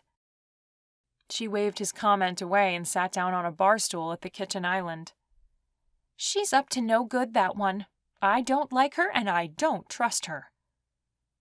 "I don't think she'll be bothering us again," he said under his breath. Grams pointed at him, her large turquoise ring on her index finger. "I knew it! She tried something, didn't she?" How in the world did Grams know everything? "She kissed me, but I set her straight." "Good." His grandmother picked up a snickerdoodle and took a bite. He huffed and put his hands on his hips. "What, you can eat them, but I can't?" "Oh, go ahead. I thought maybe you would spend the evening with your girlfriend." Grams looked at him pointedly. "But it looks like that's not the case." Crud. He should have invited Felicity over. It probably looked bad to spend the evening away from her. "She's taking a shower. I'm going to clean up too, then go over there in a bit." Grams brightened up. "Oh, well, take her these cookies then." She stood and crossed the room, opening a drawer to get the plastic wrap. "I will." He grabbed one and bit into it before Grams could put the wrap over them and forbid him to have one. Felicity toweled her hair off and slipped into a t-shirt and jeans. She wanted to set up her camera on the tripod and take some pictures of the full moon over the beach. It was a perfect evening outside. The breeze blowing through her villa smelled of flowers and the sea. A knock came on her door and her heart jumped. Was that Aiden? Stupid. Why was she allowing herself to get all flustered over him? She was acting like a schoolgirl, and it was going to get her in the end. She needed to calm herself down and take it easy. Another knock sounded, and she called out, "Coming!" She made her way through the living room and opened the door. When she saw who stood on her porch, she frowned. Brittany? As her vision adjusted to the dim light, she could tell something was wrong. Mascara ran down Brittany's face, and her eyes were filled with tears. Her initial reaction was to bristle, but the way Brittany stood there was odd. Like she had none of her usual confidence. Like she really was in trouble. "Come in," Felicity said, standing back. Brittany walked into the living room and crumpled into the chair. With her face in her hands, she moaned. "I'm ruined." Felicity held back a sarcastic remark. Brittany was always the drama queen. If something terrible wasn't happening to her, she was stirring up trouble for someone else. It was like Brittany wasn't happy unless she was miserable. To punctuate that thought, Brittany sobbed into her hands. Felicity closed the door and sat on the couch. "What's wrong?" Brittany sniffed and looked up. "I'm a horrible person." At this point, Felicity wanted to agree with her, but again held her tongue. Why do you say that? I came here to seduce Aiden. Brittany winced, then rushed on. I know that sounds terrible, but I had no idea you two would make up. You said there was no way you were getting back together. And then when it happened, I panicked and I didn't know what to do. I spent the last of my savings to get here. She covered her face again and made a distressing sound. I'm penniless. Felicity didn't know what to say. What do you mean? You got all that money from the divorce? Brittany shook her head. I wanted people to think I had money, but Bruce had a good lawyer. We had no kids, and I didn't work the whole time we were married. It was all his money to begin with, so I didn't get much in the divorce. And what I did, I already spent. Felicity had a hard time feeling sorry for Brittany. She was a self-centered brat, and it looked like finally she was getting what she deserved. Then I guess you'll have to get a job. Who's going to hire me? Brittany gave her a tearful look. I have no skills. Felicity wanted to suggest she go flip burgers, but thought better of it and bit her tongue. I'm sure there's something you can do. Brittany sniffed, and Felicity picked up the box of tissues from the coffee table and handed them to her. She pulled one out and blew her nose. I don't know what I'm going to do with my life. So getting a billionaire to marry you was your plan? Felicity couldn't believe the words had left her mouth. Since when was she the mean one? She was the kind-hearted girl, while Brittany was the snarky person. She wasn't sure where that snark had come from. Brittany teared up again and hung her head. It was stupid to come here. I know that. I was just desperate. I married Bruce so young. I thought we would be together forever. It wasn't until... Her voice trailed off, and she pulled another tissue from the box and dabbed at her nose. Until what? Brittany looked like she had something sour in her mouth. After we married, Bruce told me he had a girlfriend. Felicity's mouth dropped open. Are you kidding me? No. He said he'd marry me to keep up appearances, and as long as I did what he wanted, I could live a life of luxury. She twisted the tissue in her hand. I was devastated. I thought he loved me. She blinked back tears. Stupid. You weren't stupid for falling in love. Felicity couldn't believe she'd said those words. How many times had she felt stupid for falling in love with Aiden? I thought we had a connection. We talked and laughed. I thought we were good together. Instead, he liked how I looked on his arm. She scoffed. He told me I had to look the other way when he was with other women. Disgusting. How could a man do that? Brittany motioned to her. Right?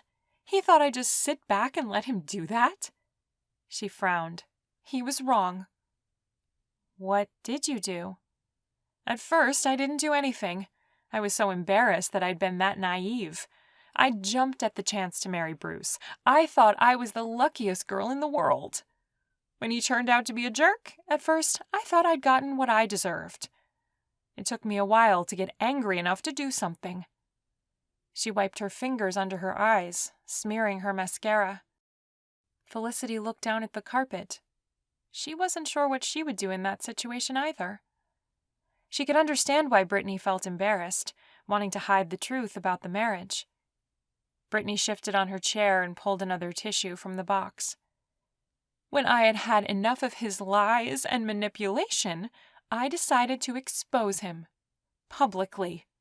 I called the media to show up when I knew he was with her. Ha! Good for you. Brittany dabbed at her eyes, but she did smile a little. Yes, my plan worked quite well. There was no mistaking what was going on between them. It didn't make national news or anything, but he was definitely exposed to all of his local socialites. Serves him right. She nodded. Yeah, it did. He was blackballed for a while, which felt good. Unfortunately, you don't embarrass any of the Wellingtons without consequences." "He divorced you." Brittany sighed. "Yes, and he made sure I didn't get any of his money. So here I am, yesterday's old trash, tossed out." "You're not old trash." Felicity felt bad for her. She couldn't imagine what Brittany had gone through. She must have been heartbroken and humiliated. She never would have thought she'd feel bad for Brittany, but it was obvious she'd been acting out of desperation. "What am I good for? I have no job. I'm getting kicked out of my apartment. My bank account is overdrawn." Brittany's voice cracked and she pulled another tissue. She now had a small mountain of them crumpled on her lap. "You can overcome this." The phrase sounded lame even to Felicity's ears. What good did saying that do? She couldn't promise Brittany anything. She couldn't hire her, and she couldn't help her out financially. All she could do was offer platitudes. Brittany sighed and slumped in her chair dramatically. "I don't see how. I'll be living on the streets soon." And there it was, the drama queen. Felicity pointed to her Jimmy Choos. "You're wearing $800 sandals. I hardly think you're going to be living on the streets." Brittany tucked her feet under the chair, her eyes wide. "I can't sell my shoes." It would have been comical if Felicity didn't feel so sorry for her. Brittany probably had no idea what working for her money felt like. A knock came on the door and Felicity got up to answer it. Brittany's face blanched. "Oh no, is that Aiden? He can't see me like this." She jumped up and ran into the bedroom, leaving only her perfume behind. "Yep, drama queen." Felicity sighed and opened the door. Aiden stood there, leaning against the door jamb, a plate of cookies in his hand. Since when did he start looking this good? She tried to ignore the way her heart raced at seeing him. "Hey, sorry to bother you. Since Grams thinks we're back..." Felicity pressed her hand on his mouth and joined him on the front stoop. "Hush! Brittany's here," she whispered. His eyes widened and he removed her hand. "What is she doing here?" He craned his neck. "Is she looking for me?" She pulled away from him and tried to think of a quick way to sum up everything. Failing, she just said, "No, she's here to talk to me. It's a long story. You'd better leave." "Well, I can't go home. Grams thinks I'm spending the evening with you, and if I'm seen anywhere else, she'll know we're lying." He looked down at the plate. "Plus, she wants me to give these to you." Felicity grabbed his shirt in her fist and tugged him inside.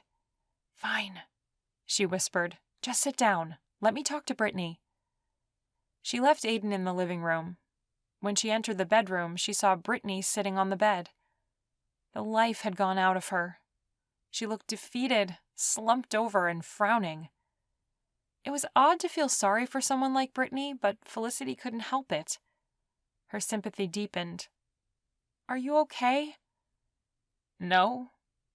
Brittany wiped under her eyes, smudging more black on her fingers. "But I'll think of something. And I promise it won't be dumb like trying to steal Aiden from you again. That was embarrassingly stupid."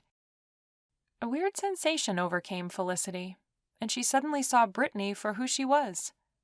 Insecure, and wanting to be with the popular kids because she didn't feel like she fit in anywhere. All the times that Brittany had annoyed her came rushing back, and she saw her in a new light. Brittany didn't know who she was. Her whole life was an act. It had to be hollow. Felicity reached out and took her hand. "Come on, let's get you cleaned up so we can go sit outside and talk with Aiden. Maybe he can help us come up with a solution."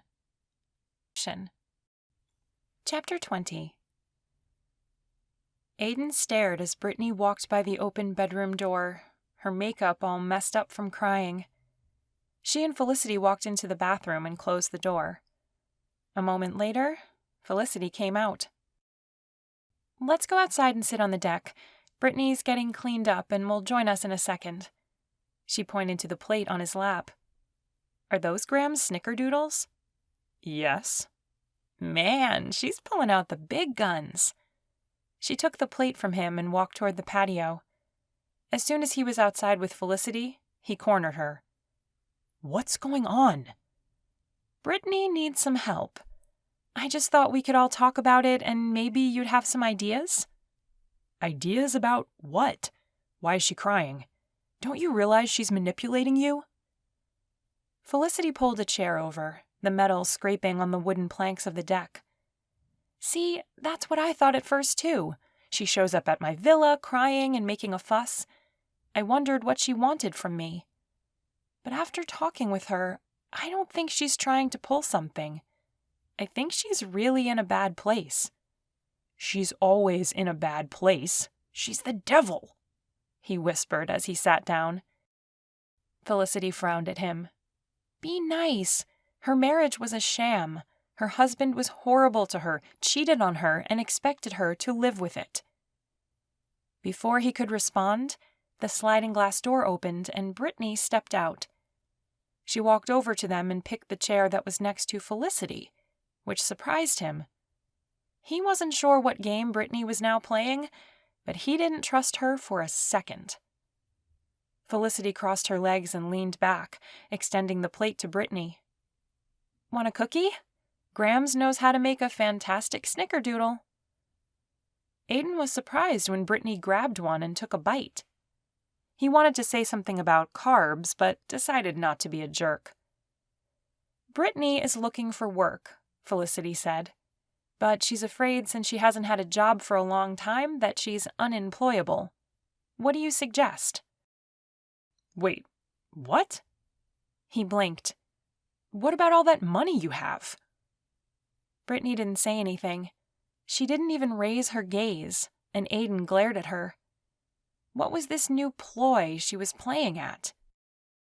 "There is no money," Felicity said for her. "Where did it go?" Brittany finally spoke up. "There was no money from the divorce. Not much, anyway. What I did get, I spent on living expenses." His gaze traveled over her designer clothes. "Right." Felicity hit him on the leg with the back of her hand. "Stop it. Brittany made a bad decision coming here, but we've all made bad decisions a time or two in our lives, right?" She gave him a pointed look. He sighed. She was right. "So, what do you want?" Brittany looked up at him, and he expected the same haughty eyebrow raise she was so good at. But she didn't. "My rent is due, and I can't pay it. I need a job." Aiden exhaled and tapped his leg. Maybe she was telling the truth. There was no bravado left in Brittany. She looked like a completely different person. She looked, dare he say, normal. Some temp agencies have aptitude tests you can take to see where you might be a good fit. Maybe try a temp agency for a while? Felicity brightened. "See? I knew he'd have a good suggestion." Brittany twisted in her chair. "What's a temp agency?" "Some businesses hire them for jobs that aren't permanent, but you can find great work through a temp agency, and sometimes if the business likes your work, they will hire you on permanently." Felicity nodded her encouragement. "I think you could get hired." Brittany smiled, and for the first time, Aiden didn't get the impression she was forcing it. "Okay, I'll give that a try." They sat silent for a few moments, looking at the ocean waves. Brittany squirmed a bit, then stood up. "Hey, thank you for the help. I feel awkward being here. I'm sorry for coming here and being weird. I shouldn't stay and bother you guys anymore. I'm going to try to get an early flight out." Aiden stared at her. Was she sincere? It was difficult to swallow after what had happened earlier. Felicity stood up and gave Brittany a hug. "You can do this. I know you can." Brittany sniffed and nodded. "Thanks." After she left, Aiden squinted at Felicity. "You think she really is penniless?" Felicity seemed contemplative. "Yes, I do." "So, you think she kissed me today because she was desperate?" Felicity's gaze snapped to his. "She kissed you?" Oh, he hadn't told her that part, had he? Oops. Now he had to confess. Aiden nodded and shifted in his chair. Yeah, right before you joined us in the cave. Her gaze softened. Well, you're right. She was desperate. She was running out of money and didn't know what to do. She just wasn't thinking straight. I hope so. I'd hate to think she's planning some other scheme. A look crossed Felicity's face like she was considering it. I really don't think so. What could be gained by asking us where she could work? He shrugged. Maybe she was trying to get me to hire her? Felicity slowly shook her head. I don't think so. She seemed genuinely happy with the temp agency suggestion. You're right. And if she really leaves, I guess we'll know for certain. Aiden breathed in the night air, content to let the conversation end. Silence settled in between them, but it wasn't strained. He glanced at Felicity, her face lit up by the full moon. It's a peaceful evening. Yes. I don't know how you stand it here. She grinned at him, and he laughed. I know. Such a rough place to live. She reached out and took another cookie from Graham's plate. This really is the life. She was right, but even living on a resort in Belize was empty without her. Aiden winced. Why was he allowing a thought like that to creep in? He must have let the time spent pretending to be in a relationship with Felicity get to him. Holding her, kissing her, it all felt too real. Like he really did love her. Pain washed through him as he realized the truth. He did love her. He'd always loved her. He heard a bark and sat up, letting the sound interrupt his thoughts. A little white dog came running along the beach toward them. Mabel? A series of barks answered him, and he whistled. Come here, girl. Mabel scampered up the steps to the deck, and he lifted her to his lap. What are you doing out this late at night? We were just going for a walk. Grams's voice came from the beach, and Aiden could now see her dark figure. Come join us, Grams, Felicity called. Oh, I don't want to be a bother. But she kept walking toward them anyway. Aiden chuckled and shook his head. Grams was not very subtle, was she? Come on. We were just enjoying the night. You can eat one of your cookies. Grams came up the steps but didn't sit down. Did you like them? Delicious as always, Phoebe, Felicity said. I'm headed toward the supply shed. I want to transplant my orchids in the morning, so I'll need a trowel and gloves and maybe a few other things.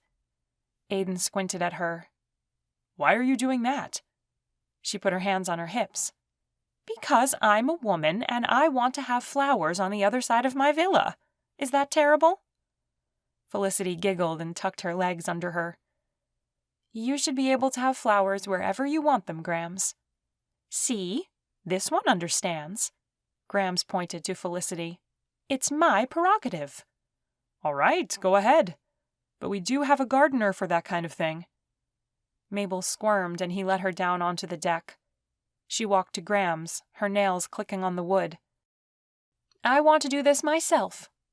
Grams paused for a minute, then scratched her chin. You guys wouldn't be available to help me gather up the tools, would you? Some of them are hung quite high. I'm not sure I can reach. Felicity stood and moved her deck chair back to the table. Sure, we can help.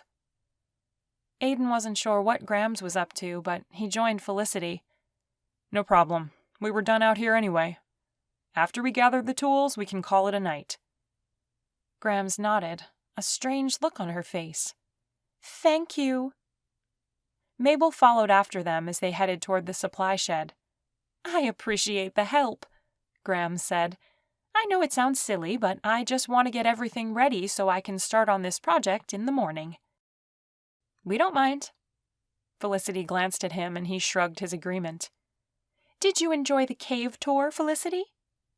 Felicity's eyes flashed. It was fantastic. There's a fully preserved skeleton down there from when the people used to perform human sacrifices. The guide showed us how you can tell it was a woman. It was fascinating to hear about. I've never taken the tour. I think if I went down there, I'd end up like that skeleton. But Aiden told me all about it the last time he went. Did you get any pictures? I didn't take my camera because of the water, and I thought since it wasn't an excursion from the resort, I didn't need to. Felicity got a worried expression on her face. You didn't need any, did you? Grams shook her head. No, you're right. I just thought maybe you had taken some for yourself. I didn't want my camera to get wet. That's understandable. As they approached the shed, Grams pointed to the door. I think all the supplies I need are high on the back wall. Aiden opened the door, but it was pitch black inside. There was no light in there, just a small window, but it barely brought in anything. He took a step in and waited for his eyes to adjust. You'll have to go in further, Grams said. Felicity walked in past him and turned on the flashlight on her phone. The light reflected off the metal tools. Which ones did you want? Grams gave Aiden a strong shove, and he stumbled into Felicity's back. Hey! The door slammed shut and the lock clicked. Stunned, he just stared at the back of the door.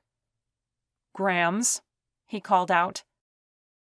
I'm not letting you out until you two have talked, she said, her voice muffled through the door. Mabel barked outside. Felicity's eyes widened. What? I know you two aren't really back together. You need to work through some things. I'll be back in the morning. Aiden's shock turned into panic, and he pounded on the door. Grams, let us out! When she didn't answer, and Mabel's barking faded away, he pounded harder. Grams! Felicity grabbed his arm. Just hold on. Let's see if we can reason with her. What do you mean? She's locked us in the supply shed.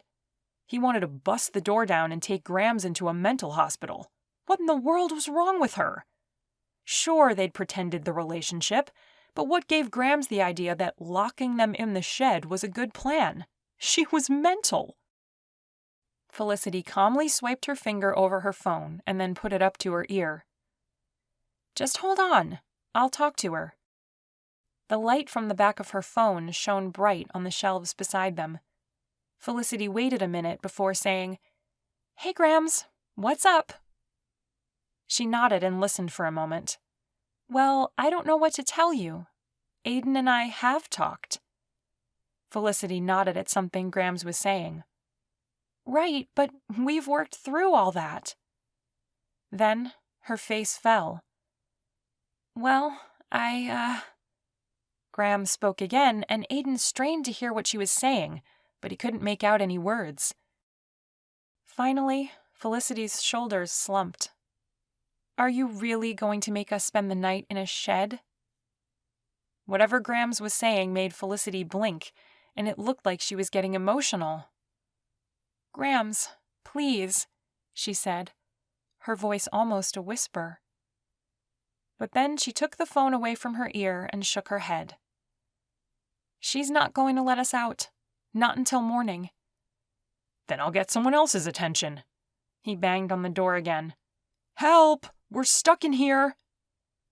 Felicity put her hand on his arm and he stopped. She shook her head.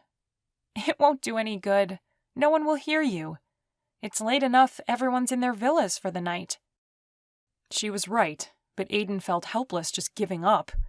He gave one last pound on the door. This is stupid. Felicity shined her flashlight around the space. Grams said she put 2 sleeping bags and a set of pillows in here. The light rested on a shelf in the corner. There they are. Aiden stared at her phone. Duh, she had a cell phone. What was he thinking? Give me your phone. I'll call Derek. Felicity frowned at him. Grams said that would be pointless, but go ahead. Maybe you can convince him to let us out. She handed over her phone, then reached to pull down the sleeping bags. He dialed his resort manager's number and pressed send. When Derek answered, he smiled. Hey, I'm so glad you picked up. Sorry for calling this late, but I seem to have locked myself in the supply shed. Could you come let me out? Derek chuckled. Yeah, I know all about your plan and it won't work. Phoebe warned me about it. He blinked. What plan? I just need to be let out. Right, he laughed. You're not getting me on this one. Great.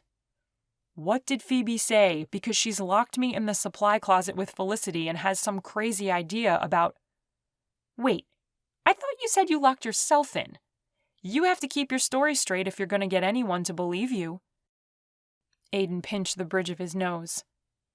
Derek, this is not a practical joke. I swear. Just come let me out. Nice try. See you tomorrow. The phone went silent, and Aiden swore. Felicity gently took the phone away from him. Sit down. He noticed she'd spread out the sleeping bags and pillows on the floor. The shed was small, but there was enough room for both of them to lay down. Aiden frowned, not ready to give up just yet. Let me call Derek back. Maybe if I explain the whole thing... Felicity shook her head. You're not going to win this one. He looked up at the window. Maybe if I lift you up, you can get through the window? She gave him a flat look. I couldn't even squeeze my head through that. Let's just sit down and talk, like Phoebe wants. Wait, what? He pulled his eyebrows together. What did Graham say to you? Felicity tugged on his arm until he gave in and sat on his sleeping bag. She crossed her legs and folded her hands in her lap. Grams knows we aren't really together. That's what she thinks, but if we... If we what? Lie some more? Aiden, this isn't working. Grams wants us to talk this through, and she does have a point. We've never fully dealt with any of this. Felicity broke her gaze and stared at the floor. I should probably tell you about the day I left. Chapter 21. Felicity stared at her hands, the light from her phone casting odd shadows around them. She felt exposed with the brightness of it, so she dimmed the light. It softened the space between them, made her feel more comfortable. What do you mean? Aiden asked, his voice low. What did she mean? She bit her lip, trying to find the right words. Grams wants me to tell you everything. About the day you left? What more is there to tell? I was late, and you got mad and left. I called, you didn't answer. That's pretty much it, right? His words felt like a slap to her, but she shoved aside the annoyance, knowing if she didn't talk to him, Grams would never let them be. It was more than that, she said quietly. In the soft glow from her phone, she could see Aiden lean closer. Okay, then tell me. What else was it? Felicity suddenly got cold feet and started picking at a loose thread on her sleeping bag. The whole thing was embarrassing enough. Did she really have to tell Aiden about it? He reached over and placed his hand on hers. The warmth of his skin penetrated through her, and she made the mistake of looking into his eyes. Tell me, he urged. She took in a deep breath and sighed. You probably already know I asked Grams to be there at the courthouse. Yes, she told me she was there. Felicity resisted the urge to pull her hand back from him. I asked her not to tell you anything else. I didn't want you to feel bad because of what happened. Why? What happened? His voice seemed strained, anxious. She swallowed back the emotion threatening to fill her eyes with tears.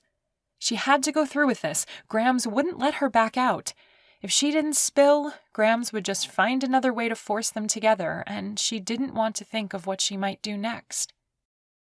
That day, you had planned a surprise for me. Well, I had planned a surprise for you as well. Aiden got a worried look on his face. You did? Yes. I know we'd decided to elope, but I didn't want us to regret that decision years down the line. I didn't want us to think back on that day and wish we'd had some family there, or some pictures of the event. His brows furrowed. You hired a photographer? She couldn't stand the tingles from the physical contact any longer and withdrew her hand. Yes, and Dad was there, and my Aunt Leah. Aiden sucked in a breath. What? You flew Leah in? She blinked, the memories from that day coming back and choking her, shaming her. But she had to push through and tell him. And I bought a dress. Aiden stared at her, his mouth hanging open. A dress? He said, his voice sounding a little strangled. Thinking about the mermaid-cut dress with the lacy overlay made it hard for her to breathe. It was perfect, and it had cost her almost $1,000. She didn't want to admit it, but she still had it hanging in her closet. She stuffed it in the back so she wouldn't get emotional every time she opened the door. Yes, she said, the word barely audible. Guilt flashed across Aiden's features and his shoulders slumped. Oh no. Felicity tried to get herself under control, but seeing Aiden look so pained made her get choked up even more, and her vision blurred. She blinked, and a tear ran down her cheek. Aiden reached out and wiped it with the pad of his thumb, his warm fingers wrapping around to the back of her neck. I'm so sorry, Felicity. She involuntarily snuggled into the palm of his hand, the familiar touch sending cascades of energy through her. He moved closer to her, wrapping his arms around her. She melted into him. Don't cry, please. You're ripping my heart out. He pressed his lips to her forehead, and her heart began beating in erratic rhythm. She breathed in the smell of his freshly laundered shirt, mixed with the scent that only belonged to Aiden, and all the old feelings surged in her. This was what had made her feel complete, and this is what she'd lost all those years ago. I thought it was no big deal, he whispered, his breath hot on her forehead. Meet at the courthouse and fill out paperwork. We'd been engaged for a year, and we're no closer to planning a wedding. It just seemed like the best idea. I'm so sorry, His voice cracked and Felicity closed her eyes. Aiden pressed his cheek to hers, and she felt his tears mix with her own. I didn't mean to leave you like that, waiting for me, in a wedding dress. She pulled away and placed her hands on his cheeks. I know. He stared at her, an expression on his face she couldn't quite identify. If I had known. She put a finger to his lips to silence him. It happened. We can't change it, but we can learn from it. He swallowed and she let her hands fall, his gaze intense. You're right. She squirmed under his scrutiny and finally pulled away from him. She stretched out on her back and laid down on top of the sleeping bag. She set her phone on the floor beside her. I'll tell Grams tomorrow that we talked. Really talked. I think she'll finally be appeased. Aiden followed her lead and laid back as well. He turned to her and rested his head on his hand, his elbow on the floor. Why did it take you so long to tell me about that? She looked up at the rafters above them. I was hurt. I didn't want you to explain it all away. I finally saw our relationship for what it was. He paused before saying, And what's that? She swallowed, unsure if she wanted to say it out loud. She didn't want to hurt Aiden, but she had to be honest. Poisonous, she whispered. Aiden flinched and retreated from her. That's what you think of me? Hurt laced his words. She quickly corrected him. No, not you, just the you and me together part. Ouch. Like that sounded any better. What was wrong with her words today? How could she tell him in a way that he would understand? Maybe blaming herself was best. I think I'm too needy. The air between them became heavy, and she could feel him pulling emotionally away from her. He laid backward and joined her in looking up at the rafters. Was everything so terrible? No, she hurried to say. We had some amazing times together. It's just... She turned to look at him. I need someone who can give himself to me completely. Aiden didn't say anything, and Felicity listened to her heart beating while she watched him stare up, not moving. She began to wonder if she had upset him, which hadn't been her goal. I guess what I mean to say is, I've always felt this invisible wall between us. I ignored it at first, tried to convince myself it wasn't there, but that day at the courthouse, I finally saw it. The words were hard to say, and she closed her eyes, gathering up the courage to finish. You were never going to fully let me in. Silence pressed down on them as the seconds ticked by, Aiden laying perfectly still. She waited to see what he would say, but when seconds turned into minutes, she thought maybe he was too upset to speak. She turned and flicked off the flashlight, feeling terrible for what she'd said to him, but not wanting to apologize either. My mother isn't dead. Felicity wasn't sure she heard him right. What? When he spoke again, his voice was gravelly. I didn't mean to lie. It's just hard to talk about when you're a kid, and all the other kids just assume she was dead when Grams was the one that showed up to the school functions. I didn't correct them. Then, as I grew older, the lie was already established. It was easier just to go with it than explain. Felicity turned on her side and peered into the darkness, the pitch black not revealing any of his features. She's alive? He drew in a breath and let it out slowly. Yeah. The information made her head spin, and she wanted to pelt him with questions. Why had Grams raised him? Where was his mother now? Had she ever had contact with him? But Felicity didn't want to pry the information from him. She laid back and waited for him to continue. My mother was a drug addict.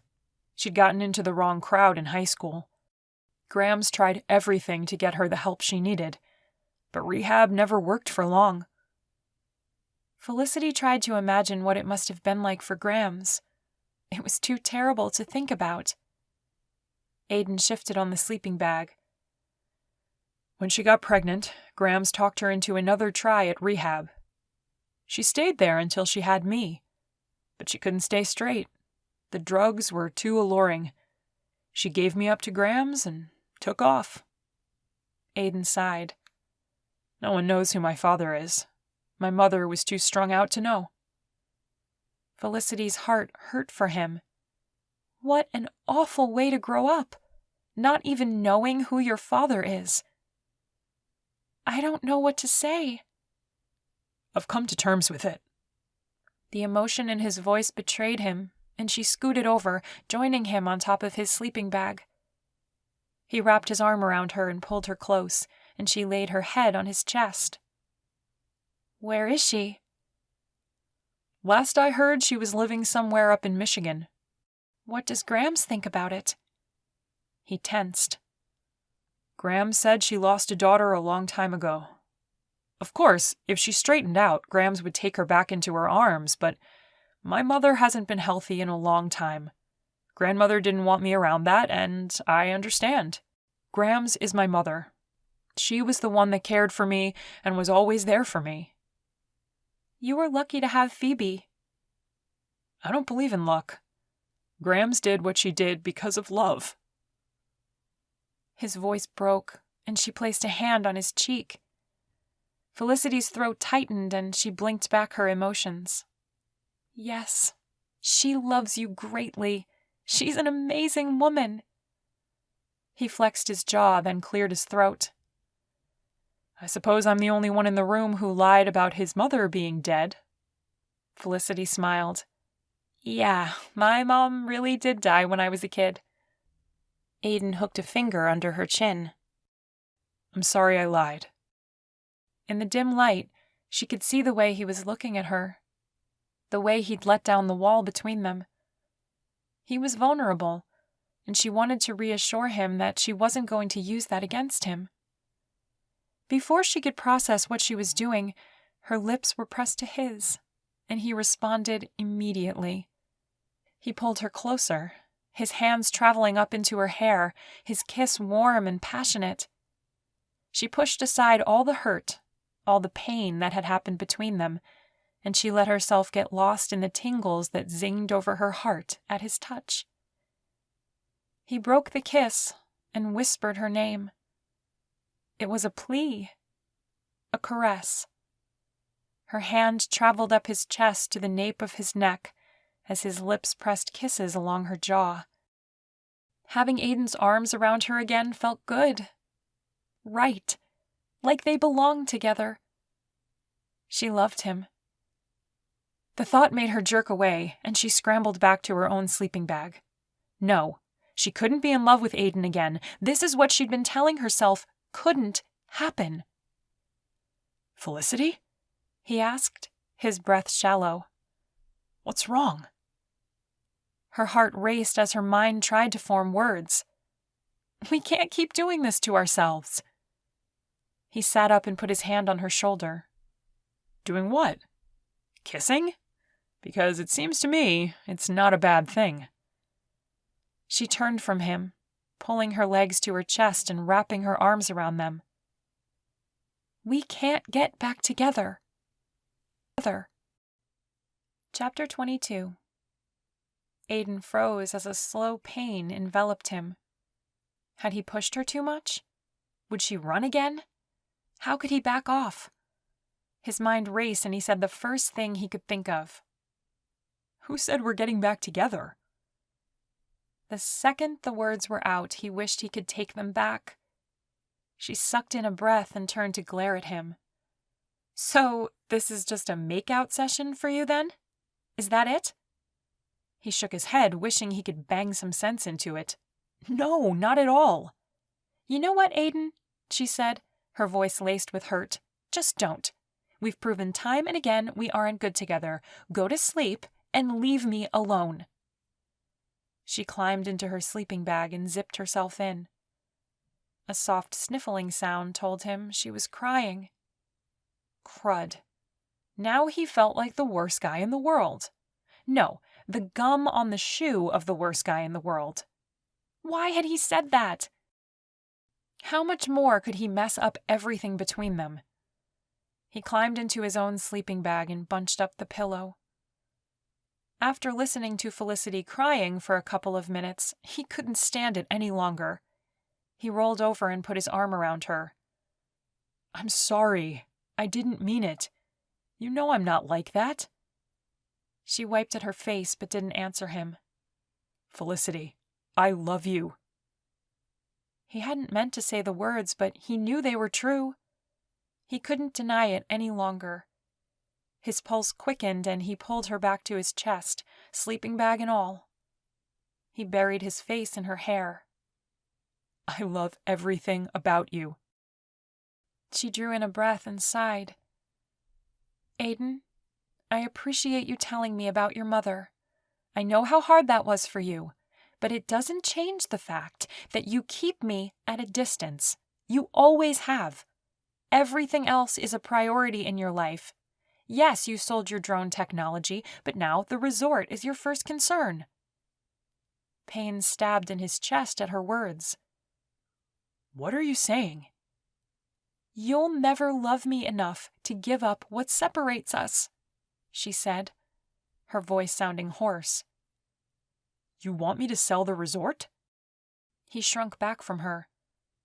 Give up Belize? The words came out a strangled whisper. Why would she ask him to give up the resort?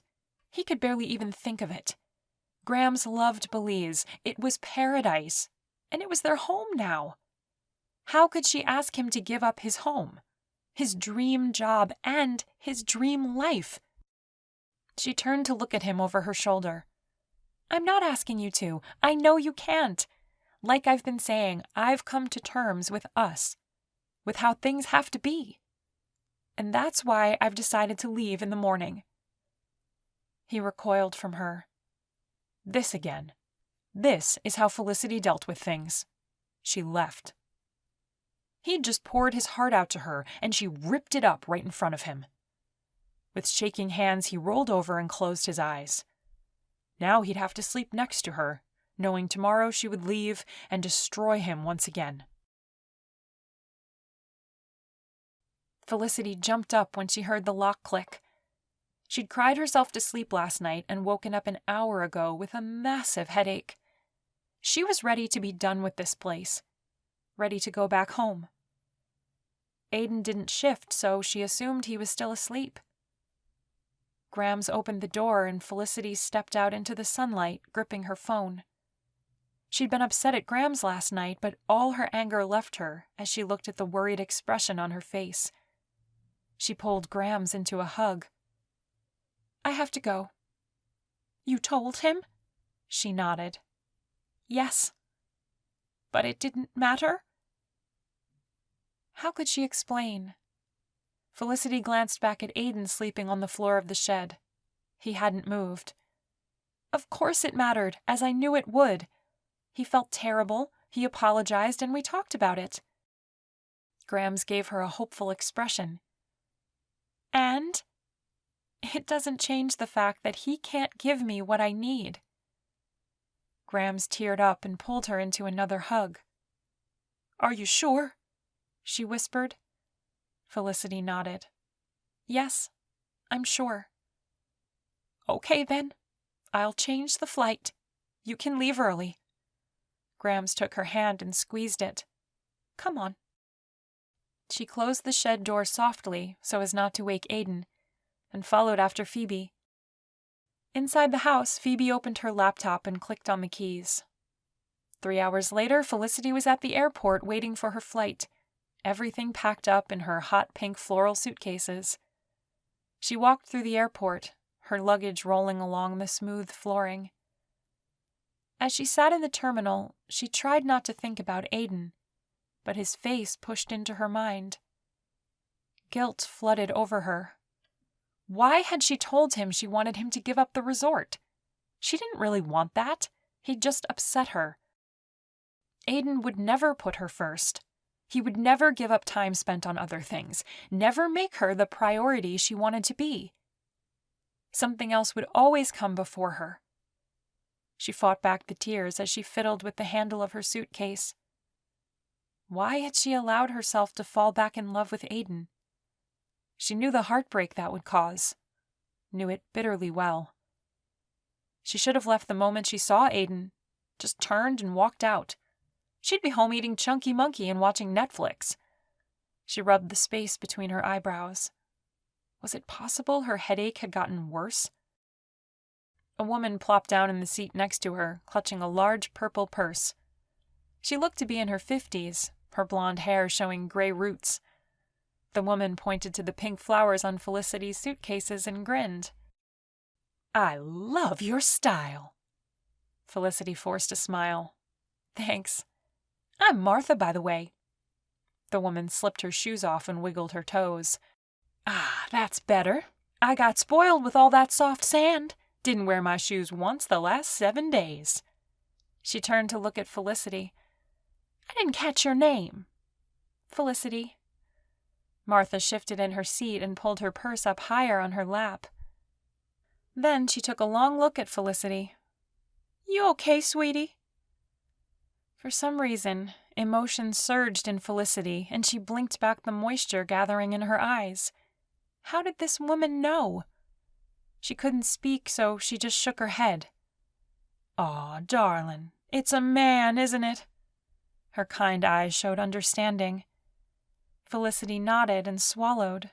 Might as well admit it. Apparently, it was obvious. Yes.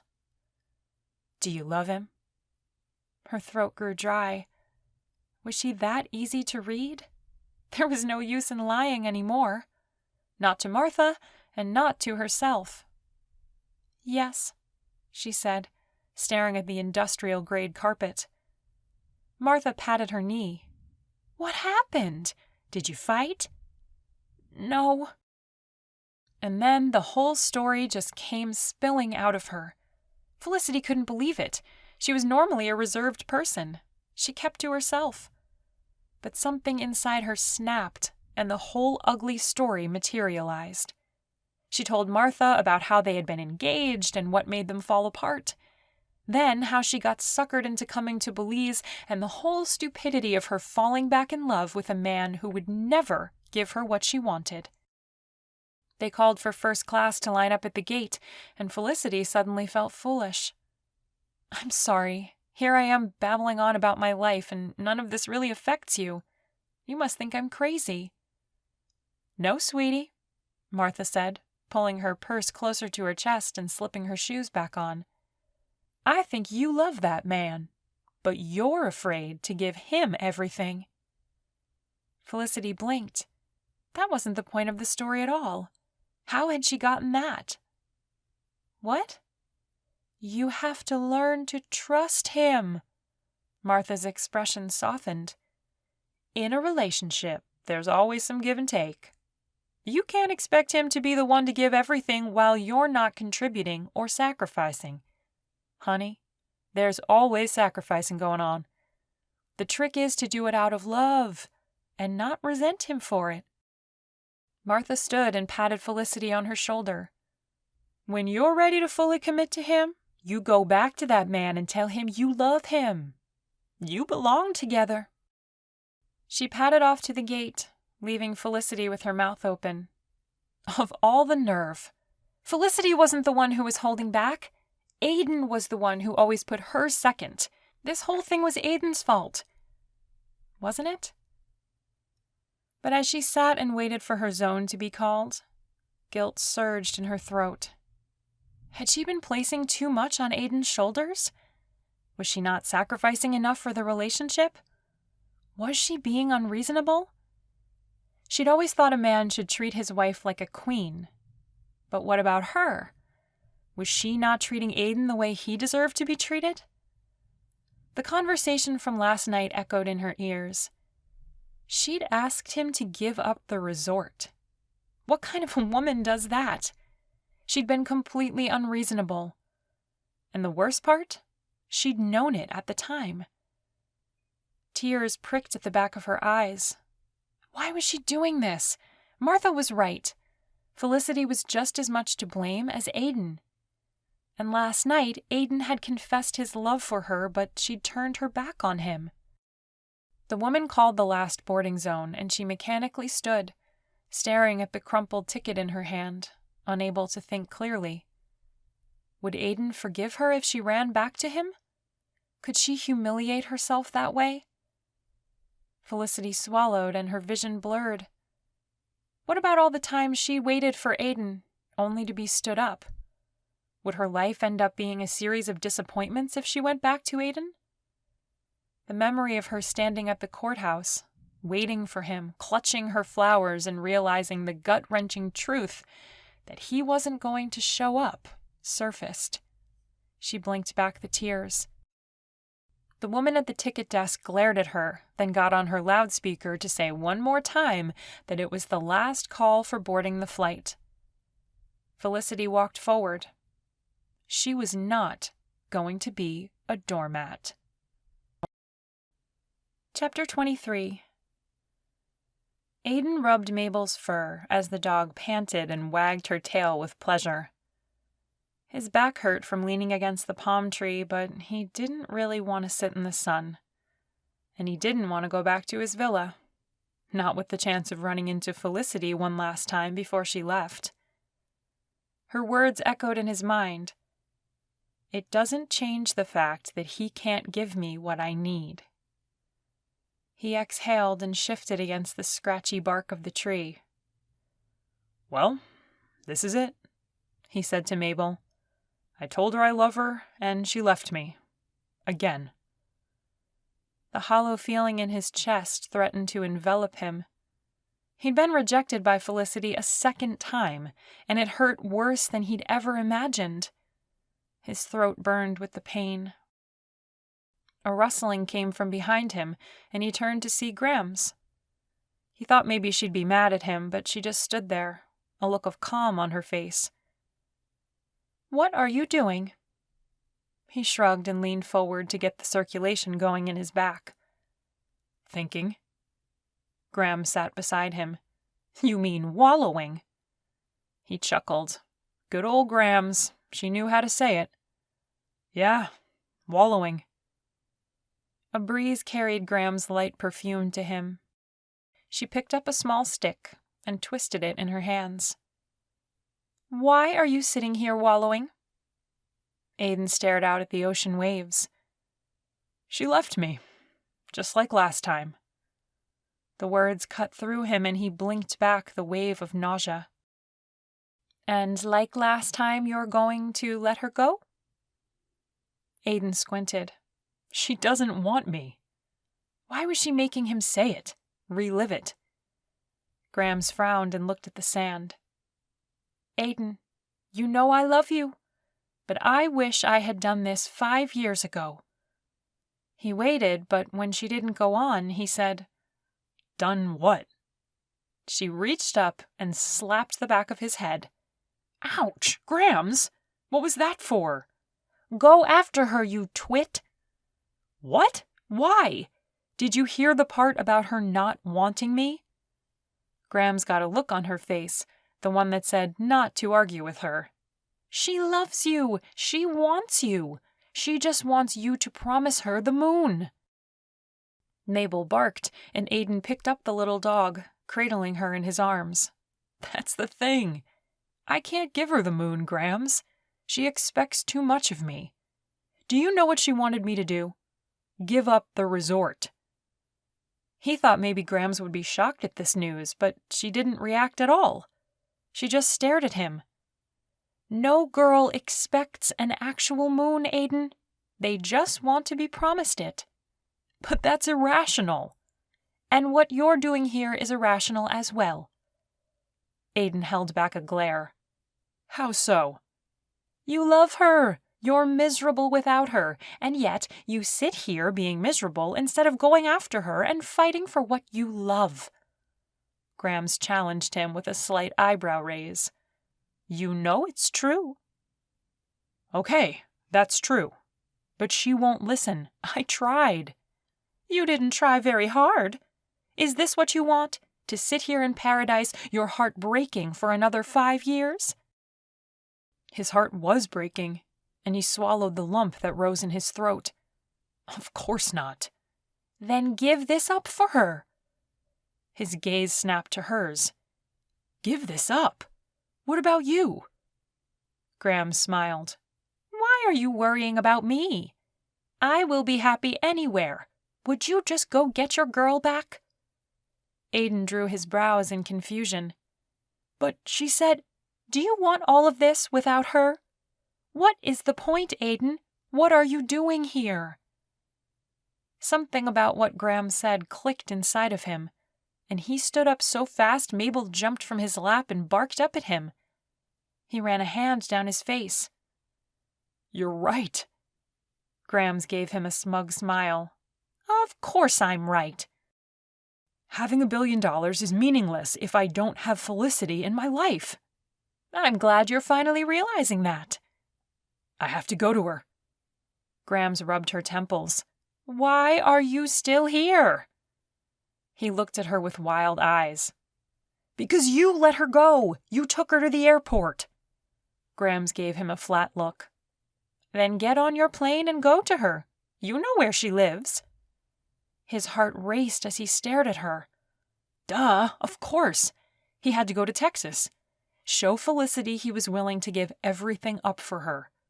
He crouched down and kissed Graham on the forehead. "You're brilliant." "I know. Now get!"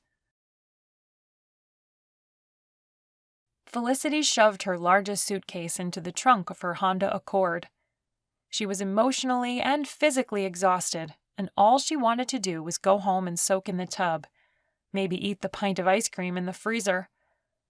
She slammed the trunk and walked around to the driver's side of the car, unlocking it with her key fob. She'd spent the entire flight arguing with herself over Aiden. Yes, she was doing the right thing. No, she wasn't. Yes, she had to stand up for herself or no one else would. No, she needed to give her all to Aiden and let him be who he was. All this arguing left her nerves raw, and her head felt like it was going to explode. She had no idea what was right anymore. She just wanted to stop thinking for the rest of the night. It was late enough that the streets of Texas were quiet, with light traffic. When she pulled into her parking garage, she sighed with relief. That hot bath was sounding better and better. She grabbed her carry-on and her suitcases holding her camera equipment. This was the last trip she was going on for a long time. She stepped off the elevator and the wheels of her luggage caught in the space between the elevator and the floor, yanking on her arm. "Come on," she said, pulling the case but not getting it free. She stared at it and saw the wheel had turned sideways and was jammed in. "Seriously?" she said aloud. All she wanted to do was get inside and decompress. Someone approached her. "Let me help." That deep voice pierced through her heart, and she jerked her gaze to his face. "Aiden?" He gently pulled the suitcase free and carried it to her door, like it was the most normal thing in the world. Felicity stood rooted to her spot for a moment before Aiden turned and gave her a one-eyebrow-raised look that set her into motion. "What are you doing here?" she asked, her breath a bit strangled as she walked up to him. He seemed relaxed, but his hair was a bit mussed up, which always told her he'd been running his hands through it, a nervous habit of his. "We need to talk." His blue eyes pierced through her and her pulse jumped. What could he want from her? She swallowed, trying to put moisture back on her dry throat. "Okay." He jutted his chin out toward the door. "Are you going to let me in, or do you want to talk in the hallway here?" Her fingers fumbled with the keys until she was able to slide it into the lock and turn it. She walked into her apartment, flicked on the lights, and motioned for him to follow. She shut the door behind him, suddenly warring with herself again, Martha's words running through her head. "In a relationship, there's always some give and take. You can't expect him to be the one to give everything, while you're not contributing or sacrificing." Aiden turned to her and stiffened, like he was steeling himself for an argument. "First, I should apologize." That wasn't what she was expecting. She stared at him, her fingers nervously playing with the strap on her carry-on. "For what?" "For not coming after you 5 years ago." Felicity's stomach dropped, but she didn't have time to think about what he'd said because he continued. "I didn't want to make the same mistake this time around." His gaze traveled over her as she tried to make sense of what he was saying. He took a step forward and pressed a finger to her lips, silencing her. "Let me finish, please." He slowly removed his finger. She nodded, her lips tingling from his touch. "I've come to realize a few things today, and I took a good long look at myself. You're right, by the way. I keep you at a distance. I thought it was because I was protecting myself from the hurt, but when I was honest with myself, I understood it's something I've been doing for a lot longer than that." His voice grew softer, and Felicity blinked back the tears that threatened to spill down her cheeks. She'd been waiting for years to hear him say that. "I've been afraid of getting hurt for so long. I guess I started being the one to pull away first. And I didn't even realize I was doing it. But I'm over that now. I now understand that in order to fully love someone, you have to trust them. Give them everything." He pulled out his phone. "Let me show you something." He fiddled with it for a minute before turning it so she could see. Felicity stared at the image on the screen, not quite understanding. "Are those my prints? From the gallery?" "Yes. I bought them because I didn't think you'd ever speak to me again, and I needed to feel close to you." He swallowed. You see, I've never gotten over you." His words sank in and her heart swelled. He'd been the one. Through it all, he'd been watching out for her, and he still loved her. He brushed his thumb over her cheek, catching a tear. She hadn't meant to cry. He pulled her closer. "I've decided to give up the resort. I'm ready to give you all of me." He swallowed and put his forehead on hers. "If you'll have me." Felicity shook her head and pulled away. Aiden's eyes grew wide and panic showed on his face. "But stop! I don't want you to give up the resort," she said, emotion choking her words. "That was cruel of me to even say." Relief flooded over his features. no, I understand now." He reached for her and she allowed him to wrap his arms back around her. "It's what must be done." He brushed his lips over hers in a kiss that made her knees weak. "I love you, and I won't let you walk out of my life again without a fight." Felicity closed her eyes and rested her cheek on his chest. This is what she'd always wanted. A man who would go to the ends of the earth for her. But Martha's words still rang in her ears, and she knew she couldn't accept what he was offering. She looked up into his eyes. "I don't want you to give up Belize. You love it there, you and Graham's. How could I ask you to sell it?" "If you like Belize, we can buy a house on the beach and live there. I don't have to own a resort for us to be happy there." Emotion surged in her, and she placed her hands on his cheeks. "You love your resort. You don't have to give that up. You're not the only one who had a revelation today." He raised an eyebrow at her. "All this time I've been feeling resentful toward you. I resented the time you spent on your drone, all the times when I felt you weren't putting me first. But when had I put you first? Your needs? I was being selfish, and I caused both of us a lot of pain because of it." He bent over and nuzzled her neck. "I forgive you." She wrapped her arms around his neck as he kissed along her jawline. Hope filled her chest as she enjoyed the feeling of his lips on her skin. "Aiden?" He said, not stopping his kissing. "How did you get here so fast?" "Private plane," he whispered before kissing the corner of her mouth. "Oh." She didn't say anything else because his lips were on hers, and all she could think about was how wonderful it felt to be in his arms. Epilogue. Phoebe adjusted the veil on Felicity's head and stood back, a glowing smile on her face. "There, you look perfect." "Thanks, Grams." A wave of nerves and excitement skittered over her skin, and Felicity tried not to think about the fact that she was about to walk outside wearing the same mermaid-cut wedding dress she'd purchased 5 years ago. Aiden still hadn't seen it. Grams pulled her into a hug and pressed a kiss to her cheek. "I'd better get out there. You just smile and walk down that aisle, and everything will be wonderful."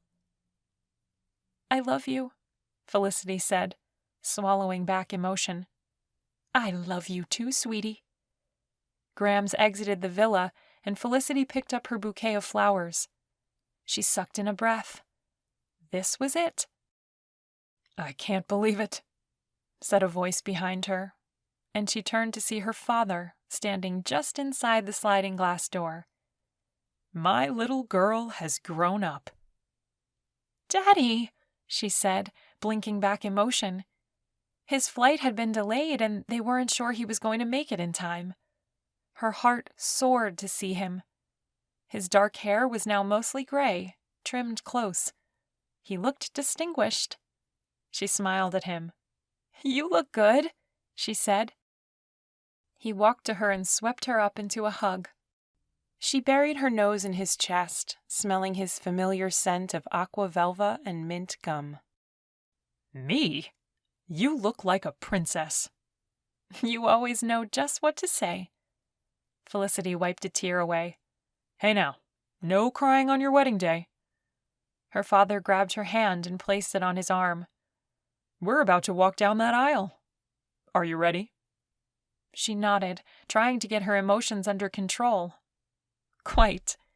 He chuckled. "Then I think it's time." She heard the faint strains of the song she and Aiden had picked, and she tightened her hold on her father's arm. He opened the door and they walked out of the villa. Chairs had been set up in the grass by the beach, and Felicity smiled as she saw Mabel curled up on one. Brittany and Amy stood grinning at her from the front, their purple bridesmaid dresses matching the one Grams wore. Aunt Leah nodded at her, dabbing at her eyes with a tissue. And then her eyes met Aiden's, and her stomach dropped. It was a good thing she was holding onto her father's arm, or she might have tripped. Looking that handsome had to be a crime.